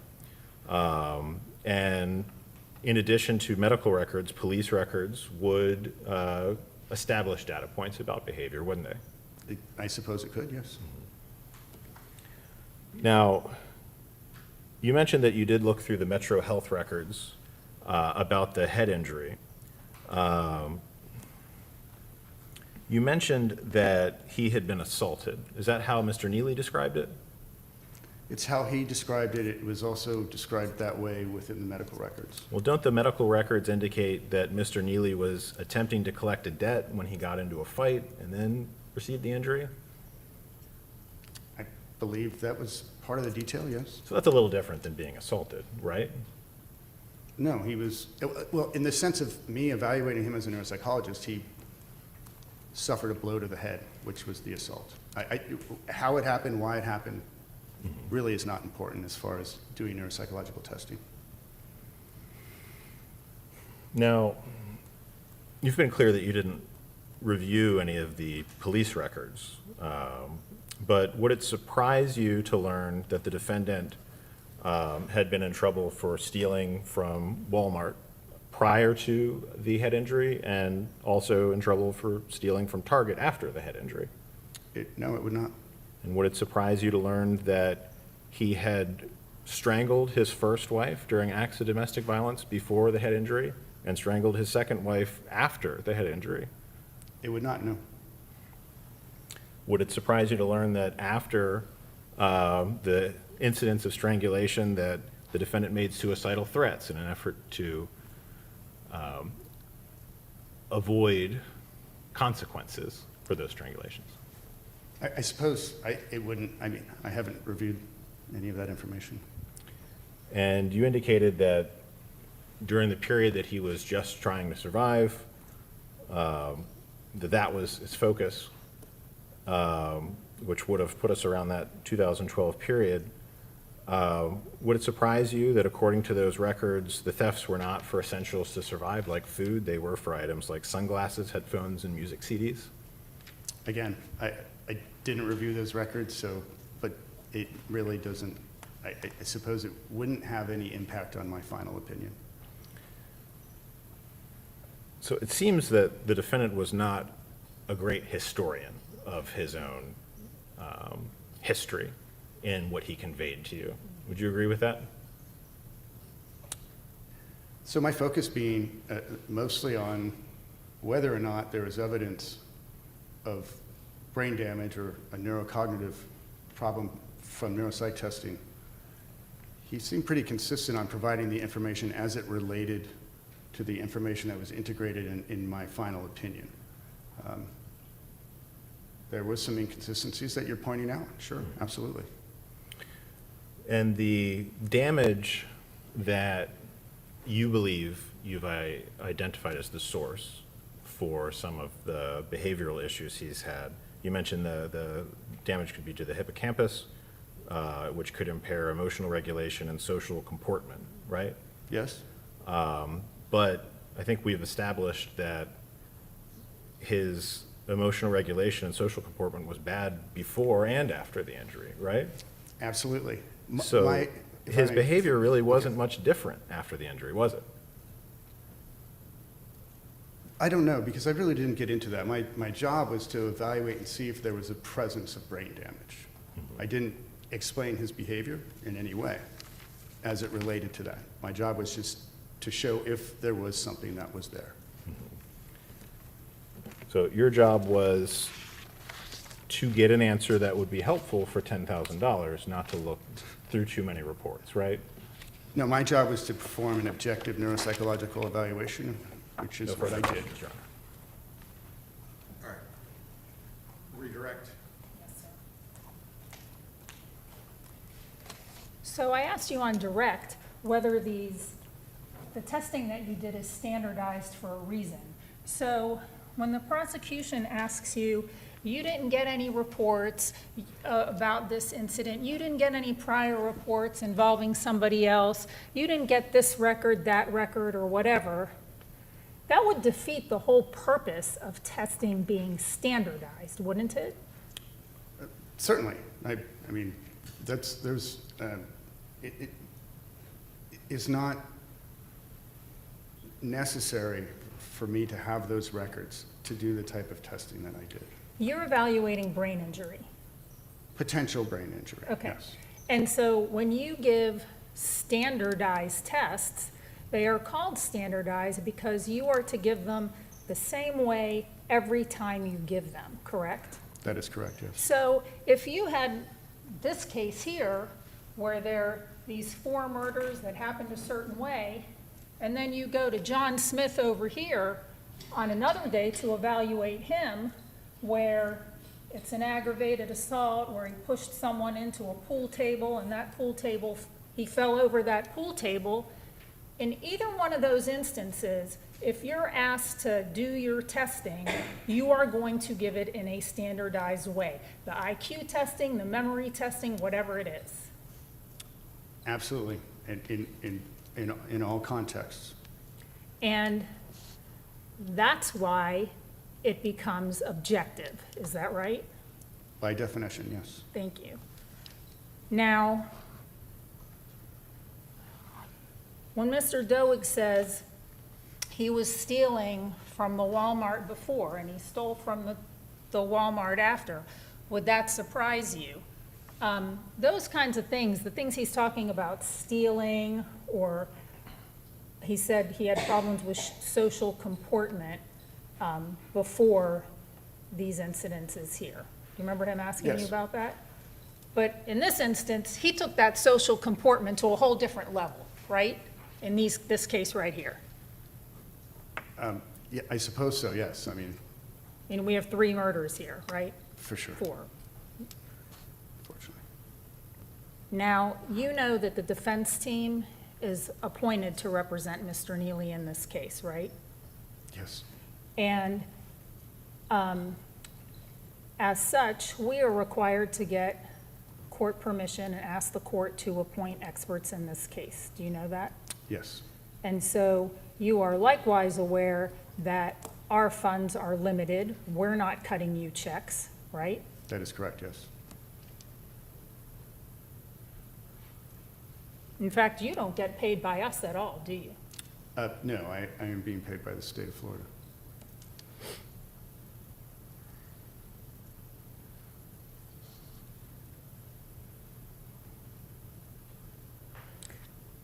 Mr. Doig was asking you about the scores on the verbal and nonverbal being in the average to the low average range. Do you remember him Yes. asking you that?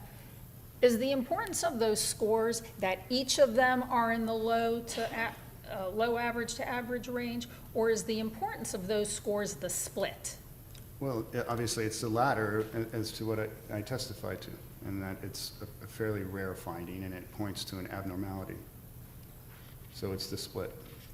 And your testimony is that the split in his verbal and verbal and nonverbal IQ is abnormal. Yes.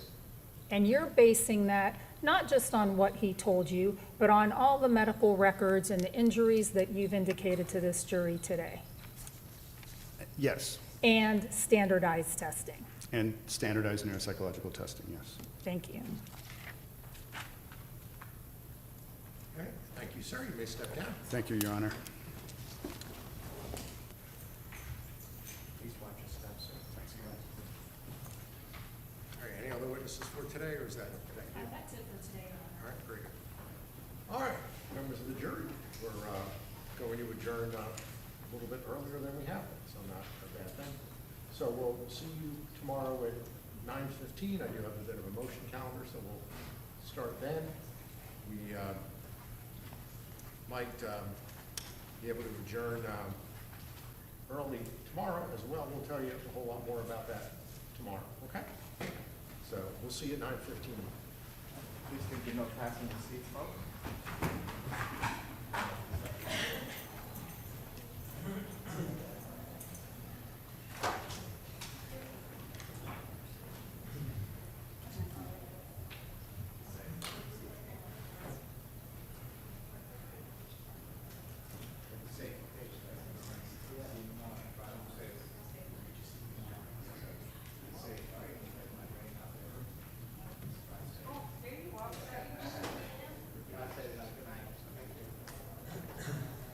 Your Honor, jury's out of here in court.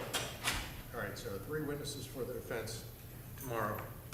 State, do you have any idea if you're going to call any rebuttal witnesses at this point?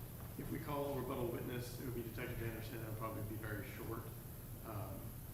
In fact, we could probably dispense with it if we just have use those events and listen to the jail call.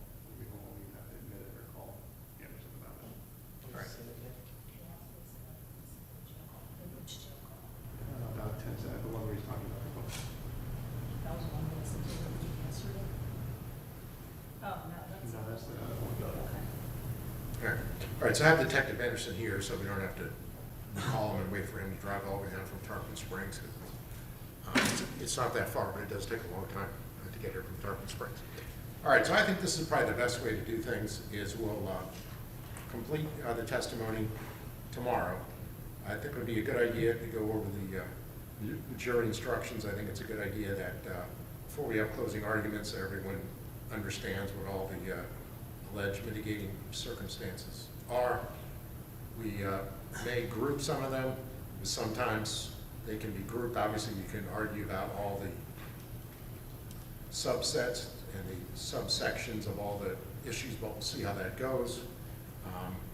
So if the defense could get me a list of all of those tomorrow. I know that the defense has a proposed final jury instructions, we'll go over those. We'll go over the ones that are a rough draft that I gave you weeks ago. And I think that way we can all be organized for closings on Friday. Keep in mind that the only issues are aggravating factors for the state and rebutting,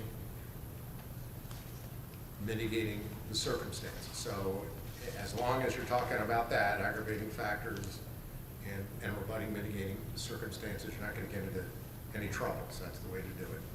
And then obviously the defense can't get into public policy arguments and that sort of thing. And then if anyone's going to show any sort of demonstrative evidence, show the other side ahead of time. Who's going to do the closings? Ms. Sarabia and Ms. Alavi, right? Oh, the ordinance. Okay. I allowed them All right. All right. Well, that was nice of you. So I remember one time we had a big issue with one of your demonstratives. Remember that? So I do remember that, and I'm having my office do some last minute research to see whether or not that's going to be something that I'm going to try again, but I will let you know and I'll let the state know if that's something that I plan on trying again.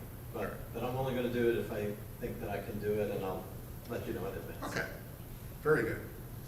And so then in the afternoon, we'll be able to type up all the final jury instructions, and then we'll be able to copy them and all that. And then on Friday, I'm going to go ahead and do my calendar. I think we can get closings done by, or we can start closings at 10. And then normally these things, as far as the deliberations, really don't take that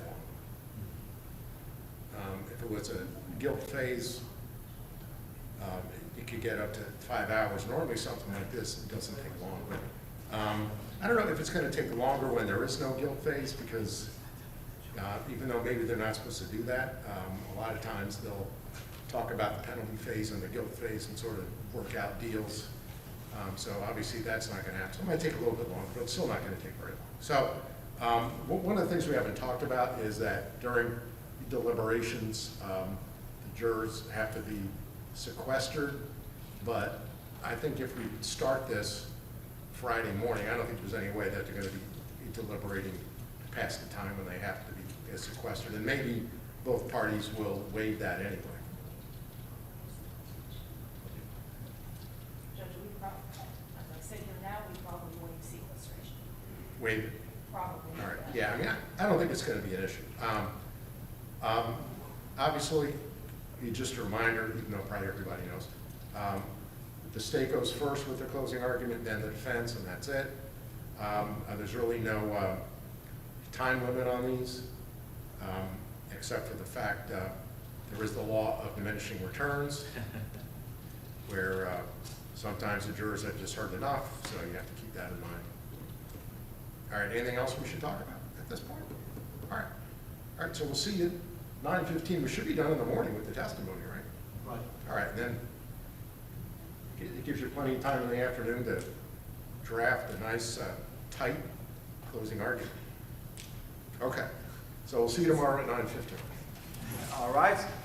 So court's now adjourned till